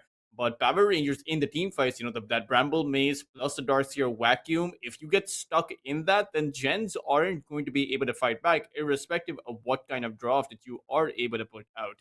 Even if you give Noob his Lena or his Snapfire, his two most successful heroes in the EPL Masters. So, I mean, Power Rangers, for me, already, this is a very strong draft coming up by them. It's a start, but there's the Bane that we just mentioned as well. The combo, at least the lane combo, is there. There are a few counters to the Bane, though, and rather the question is, with the Undying Band, what else is truly there to help stop the Nightmare save, or do you just go back once again to Jin going in with an extra save of the Ringmaster? Noob or Spurt, I'm guessing? This should be a mid lane Earth Spirit. You could play a position 4 Earth Spirit as some Southeast Asian teams try it, but I don't actually. I'm not a fan of the position 4 Earth Spirit. I actually think it's a very it becomes a grief pick, because if you can't do much with the position 4 Earth Spirit, then you essentially turn into a creep. You don't provide any kind of value to those team fights, to your team in general. And I actually just think that the mid lane Earth Spirit has so much magical damage that you can dish out. Again, though, we're just we're running in circles around this Darkseer pick, because it doesn't seem like Gens are addressing that at all. Every single hero that they're picking on their cores just happens to be bad against the Darkseer. The age-old question, though, right? In Dota, it does sound like an easy concept, right? But forcing your will on the enemy is kind of the name of the game at the end of the day. Sorry for the weird lighting. There's a storm coming in, and the wind is just coming through the windows. What can you do? It's kind of rough to stray away from your plan, right?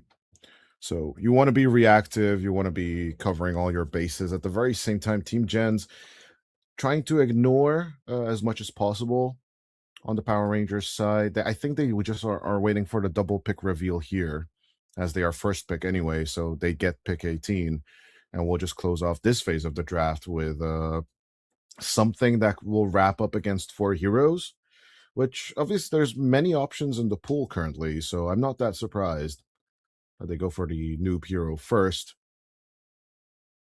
But yeah, a big job for a position 4 anyway. So it's just maybe with a position 3, they want to find the answer, which in this case could be a Centaur, could be. They actually go for the Necro, so this is unlikely to be a Necro offlane like Gens tried it out. Last time, yeah. Should be a carry or a mid lane Necro. You can play the mid lane Necro against the Earth Spirit. Like this. The Largo? Why? Largo for the Dispel? Yeah.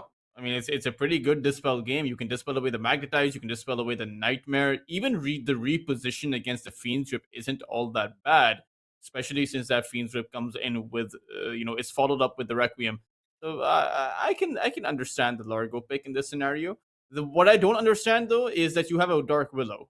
So is this going to be a position 4 Largo or a position 4 Dark Willow?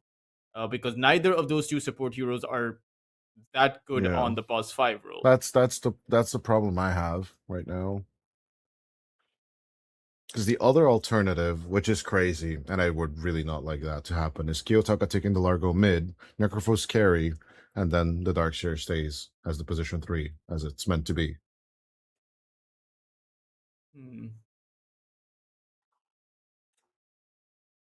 I mean, it can go bad, but I think overall Power Rangers do have the solid foundation for a draft.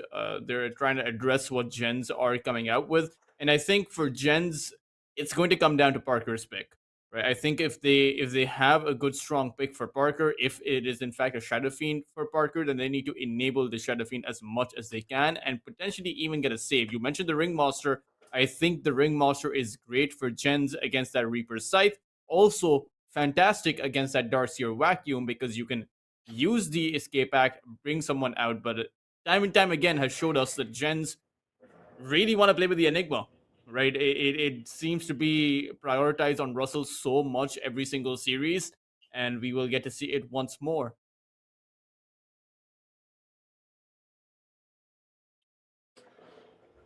Even though Enigma coming out for the setup to the team fight. I'm I'm not not mad at sure. this.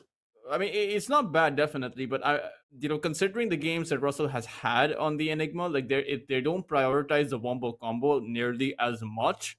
Even though you think about what gens have as far as the combo goes, black hole into the magnetize into the requiem. It's a lot of ultimate focused team fight. Um, I'm just not sure if it's going to work out. Right, your Eidolons are not going to survive those team fights. Vacuum plus the Death They Pulses they plus the Frog Stomp.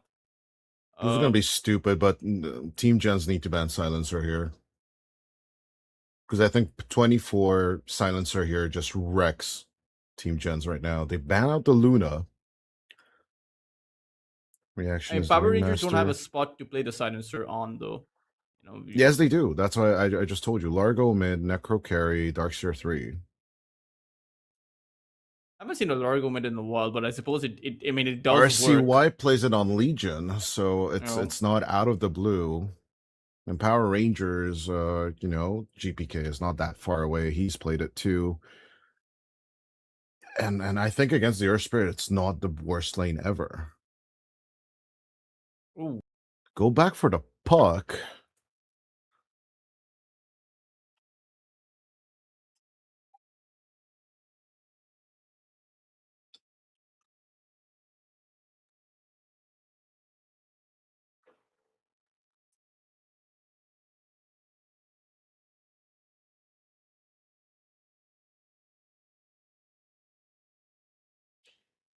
Good against the Eidolons. But yeah, well, what about the classic Sven again? Oh, they go Ember instead against the puck. So we'll stay the Necrophos carry, which is still okay against the Eidolons, right? You have the Death Pulse to take care of those. You'll eventually get the Radiance anyway. With Alberca basically playing in with Kiyotaka at the end of the day.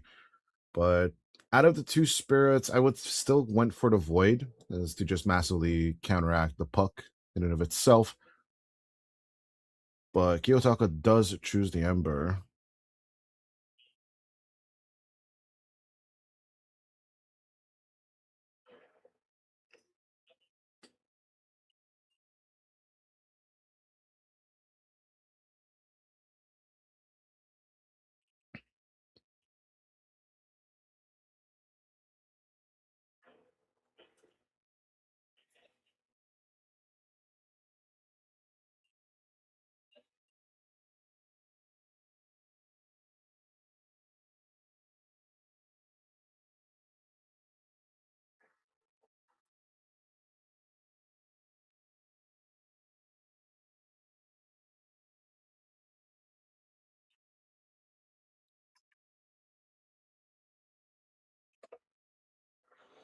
But yeah, overall, my biggest concern right now is that Russell's Enigma does not have any kind of black hole shutdown once he has BKB.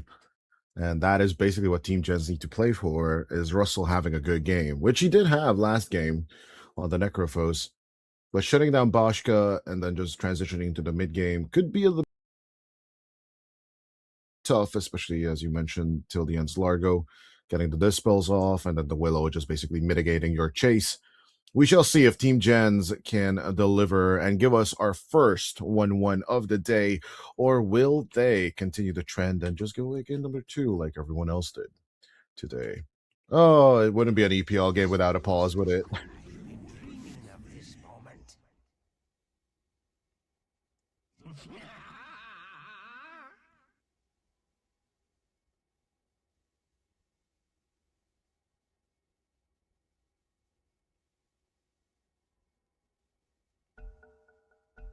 Yeah, just get better PCs. Like Dota is a premium game.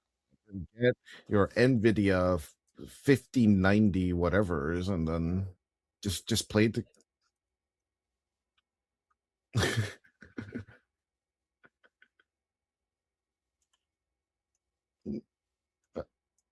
I'm not gonna lie, it's been ages since I was looking at the webcam placements, right? Like I don't even know who has them on and who doesn't at this point. But shout out to the players, like admin has a lot of rules and everything you need to pay attention to. We thankfully don't have to work. There you go. We're on this time. He's like, nope, it's all for me.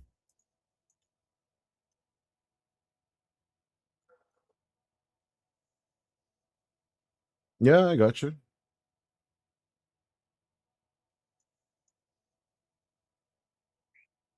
Yeah, you're all good with that. As we were in the technical pause, we have a little bit of technical pause on the stream as well. Tic-tac-toe on the mini. The go call has been In sounded between out, Power so Rangers. hopefully my voice is going out on. All right, and it is. Mhm. Okay. Immersion with the level 30 Dark Willow. Noob with the level 30 Puck. I would not have actually imagined that. I didn't actually spot it out in that It didn't last look game. like a level 30 puck in the previous game, right? But like I think that's the most funniest thing ever if you play Dota regularly, right? Like I've seen super failfish plays from level 30s on any given hero, in my opinion. It doesn't really mean much as it used to. Like 3 years ago, that you have a level 30 hero, you must be playing the hero constantly, you should be good on it, right? But at this point, bronze, whatever, or you're just not even a Dota Plus subscriber. You only get the first 5 levels for free, I believe. Yep. At the same time, they haven't patched it out, so even if your Dota Plus expires, you can still use the voice lines. Like if you open up the chat wheel, the voice lines will be displayed as locked, but the ones that you've already unlocked, you can still You can send still those get to out. keep. I think that's fair. Like I paid for Dota Plus to get my voice lines. I get really, really nice patterns coming out from till the end on the mini map. I don't know. Oh, it's not showing up in the VMix HUD. Oh, that's super sad. That gets me a little bit disappointed, not gonna lie. Hopefully, Yeah. Bashka and Noob both reconnect. In time. When I think about Team JENZ, I'm not sure what the idea is. Is this supposed to be the route to a tier 1 team? Is this supposed to be a tier 2 team? Because Noob clearly is a class above everyone else in the tournament, right? He is an established You're tier just 1 caster player. cursing him. You're just caster cursing him after that previous performance. I I'm can trying to feel it. build him up. I'm trying to, give him some You're doing this on confidence. purpose. You're doing this on purpose. The rest of every one of these players, though, right? I mean, sure, Bashka and the likes have had their time under the sun. Parker has had his time too, winning a tier 1 tournament, but Nubit is the only one that has consistently performed at that tier 1 stage. And so I'm not convinced that JENZ. I don't know. Maybe it's just the Parker effect. Maybe I just need to see the consistency come out before I can feel some kind of way about it, some kind of confidence about their run. Certainly, I mean, there is potential cannot be denied for either one of these two teams. It's just, can you stick it out when it gets tough? And it will get tough because right now it's just the play-ins. Pretty soon you'll have the likes of Mouse, Navi, Yellow Submarine, and even Rune Eaters join you. And who knows what kind of squad Rune Eaters will bring, right? Is it going to be their EWC squad, or is it going to be the stand-in squad they played with recently? Lots of questions. It's just lots of questions, right, for the playoffs. As one way or the other, partially it will be decided now. 2 points still. 30 seconds to battle. On I do keep it PMA, right? Yeah, no one's gonna keep this PMA, bro. I do like the fact that there's a lot of Middle Eastern crowd coming in as far as the players are concerned. Russell, Noob, obviously he's always been there, but Isla too. I would want to see Nagato back into the scene too. I know he's playing in the Asgard Championship, but I would want to see him in EPL at some point. The battle begins. There's two Middle Eastern players that will always make me cry that they're out. And I As I think you was, know which two. as I was looking for the ENC lineup, I actually reached out to Nagato. He's the one that got me in touch with Yabur. Really. Yeah. Shout out to Nagato for that one for sure. As Parker pulled back just a little bit, good on the Nightmare, but still first blood going out onto Parker. Power Rangers are just absolutely following the theme song. They're going for sure. And getting a Yeah, first blood on Parker is probably the absolute best skill that you can get. You know, disabled Parker, and Super great start. he is on a shadow Full fiend. missing a full lane, missing a full lane here. It's just tragic. If you're a shadow fiend, you're gonna have a target on your back, and if you're a Parker on a shadow fiend, man, oh man, for Power Rangers, they only see this one hero. If I were them. Sure, they'll take a few kills, but they even get creep skip on the second wave. And all that is theirs, literally. Isla can do as much as he wants on this top lane, but it doesn't really matter on the long term. We were watching the bottom lane just a little bit. Talk to me about the dynamics between an Enigma and an Earth Spirit. Or is there any dynamic to talk about at this point? I do not believe in the position for Earth Spirit at all. Like, I do not see the value in it. I understand that you can dish out a bit of magical damage. You have a bit of initiation, a bit of slow.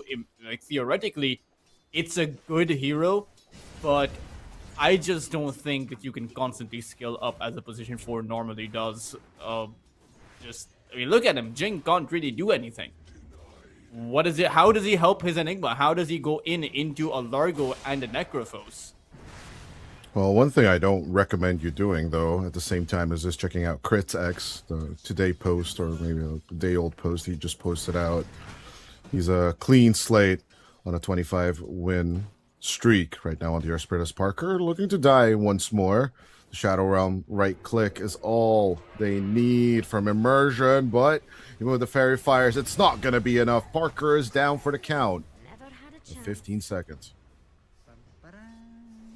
Not a good start for the Shadow Fiend, and that is the one hero that Team JENZ need to scale up with. Sure, you do have a Puck that should have a relatively free game, but without the Shadow Fiend dishing out the right clicks, it's not going to really work out. 2 kills already on that Shadow Fiend. I would actually imagine that Power Rangers are going to be very happy about that, especially since this isn't going to be an oppressive Enigma lane. Like, Nodai, look at Russell's lost hits, or his lack of lost hits, rather. I mean, 1 last hit per minute is my kind of an average of a laning stage. But it's less than 1 lost hit per minute. He has 4 lost hits. Well, okay, I mean, we're at 4th minute in, right? So, I mean, I'm trying to defend him. I can't. It's kind of hard. And, One this way or is, the other, again... as Alberca. Hold on, action up top once again as Alberca is being approached really, really hard. But I don't know if the camera's going to pull there in time as Parker up onto the chase. See that Alberca is just a little sliver of HP, but Immersion having the Ion Shell and will go for the Suicidal Bonus with the vacuum. Parker is gone. My God, they killed him. Isla will be able to get some revenge, but that is too little too late because you just lost your Shadow Fiend thrice in a row. Russell has just 6 CS to his name. 7 now. But this is not looking too good for the side of Team JENZ. This is going to put pressure on their Puck to be able to make something happen. And if he can't make something happen, if he can't actually pull his team together, then they're not going to make it out in the mid game.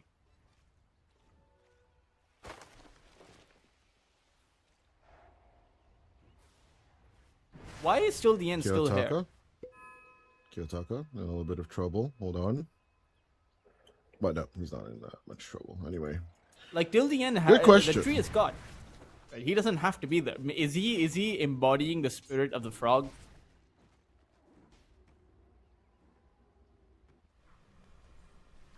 Actually teleports all the way towards that mid lane. That Immersion Alberca just chilling. By the way, if some of you are confused as to why Immersion has his own voice line, he is going to be on the official Russian cast this year on TI. So shout out to him. Not just casting, but also competing, which cannot be said for a lot of the talent.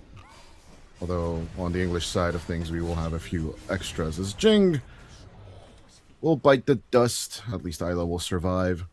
But Alberca is truly showing why the Darkseer is just a massive counter to ranged. I wanted to say creeps, but ranged heroes in general. They do, I suppose, get something in response, but the question is, how are you going to find your recovery for Parker? Right? He's clearly struggling. Russell has managed to increase his CS, but we don't actually know how many of those lost hits are just neutral creeps, right? If you're taking out mud golems, you're getting 8 gold per creep, a half or even a third of what a lane creep gives you. So we will only know what his net worth is once it pans out. As mid lane, 6-minute power rune. Isla will bite the dust for trying to contest this, but till the end will be the exchange kill.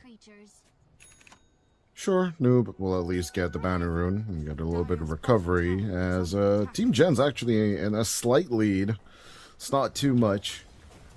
As we switch over to net worths, the biggest surprise actually is that Noob and Parker, despite the rough starts and despite the 3 deaths on the SF, are not doing super bad at the end of the day. I shouldn't have caster cursed Parker. I'm absolutely ashamed and sorry about that.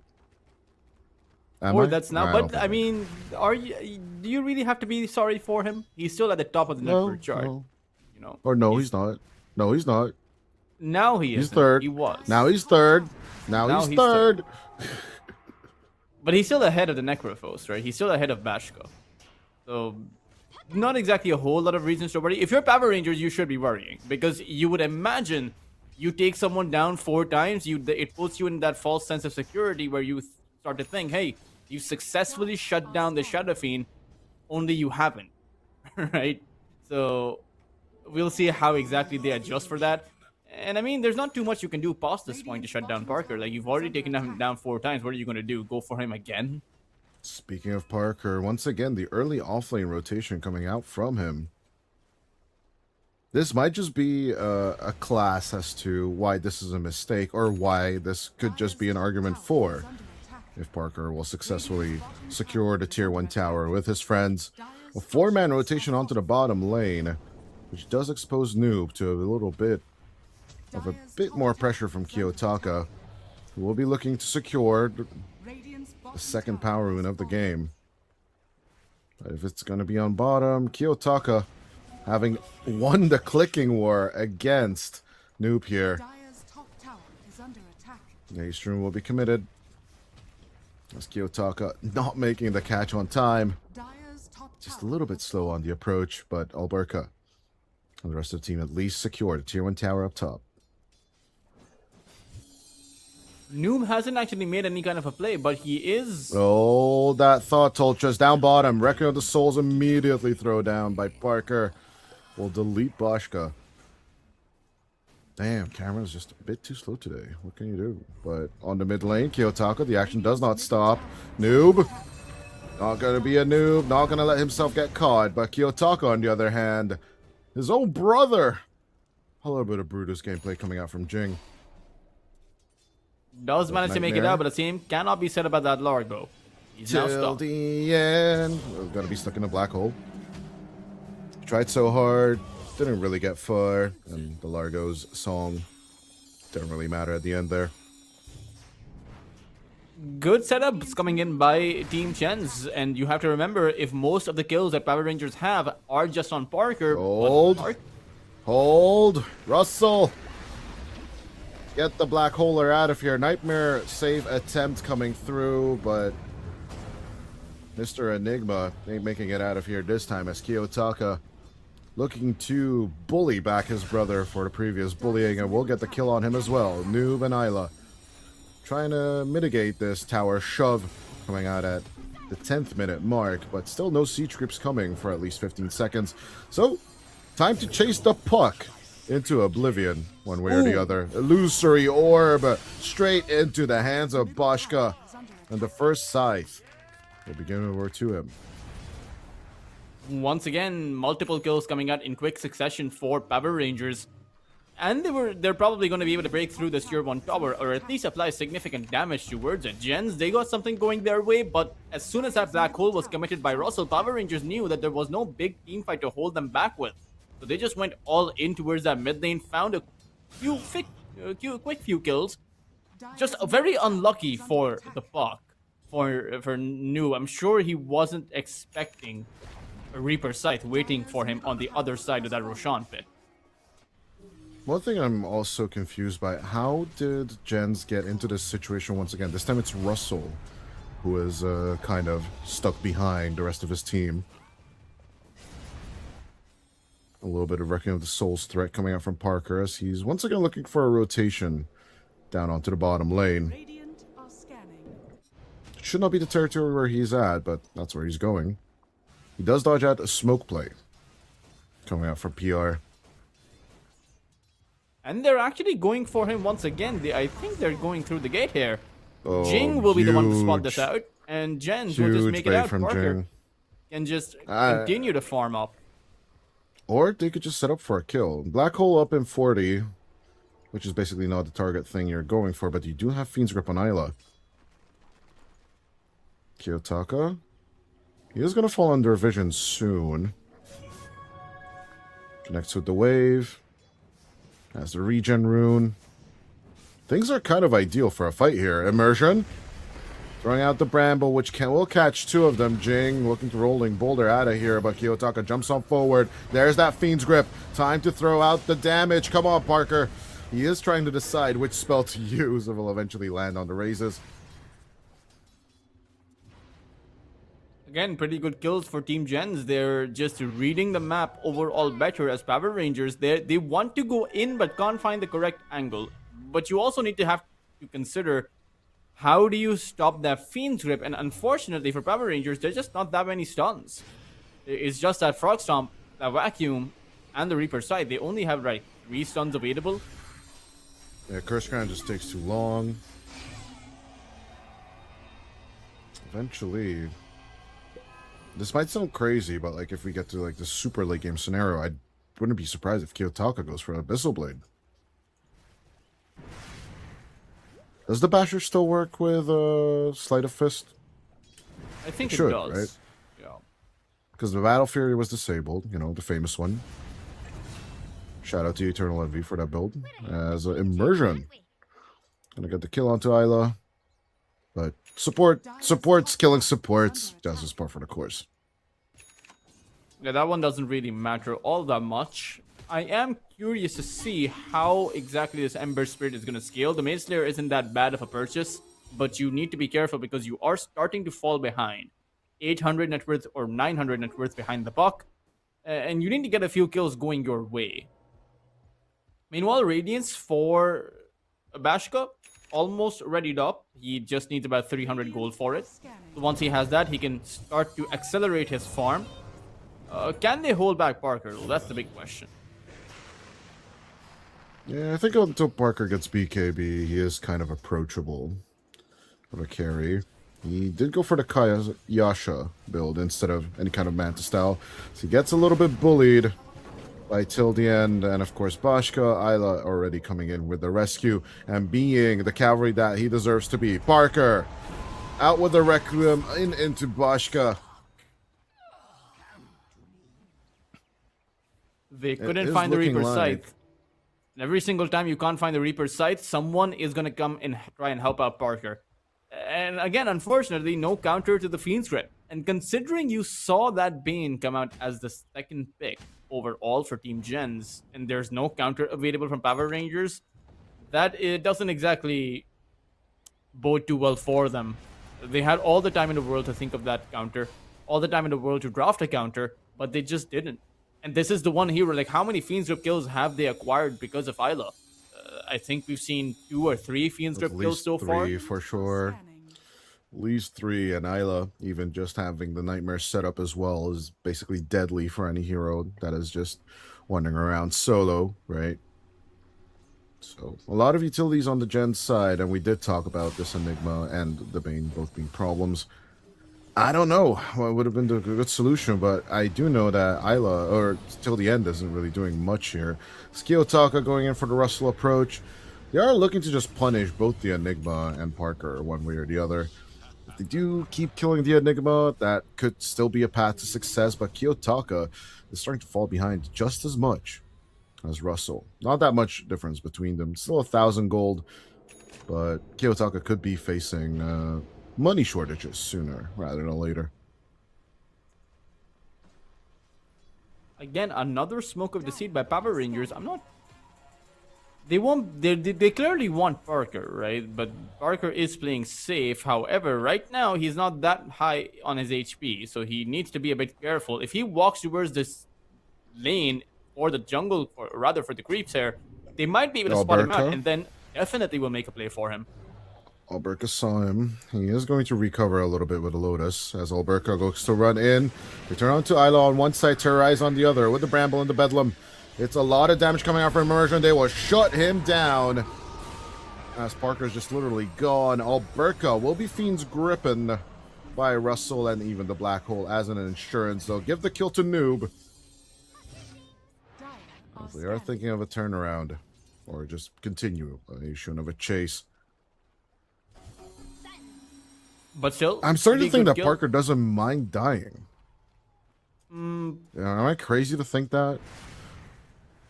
Look, once again, the exchange is favoring them. They are behind, right? So it's the comeback mechanic gold. That is basically giving him a bit more extra gold here. But it also depends on the fact, to be fair, Immersion was the one who got the kill and not the Darkseer, right? The highest farmed hero on Power Rangers didn't get the kill and ended up dying for a kill he didn't receive credit for. So for the Darkseer, it's not worth it. And for Parker, he doesn't mind that much because you were also like, what, 40% on your HP, 30% mana left. You go back to the fountain, you come back with full HP and mana, you can go back to farming up with your Yashakaya. So, I mean, he is going to be able to recover the gold he lost from his death very easily. So it's not that bad for Team JENZ. We will see how exactly a full team fight plays out, but I think that JENZ might actually be a lot stronger for Hold it. that thought. Noob going in onto Immersion. Can they continue this pressure on this tier 1 tower? It's a perfect timing, but the situation is brewing up here. Alberca coming in from the other side as well. Wall available, Dream Coil available, Requiem available, and Black Hole all ready to just rock and roll. Jing could be looking for a good magnetize. Could just drop it until the end if he wants to. Dream Coil pull in. The vacuum is there, but the Black Hole is perfect. Patience pays off for Russell, but at the very same time, Boschka is still alive. Out comes the Scythe. Not enough for a kill, but Jing! You talked about this damage just not being effective on the Earth Spirit, but Jing with the shutdown onto Boschka. This is just glorious. Reaper Scythe, unfortunately, just not good enough.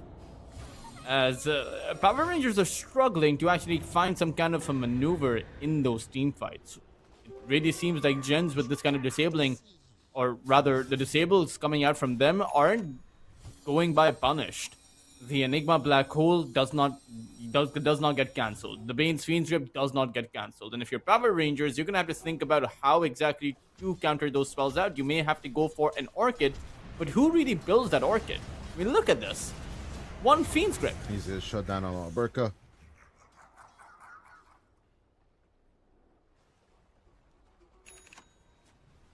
I am thinking if it's the Orchid, that would be the answer. It would be an answer to the Puck. It would be an answer to the Bane.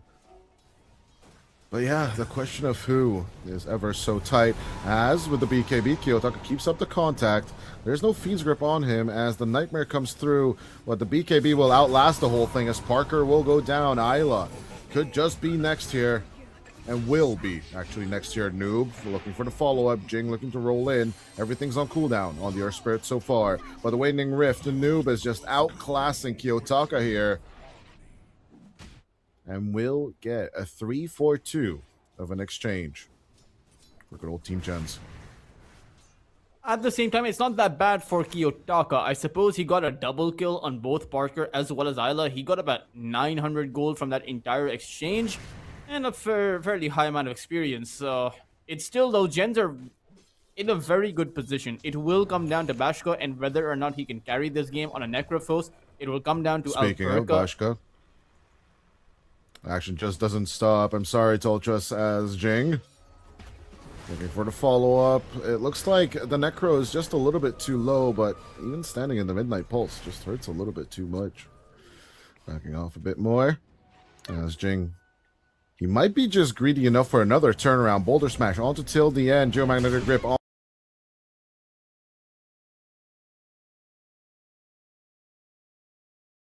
Necrophos as Nuke comes on through. The Illusory Orb is going to be enough for the Necro. They are just getting outplayed left and right now. JENZ, they are mad about game number 1. And are looking to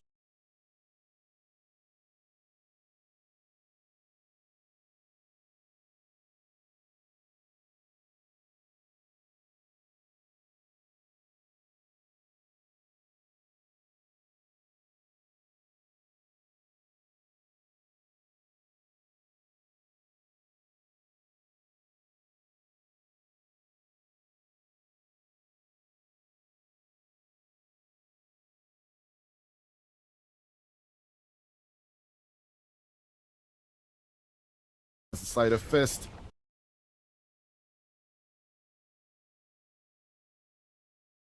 Just out comes the Fiend's Grip into matter. Kiyotaka falls. Price of nothing. Radiant's top tower is under attack. Going for the big KB play, I can't really blame him. Parker was so incredibly low that he might have as well died there. Unfortunately, the Fiend's Grip was never used in that fight. The cooldown, they weren't able to predict it in time. And so it's just very simple, very easy kills for Team JENZ. They're not having to outplay Power Rangers. They're just pressing buttons and Power Rangers are dying. Like this isn't some high level Dota play that we're seeing here from Team JENZ. This is just very basic Dota, and Power Rangers unfortunately just can't counter it out. Like they have nothing to counter until you have this Blink Dagger for Alberca. You're not going to be able to make any kind of a counter play, and even then, it's still very hard. Yeah, Parker, despite 5, 6, and 6 on the chart, right? Once again, a fight where he is basically putting his life on the line again and again and again. He is playing extremely aggressively on this is Seth, but this aggression is massively paying off. Unlike the Sven in the previous game, he is pushing for his own whole team to basically just orbit around him all the time. And no matter the consequences on his life, right, they are finding these great kills.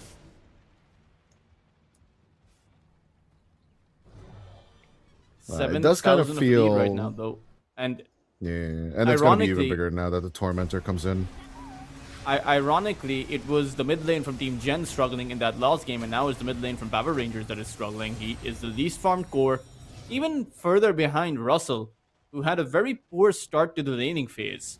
And for Power Rangers, I really do wonder, you pointed this out, once Russell has that BKB, suddenly you have 0 counters available. None of your stuns work, none of your spells go through BKB. And so you're really going to be at a loss. It feels like the late game is going to be very simple from Team Gens, very easy to land their combos. And for Power Rangers, this Darkseer Alberca will have to figure out how to actually come out with that vacuum play while all of his team is dying. That vacuum will be on a counter. And you won't have that much time. I would say that he'll only have like 3 or 4 seconds before he has to go in. And make those initiations really that could possibly turn the team fight around, but I don't think that will happen. So it genuinely feels like Power Rangers bought a scythe to a gunfight, in this case. But I don't see the solution currently. I don't think they do either. I think if you're Power Rangers, you're just playing for or hoping for Gens to overextend. I don't think Gens will, because they don't need to overextend. They can play it safe. They can throw their spells from a distance. 4 of their spell heroes are ranged. The Puck has that hyper maneuverability. Parker doesn't really need to go in unless he already has a setup from his Bane or from his Enigma.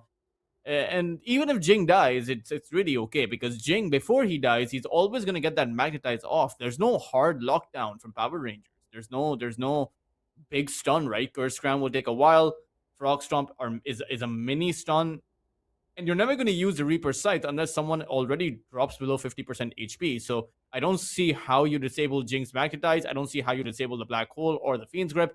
I just really think that Power Rangers with this kind of a draft, they just box themselves into a corner. There's just no BKB Pierce. I don't know what besides Abyssal Blade. Hex could be an interesting solution, right? But who builds it? Once again, this is the question. Because the sports could, but it's a steep curve to actually get there. Steep curves are not something you enjoy while you're in the middle of a mid game where you do not really have answers. For Russell BKB coming through soon. Isla once again in a little bit of trouble.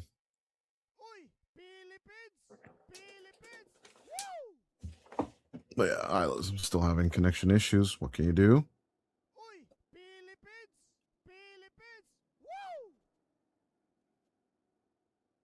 Jing, the only Philippine player spamming out this voice line, makes me feel, I don't know.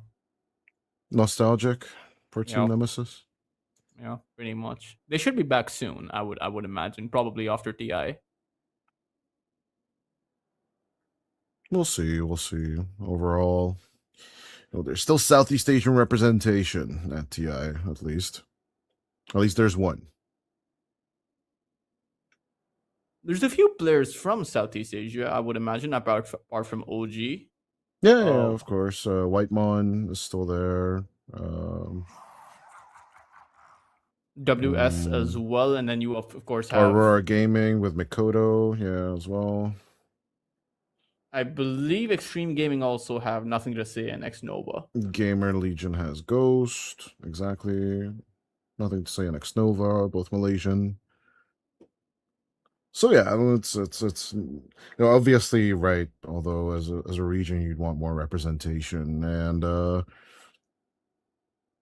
to some extent, I am happy, but still torn about SA not getting the 2 slots. I do believe the region does deserve the 2 slots, but the way playtime has been gotten under scrutiny after EWC, and then the way Amaru has been approaching this tournament and the games of the future, I must say, maybe, just maybe, the SA critics have a point, one way or the other. But Playtime did win their first LAN, despite of the setbacks that they had, and they were, those weren't small setbacks. Those were team breaking setbacks. Those are the kind of setbacks that makes you think that, hey, why am I playing Dota in the first place?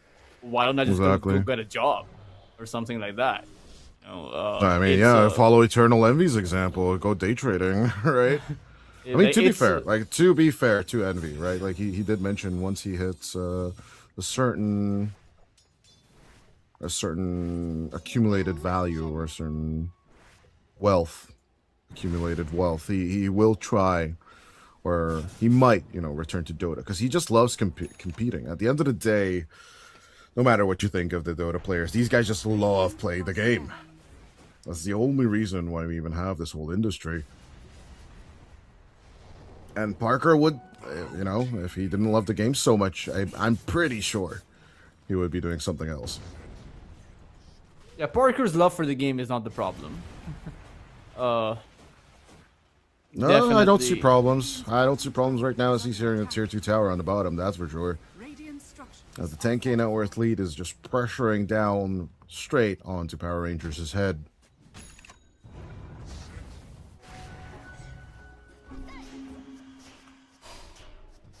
Bashka?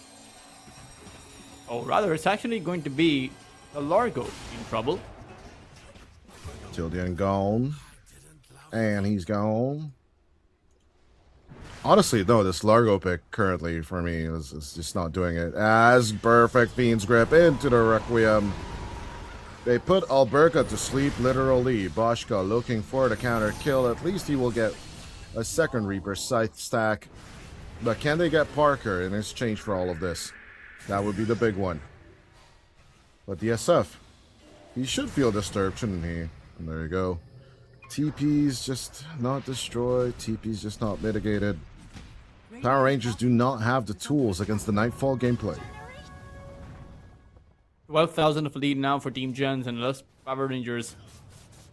I don't know if there's a way that they can take a team fight, if I'm being perfectly honest. Like, I don't see how they... Like, it's not even seeing how you win a fight. It's just... I'm not seeing how a team fight takes place in a favorable circumstance for them. Like, they just get wiped out. They just get black holed or hit by the Fiend's Grip or hit by the Dream Coil or the Magnetized. Like, the one of 5 things that can go wrong for Power Rangers. Meanwhile, for Power Rangers, they have to get all 5 things correct for them. In order to win a fight, you need to get that vacuum off, you need to get that Reaper Sight. Somehow the Ember Spirit needs to dish out damage. He doesn't have the net worth to dish out. Look at... Okay, yeah, we are looking at the AD room being picked up as Russell. Falling a little low. The Bedlam is working overtime. He gets the kill before the black hole comes off. Actually, a great gameplay as Alberca looking for the follow-up. We'll put on the Lotus Orb just in case there is the opportunity for the kind of a counter. Boschka joining in just for the assist gold, or just even the XP presence. But yeah, Noob was actually playing right next to Kiyotaka, right next to the tier 2 tower on the top lane. That's the amount of disrespect and lead JENZ can afford themselves. And honestly, it's a risky move, but at the very same time, would you expect the puck to just be next to you while you're trying to shove out the top wave? Those are 2 very solid kills. I just don't think it changes anything, because you're taking out the Bane, you're taking out Russell, who already has the Blink and the BKB. So it's not as if Russell needs some big next items and he's now shut down, right? He's just gonna respawn and continue to be a threat. The real targets are the Shadow Fiend, to which Power Rangers have no answer to. Obviously, yeah, Russell and Noob will slowly but surely become expendable as time goes by, although a good Russell BKB Black Hole is all they truly need to just literally shut down at least 2 lanes for the next few minutes or so. Tier 2 pressure idea once more emerging. Now with smokes coming out on the Gen side. Radiant's bottom tower is under attack. They are huddled around this bot lane position, but they see multiple heroes from Power Rangers on that mid lane, at least Kiyotaka. Radiant's bottom tower And it does seem like they want to intercept Power Rangers on their way back into their high ground. Do JENZ really want to fight high ground right now, though, without any Aegis? This could be risky. Looks like they will try and go for it. Russell on standby. BKB Black Hole at the ready. Kiyotaka coming out with the Shiva's Guard. Isla looking. Russell committing the Black Hole. Along with the BKB. There is nothing to stop Boschka's downfall. Although, why not just out-heal yourselves till the end, playing the Island Elixir. And Boschka, with his own BKB, actually surviving the damage and the onslaught. For the first time in the game, actually, the Black Hole / Fiend's Grip combination with the Requiem will not claim any victims on the side of the Radiant. Is this the solution, Toltros? I mean, if Noob was there, he would have had the silence. He would have had, the ability to snipe at that back line. So maybe they would have had more options in that team fight, apart from just the Black Hole and the Requiem. But for JENZ, out-regening the damage. I think out-regening the damage doesn't sound too bad. it's not. It's not. But regenerating the damage is also a lot harder when you don't have, one of your biggest sources of magical damage. The Parasmon Noob, right, was not there. Dream Coil, Silence, Illusory Orb. This bot can dish out 1,000+ magical damage in an instant, and he just wasn't there in the fight. And for JENZ, the bigger concern for me is the fact that they chose to probe that high ground without the Aegis. And the fact that they didn't take a successful team fight now means that the Aegis is in the hands of Bashka. So the Power Rangers have gotten a new lease on life. They've gotten breathing room now, or rather, it's JENZ who've just handed them the oxygen cylinder. Hey, just taking at minute 30, the first one of the game. It's not an even Steven just yet, even though the kills would suggest so. A few key targets, though, need to die in order for all of this to be super worth it. Other than, taking Roshan and his little bit of bounty gold that he gives you once you kill him.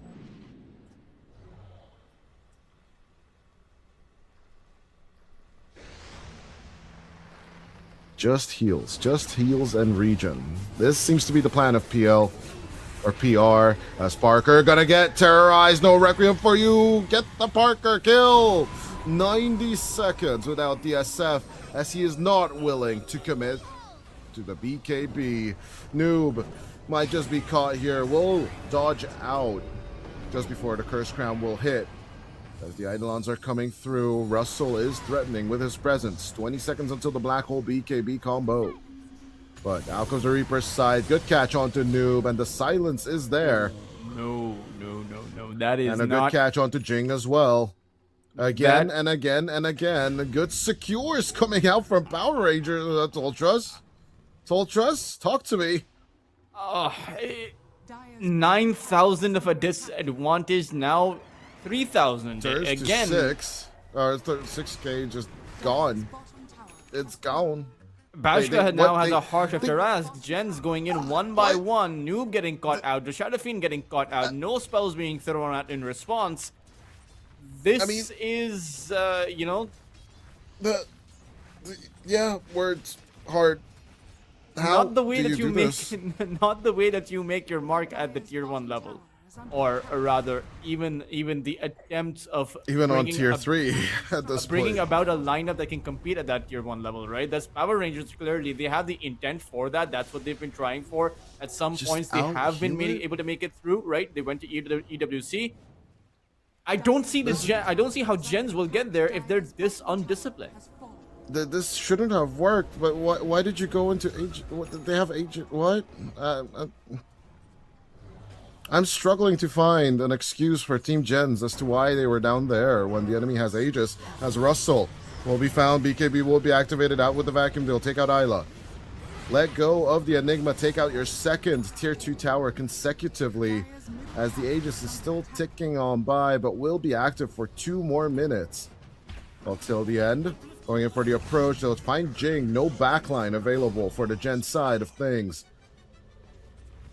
As Parker, I think he's just lost on the map himself, struggling to find an explanation, or struggling to keep this game going. As Noob will do a few buck things for sure. Cut down the top wave, at least not let that last tier 2 tower fall on the top lane.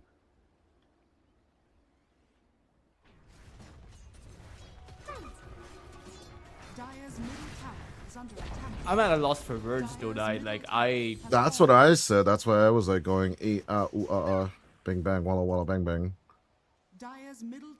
3 BKBs available from Power Rangers right now. Parker, hold on. You cannot finish the thought, Toltrus, as Parker committing to the BKB. He will go at a little bit of play, but the Reaper Scythe is right there from Bashka.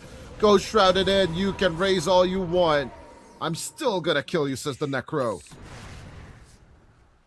Level Possibly 24 the biggest Necrophos mistake. Possibly the biggest mistake of Parker the whole game. Oh, they had an 86% win probability at the 25-minute mark. This 8 minutes from 8 minutes ago. Right now, it's a 53% win probability in favor of Power Rangers. It swung so massively, and all JENZ had to do was play it patient. All JENZ had to do was play it disciplined. But patience is just not available. Good with the vacuum. Jing, get the backline. They're just happy to get the backline. Isla turns around, but he shouldn't have turned around. Tries to nightmare himself up onto the cliff, but it's not gonna happen. Pull him back down with you to hell. 3 consecutive kills. Power Rangers executing moves that JENZ should have done in the previous game. And that JENZ can still do, so I think JENZ still have the moves in them. They still have the uninterruptible Black Hole, the uninterruptible Requiem. But they're just not playing together. they're trying to do their own thing, which has carried them from the play-ins, but it's not carrying them in the group stage for sure. Like, it's never going to. Not against teams like the likes of Power Rangers, who have just been attending EWC. Sure, they might have been dumpstered in their groups, but with Russell dying on this top lane as well, and Noob having to use the Dream Coil defensively to continue farming at the exact same place where Parker just died a minute ago. Parker moving out once again. 7-second BKBs are still available to them, so maybe it's time to just group up a little bit, make any kind of move, although Alberca is pressuring out the mid lane at this point. it is going to get harder and harder to stop this Ember Spirit, particularly because he's making his way towards that Eye of Scotty. He'll be... I'm not actually sure why he's going to the Eye of Scotty, Oh, but why Parker. I talked about the Hex. Yeah, the Hex came out. Alberca was the one who built it. He doesn't have a GG boots finished. He doesn't have, I mean, he doesn't have the blink. But you don't really need anything else. You get the Hex, you shut down Parker, and he's gone for 77 seconds. High ground will be broken by the Necrophos lineup at minute 36. This should be illegal, Toltris. I mean, it's completely fair because JENZ had the advantage. They're the ones who threw the game, right? They bungled it. Like this was supposed to be an unwinnable circumstance for Power Rangers with how far behind they were. This was wrapped in gift paper, and there was a bow tie on it, and they just said, "Return to sender." And it's one of those prank PS5 gift videos, Dodai. You know, you give someone a PS5. There was and it has legit rocks a inside. PS5 in there. They just sent it home. How could you mess up so hard? Hiya! As our good friend Yuheng uses, he says, no one actually read this one, I'm pretty sure. As they still have the Fiend's Grip catch, Jing could roll into the play, but without Parker, will he even have damage to even kill anyone? Noob? Definitely thinks so. We'll wait for the Yules to end. Could drop down the Dream Coil if he really wants to, but I don't think he wants to at all. Parker looking to return. Silver edged. And looking to be a lean, mean fighting machine. Isla with the Nightmare. Does have the Fiend's Grip if he wants to. Parker almost looking to wind up with the Requiem, but once again the Hex down. Good with the vacuum. Isla's gone along with Jing. Isla looking for the buyback. As Parker did manage to get out of the fight just in time. We're still waiting for Russell's black hole. You know, he's hanging There it around is. there over on the back line. Combining it with the Requiem. At the same time, Kiyotaka going down on the Ember Spirit. 100 seconds without him, but Russell is gone as well. As the right clicks coming out from the mirror images are going to be more than enough to take out Parker. Parker buyback, going for the dieback onto Isla. As Noob and Parker are running out as much as possible. Bosch got broken and hurt, but they are looking to just fight back against this SF. Noob and Parker are running out of juice. The only two defenders of this base. As the second set of racks is just absolutely deleted. Noob, Parker, Noob, Parker. Arriving a little bit slower, but there's a Dream Coil. At least can we get the support? They say. They'll get the support, but they've lost 2 lanes of their barracks. I think this game is pretty much just done. And for Team JENZ, this should be a wake-up call, right? This is their second series that they're going to lose. First one against Syntax. Sure, it went the full distance. It went to like game number 3. It was a very back-and-forth game there. But I don't know. There's no excuse for this game number 2. There's just... You know, a total of 26,000 gold of a turnaround, Toltris. That is what Power Rangers have managed to muster just by healing and getting a stupid sheepstick. A stupid sheepstick, bro. And there are bigger comebacks that have taken place, right, in the group stage, in the play-ins. It's not the comeback that has left me dumbfounded. It's the draft and the potential of a comeback, just how difficult it was for Power Rangers. Like, it really feels like Team JENZ. They make it look so easy, though. This is the annoying part, right? We Well, talked, like you all know, we Jens had talked to about do, though, was just run as a full 5. That's all they had to do. yeah, and then they just split up. They want to make a bigger advantage. And the big farm meta that everyone on the top tier is talking about, oh, we just need to farm, we just need to farm, it's just not working out for them. They hunt down Parker, they find Russell, and go at him even when he BKBs. And of course he doesn't want to put out a Black Hole on Dark Willow. I absolutely understand that point, but when Alberca, you know, oh, they're chasing with the supports, oh, okay, I'm going to run away, I don't really want to engage. You get Hex, you get Vacuum, then you're just dead. You're just gone.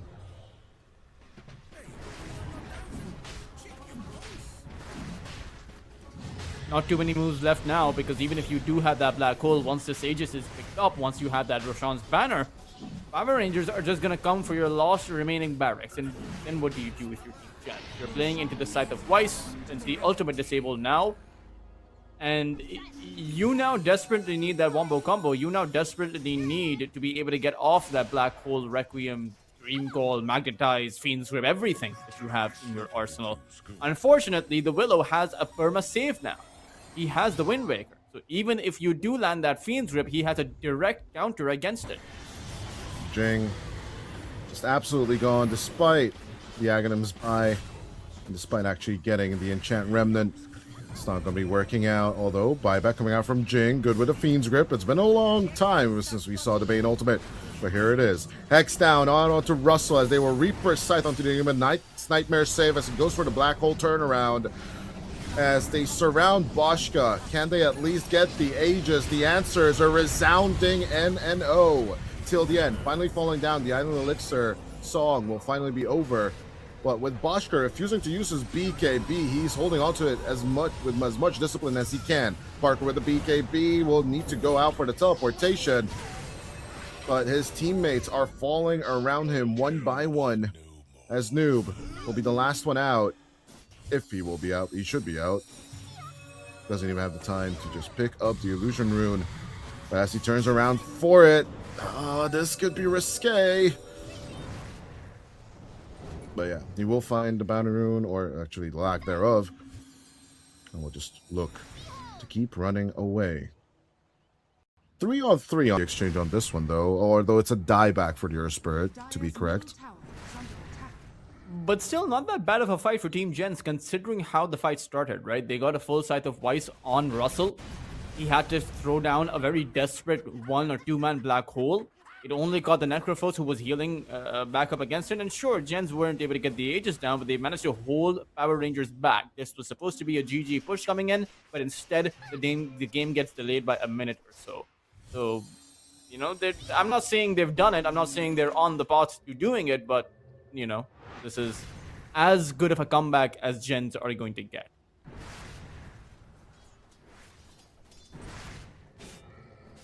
Radiant's middle tower is under attack. Yeah, 39-27. Still holding on to a 13k net worth lead. Killing off Boschka is still mission number 1, but he still has the Aegis, so I think making that approach is ill-advised one way or the other.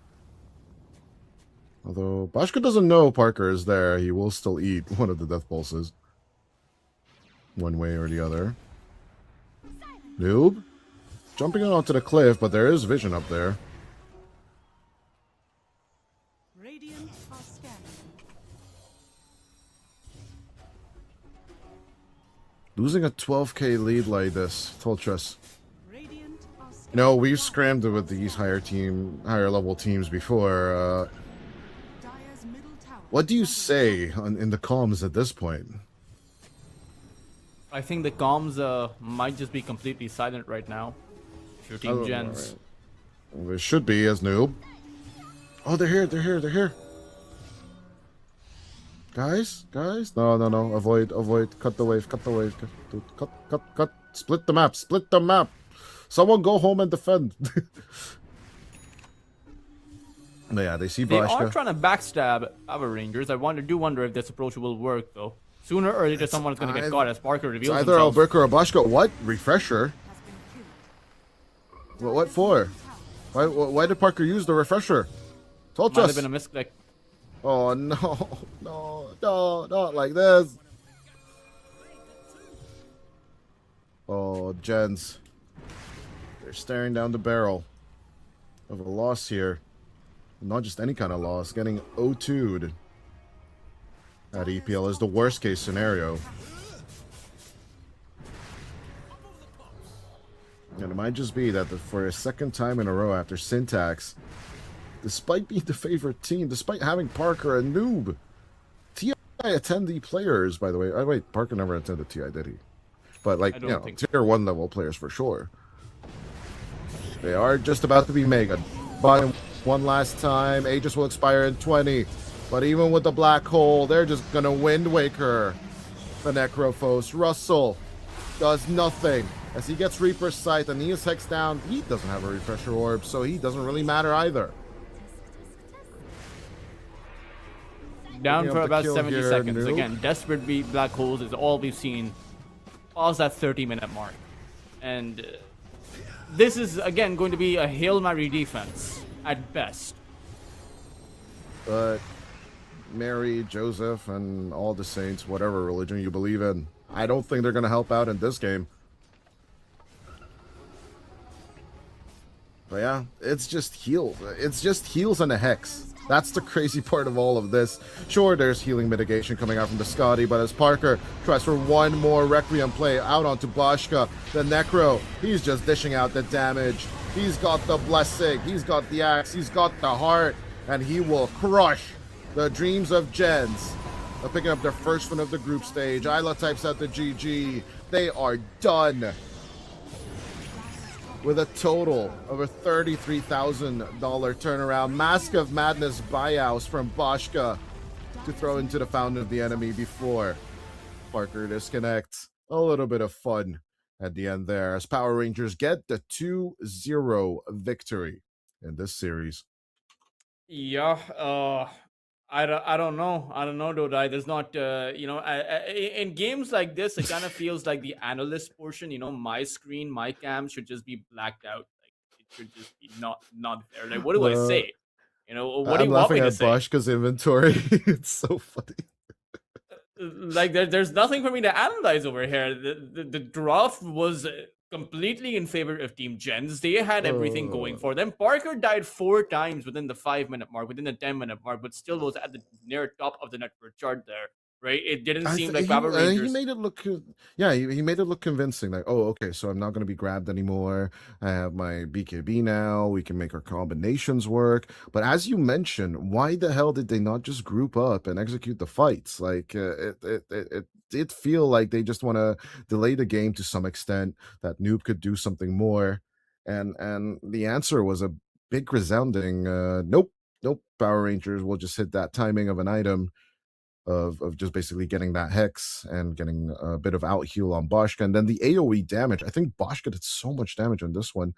And what? It's actually no, it was Kiyotaka that the 53,000 at the end there, being the top damage dealer of the game. Bashka's overall damage doesn't hit the 40k mark, while Noob is then next with 47,000, 47, almost 47,000, and Parker with 44. It I think they chose the wrong targets. I think they didn't execute their move with the BKB black holes and the Fiend's Grip later on better. They were using the black holes for the counter initiations, but there was just no opportunity for the counter initiations to ever come out. And even then, it's not just about the black hole, Yoda. I didn't see the dream coils. I didn't see the fiend's grips outside of the pickoff stage. I didn't see the magnetized plays coming in by Jing. Sure, we saw the requiems, but those were quite frankly too late. I did not see gens coming together as a team. And to be fair, I haven't really seen gens coming together as a team all tournament long. I've seen them win True. games at the back of True. Noob just outplaying the other Parker. team, Parker just Parker and outplaying the Noob, other yeah. team, but never really as a full unit, never really how Power Rangers does it, or even never how Syntax does it, because Syntax plays like an actual team. True, and also of course adding insult to injury, right? I think the creme de la creme, this game number 2 was going high ground without the Aegis, man. That was just tragic. We were looking for excuses for poor old Team JENZ for a while there, but there just isn't one. And I think it will boil down to communication at the end of the day. Hopefully they will recover in the next series, as they will be our next contenders in the last series of the day against Namiga in just about 30 minutes. So asking for a little bit of patience, but until then, Power Rangers get their 2-0 against Team JENZ.